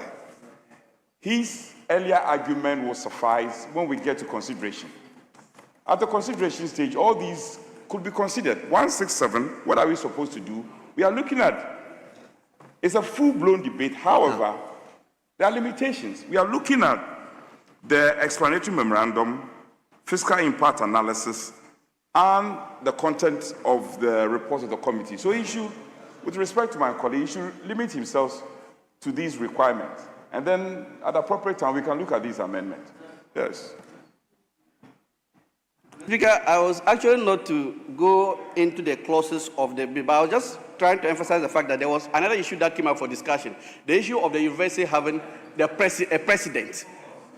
Okay, Mr. Speaker, our opinion was that usually in Ghana here, we have presidents associated with private universities. And when it comes to public university, we have vice chancellors.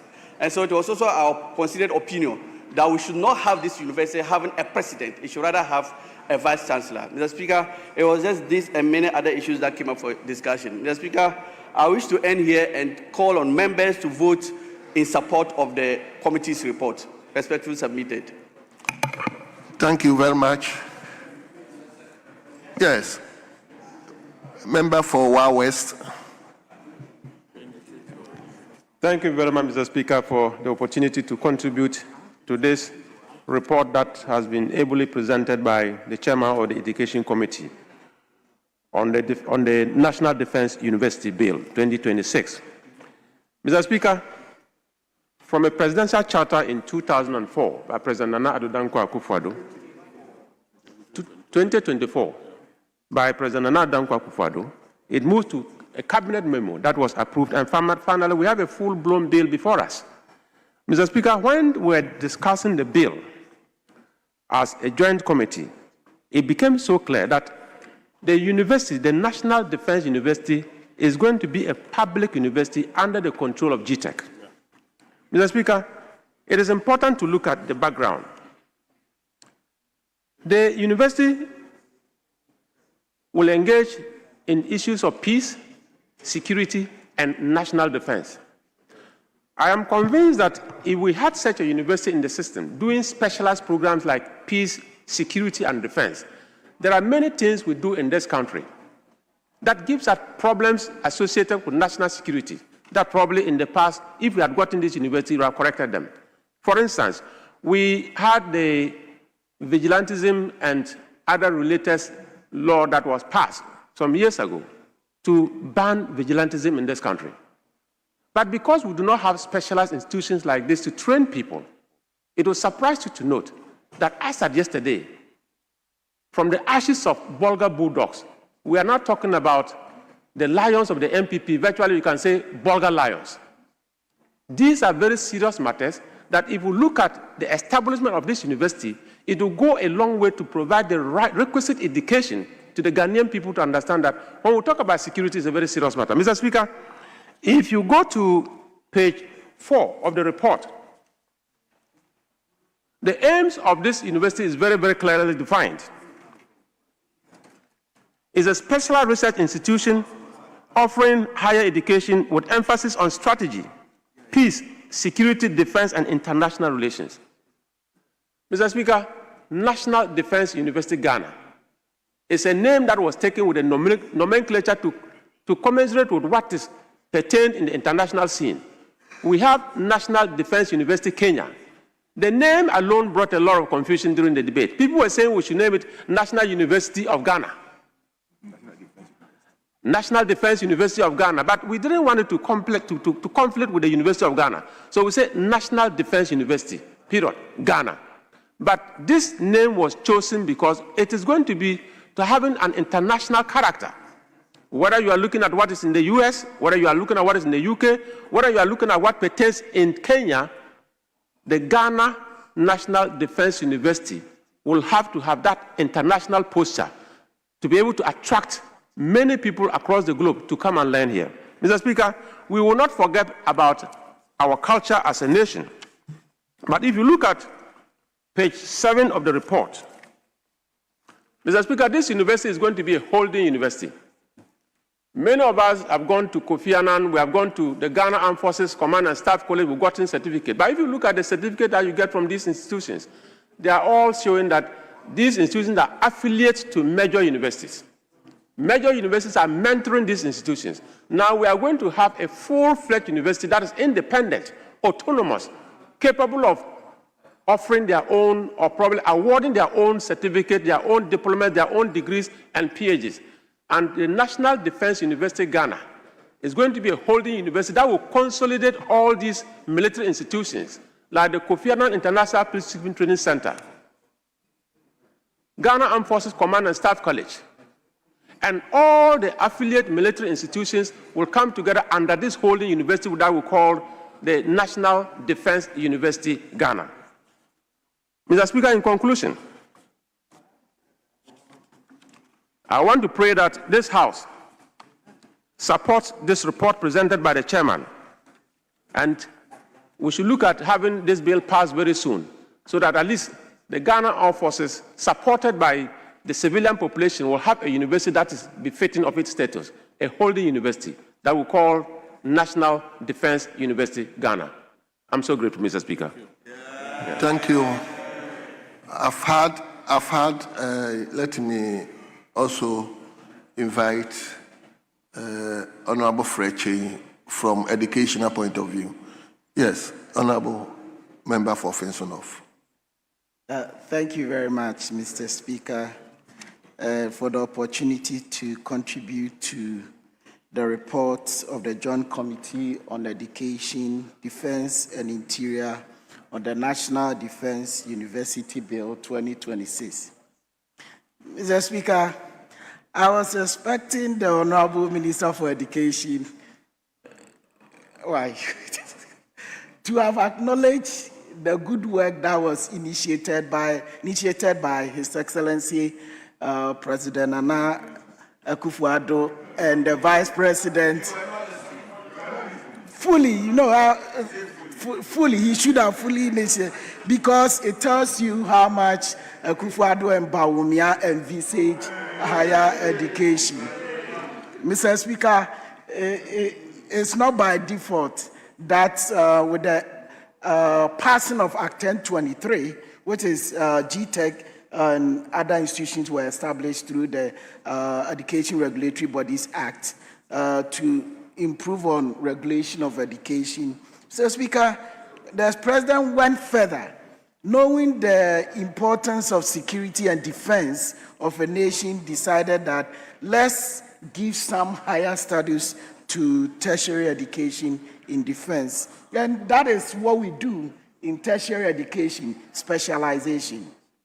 And if we can do well economically, specialization is something that we have to do. So I'm happy that we are moving to the next step by having the National Defense University. I know the minister is trying to coach somebody to come back, but it's something that we have to appreciate the fact that Akufo-Addo and Bawumia think beyond what we are seeing today. Mr. Speaker, this is a holding university, but sometimes one thing we realized with the bill was that so much power was being given to the constituent universities, and as such, we need to make sure that if it's the holding university, then it should be responsible for the entire award of degrees, but not by the constituent colleges.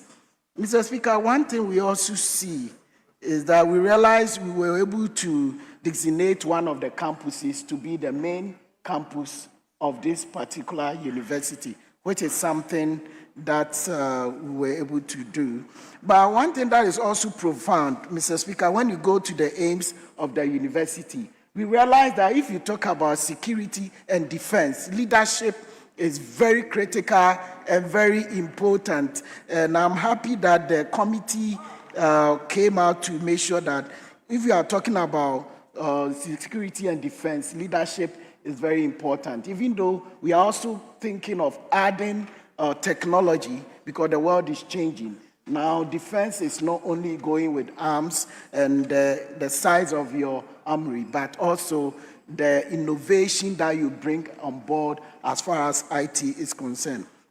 On the whole, what we are asking is that we shouldn't just set up this university by just setting up, but it should come with the needed resources to be able to implement this institution very well, because this has got to do with defense, it's got to do with security. And we want to set a standard that will go beyond Ghana, not just a standard for Africa, but a university that can train for our security services to be comparable to anywhere in the world. So with these few words, Mr. Speaker, I support the report from the Joint Committee, and I ask that we all, the House, do support it. I thank you.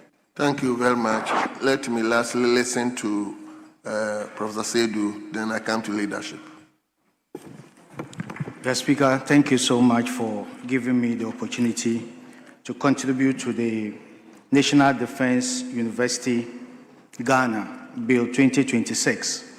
Mr. Speaker, if you look at the report that has been presented, it alluded to the fact that Ghana's military institutions operated largely under the mentorship of civilian universities. And the report also noted that this provides academic oversight, but do not allow for full autonomy. And basically, we understand the way the military institutions operate and the content within which they teach and the kind of discipline that they instill in people that they teach.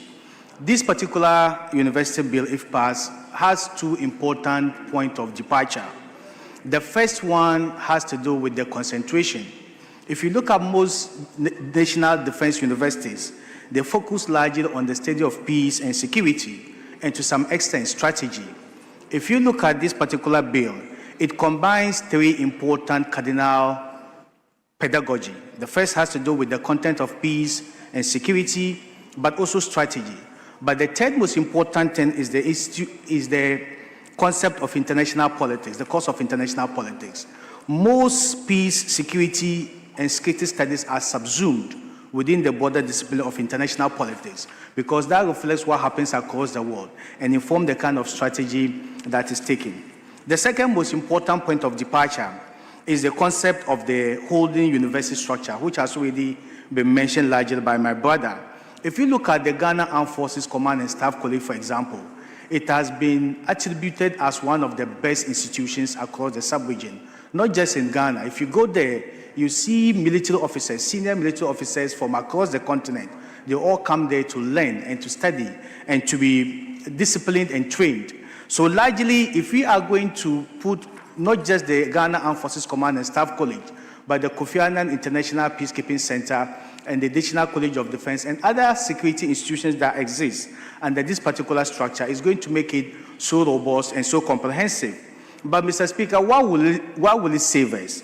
Largely, because these institutions operate separately, there's likely going to be there are going to be multiple allocation of resources. So a holding university structure will combine these resources and put them into an efficient use. Second, there's likely going to be a lot of different things that are taught across different countries. A holding university structure will synergize the different mode of delivery in pedagogy, the different teaching skills and the different teaching methods into a holistic one that will make it more attractive and more respected. The last one has to do with the elimination of duplication that may move across these particular universities into one particular thing. Mr. Speaker, I'm reliably informed that government has already, through the GET Fund, started the construction of an administrative block for this particular university. And I believe that if this is approved, it's going to go a long way to, first of all, serve as a center of research, knowledge generation, and learning. It is going to build the capacity of not only the Ghana Armed Forces Command and military in Ghana, but senior officers across the continent and the region at large.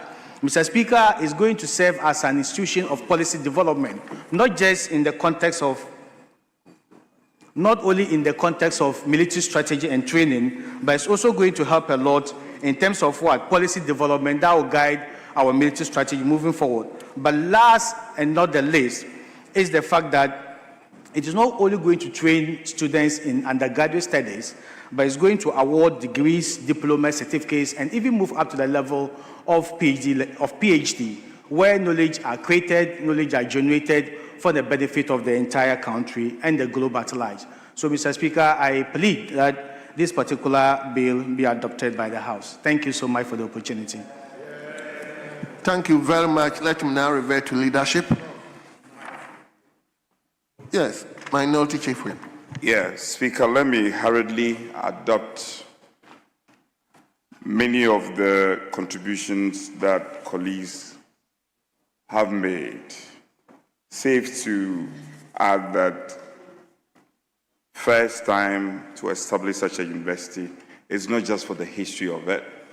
The relevance of it is clear.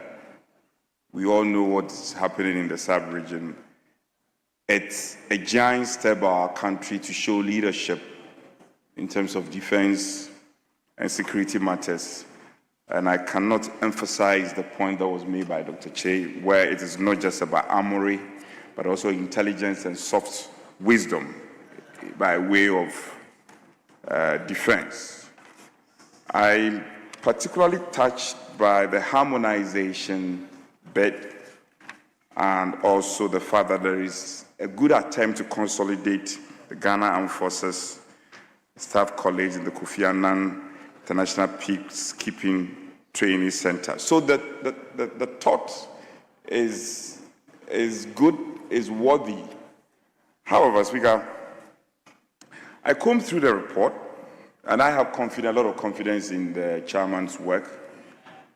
And the imperative of 167,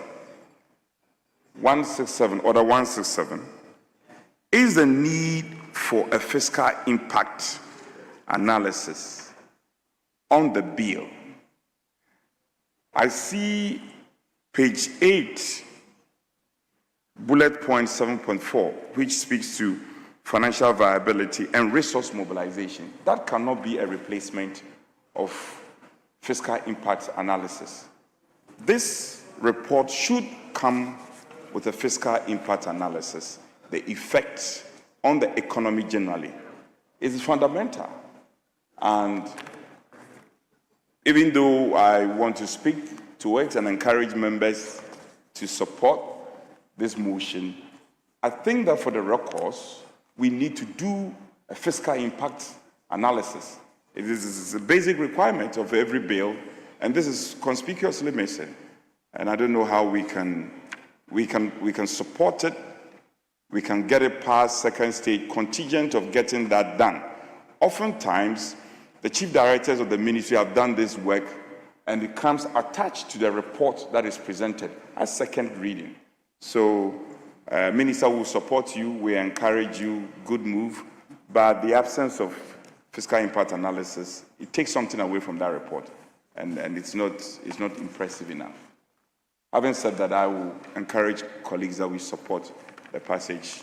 Thank you very, very much, Honorable Minority Chief Whip. Yes, Majority Leadership.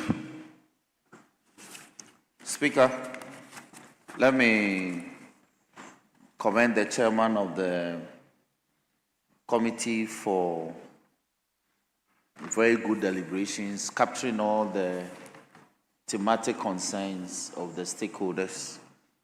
Speaker, especially if you read paragraph 2 and 3 of the report as contained on page 3 of the report, it says that the university is envisioned as a premier center of excellence for defense and security education, research, capacity building, and policy development. Speaker, it goes further to say it will offer diploma, undergraduate, postgraduate, and PhD programs for both military officers and civilians engaged in national security and defense matters in Ghana and across Africa.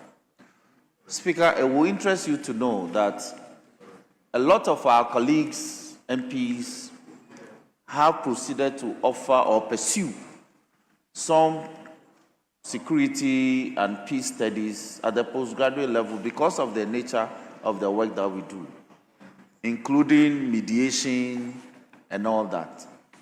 And so the conglomeration of these programs from these 4 institutions that have been mentioned, especially in paragraph 3 of the same report, to which the Kofi Annan Peace Training Center, the Ghana Armed Forces Command and Staff College, the military health institutions and all, coming under one umbrella to offer this program. Mr. Speaker, will give us a very good opportunity to attract students from across the West African sub-region. Our proposed military university, defense and the National Defense University will become like the Sandhurst of West Africa, where countries will pay good money to have their military personnel trained in the affairs of warfare and defense matters and national security matters. So it should be viewed not only as a consolidated institution of training in defense and security matters, but also as an opportunity to attract good investments from across the West African sub-region. Mr. Speaker, second, in a lot of established democracies, we have war colleges. In fact, there's a war college in the United States of America. They go and study how to conduct war and litigate war. And so you see, I'm not a product of any of the war colleges, but I'm only saying that we are getting there. And we should have institutions that are ready to equip our people in readiness, especially when, even at international forum, when you engage some of the representatives of these institutions, you see that there's a lot that we can do to catch up. Speaker, third, Parliament is making arrangements to introduce formal postgraduate training into our programs through the Parliamentary Training Institute. This will be an added advantage, that in addition to those programs that are being suggested and proposed, this institution will offer, so that you don't enter Parliament and leave the way you came. So that when you leave Parliament, you should be useful and productive out there. You should be able to lecture, specialize in some of these areas. So, Mr. Speaker, I want to urge the House that we adopt this report and move with some speed and dispatch and handle the bill at the consideration stage in a manner, not today. I'm not saying today. I am only, that's what I'm saying, I am urging the House. Mr. Speaker, my brother Arno is in a hurry. I'm saying I am urging the House. Yes, I know that we should adopt the report as presented. And then, look, this will be a very important training institution. If you go to India, the entire Indochina area, they generate revenue because of the facilities that they have. So I plead that we do this, and it will serve a lot of purpose for us in our sub-region. So, Mr. Speaker, with these words, I thank you for the opportunity and urge the House to adopt the report as ably presented by the chairman of the committee. Thank you very much. Thank you very much. Honorable members, I think at the conclusion of the debate, I'll put the question, and the question is, as many as are in favor of the motion listed 28 in today's order paper, say aye. Aye. All those against say no. Honorable members, it's obvious the ayes have it. The motion is carried. An act to establish the National Defense University, Ghana, and to provide for related matters. Honorable members, the National Defense University, Ghana Bill 2026 is accordingly read a second time. Yes, leadership.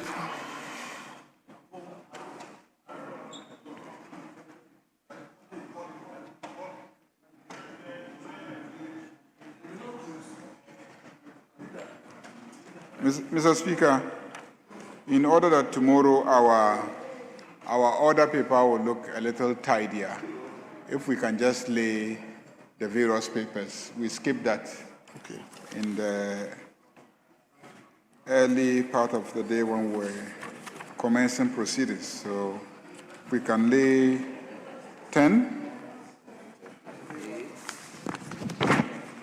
10A, 10B, and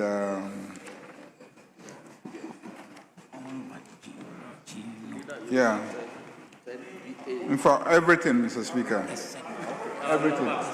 Everything. So we'll have the minister to assist us. So I will lay 10A, and then minister will lay B all the way to yes, and 11 as well. Yeah, 11 as well. No. 10G, 10F, G, and H are by 10. Yes, F, yes. Yeah, okay. So, Mr. Speaker, let's start taking them. Up to 10E. You lay up to 10E. Well. Honorable members, come with me to page 3, item listed 10. We therefore take us to the beginning of public business.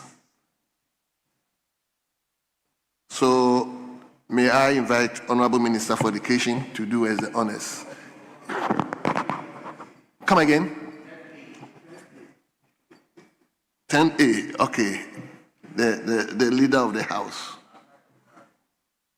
Annual statement by the Audit Committee of the Office of the Civil Service for the year ended 31st December 2025. Honorable members, the paper has been duly presented. It is referred to the Committee on Public Administration and State Interest for consideration and report. Now we turn to 10B. I think we should just take all of it together. Yes. From A to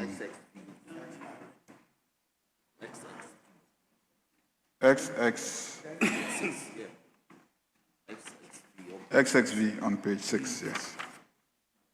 To XXV 25.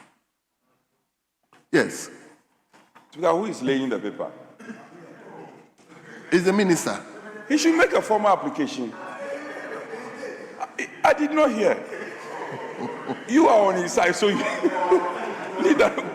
I was. Mr. Speaker, can you please tell Honorable Patricia Apiaje to stop distracting him?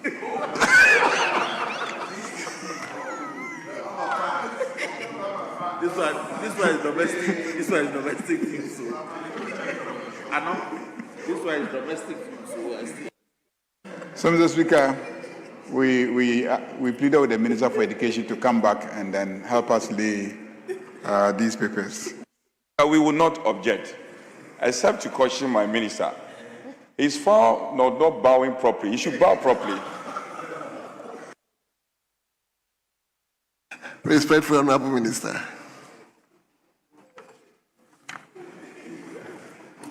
Annual statement by the Audit Committee of the Gomua Central District Assembly. Leader, I haven't seen you. For the year. I haven't seen you. Mr. Speaker, I think I know it's right because he only nodded though, he didn't bow.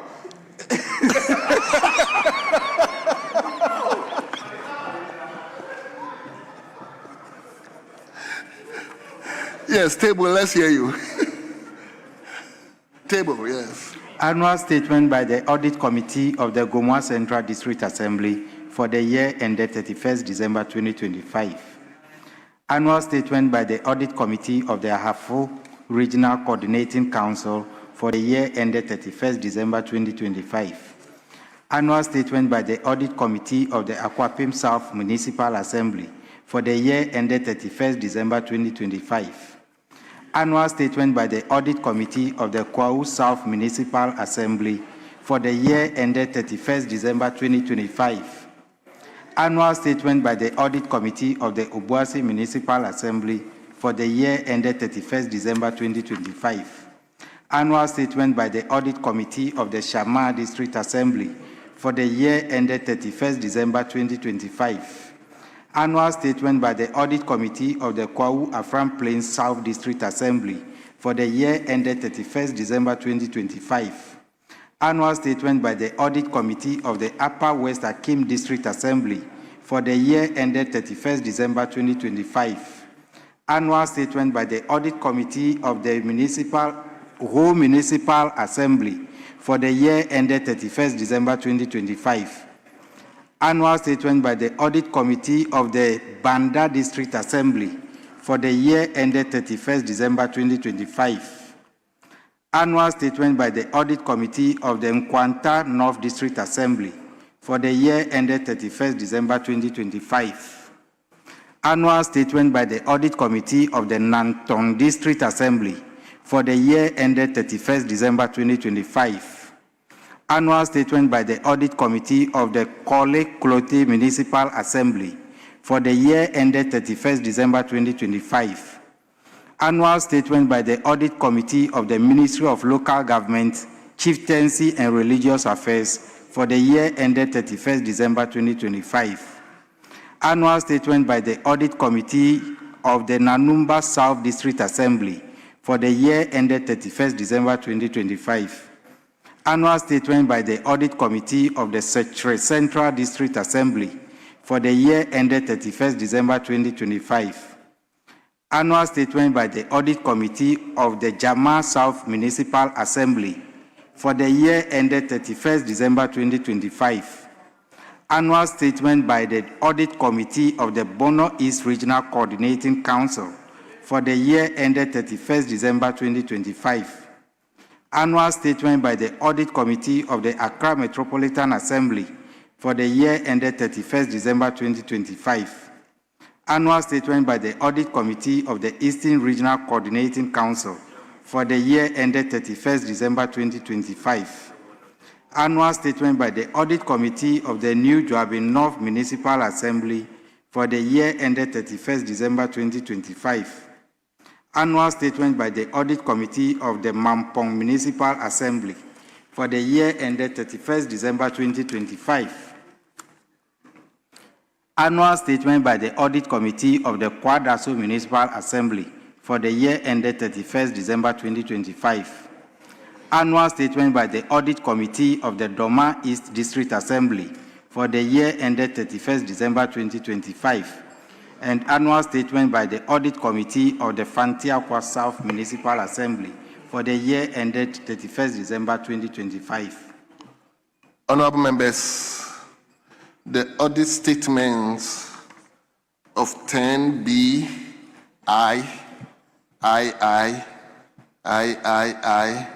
IV, V, VI, VII, VIII, IX, X, XI, X of CI sources for consideration and report.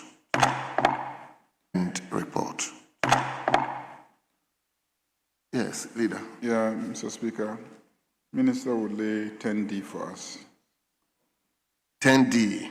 Yes, Minister. Annual statement by the Audit Committee of the Environmental Protection Authority for the year ended 31st December 2025.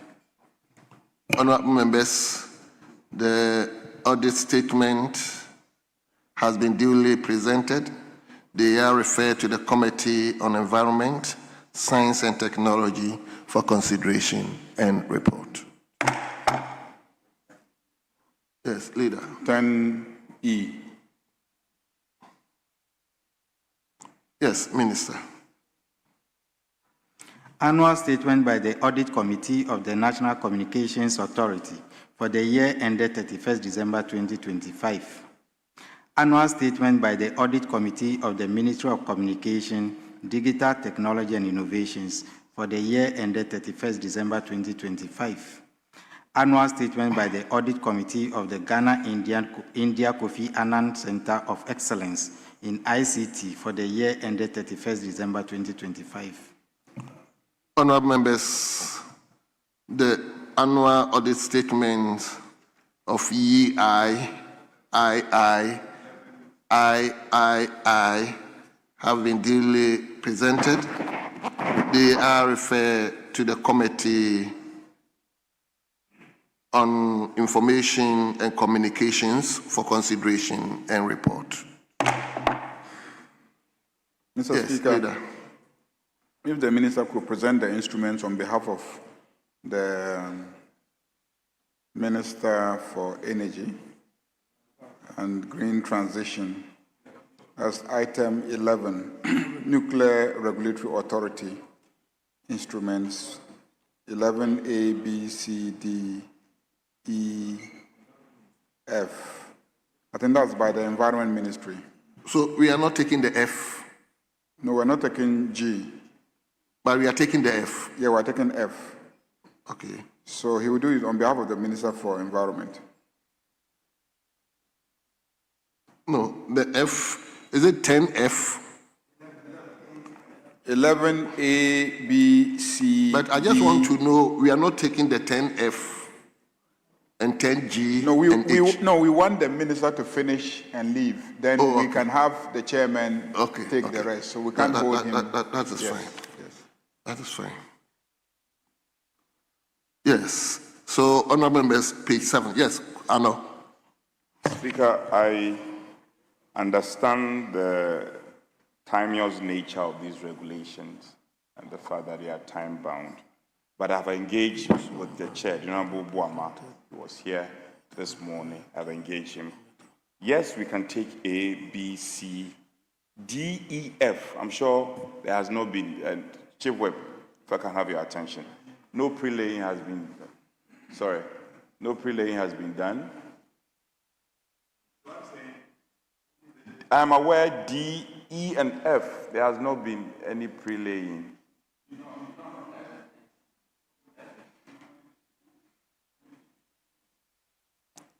Only G. Okay.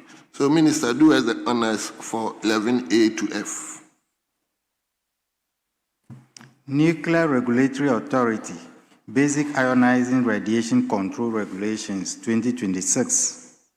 Nuclear Regulatory Authority, Nuclear Installations Site Evaluation Regulations 2026. Nuclear Regulatory Authority, Integrated Management Systems Regulations 2026. Nuclear Regulatory Authority, Emergency Preparedness and Response Regulations 2026, Nuclear Regulatory Authority, Design of Nuclear Installations Regulation 2026, Nuclear Regulatory Authority, Construction of Nuclear Installations Regulation 2026. Honorable members, the regulations on 11A, B, C, D, E, and F have been duly presented. They are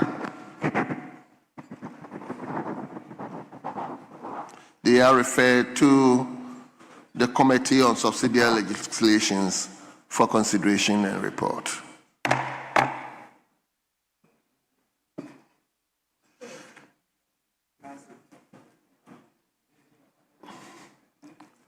Yes. With your consent. Speaker, given the peculiar nature of the instruments, we pray that the leadership of the Environment Committee be joined to the subsidiary legislation to do the consideration of the instruments and present the report. Yes, Honorable Frank, another please. Speaker, I'm in support with that call. So, honorable members, I direct that the leadership of Environment, Science and Technology Committee join the subsidiary legislation in consideration of the instruments. Yes. We can now take item numbered F, 10, 10F. 10F.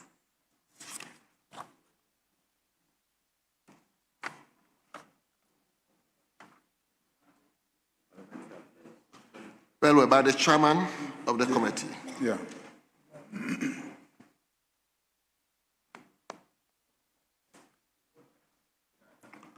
Parliamentary Affairs. Yes. Table. Report of the Committee on Parliamentary Affairs on the Parliament Transition Bill 2026. Honorable members, the report has been duly presented. I direct that the report be distributed to honorable members. G. Chairman is here.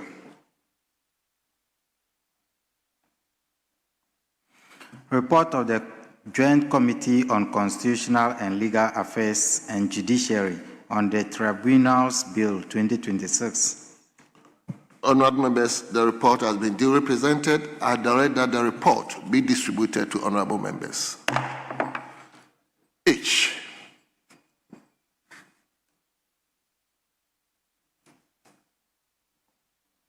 Report of the Committee on Constitutional and Legal Affairs on the Conduct of Public Officers Bill 2026.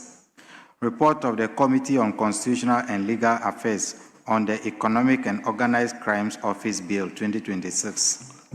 Honorable members, the reports of HI, II have been duly presented. I direct that the reports be distributed to honorable members.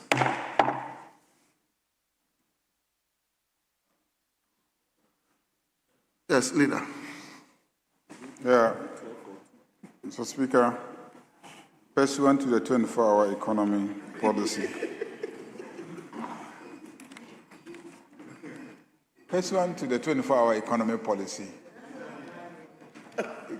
who says it doesn't apply to Parliament? No, this shift of Parliament will adjourn and then the second shift will come. Yeah. Mr. Speaker, I think we've done 5 hours. Yes, we've done 5 hours, so we're in your hands. Well, I know the leadership. Speaker, the majority leader a while ago was inviting us to be part of a narrative on the 24-hour economy, but we will not yield to that invitation. And Speaker, so we are squarely in your hands. We can do a lot so that we can make up with the business of Friday.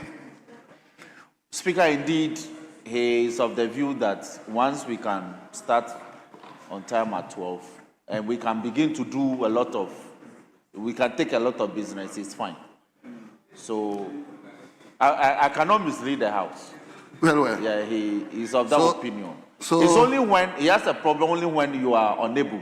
But if you are able at midday, then we can do business. Yes. So now, personally, I have developed a policy. 12 is 12. 12 is, I agree with you. Yes, so 12 we will start.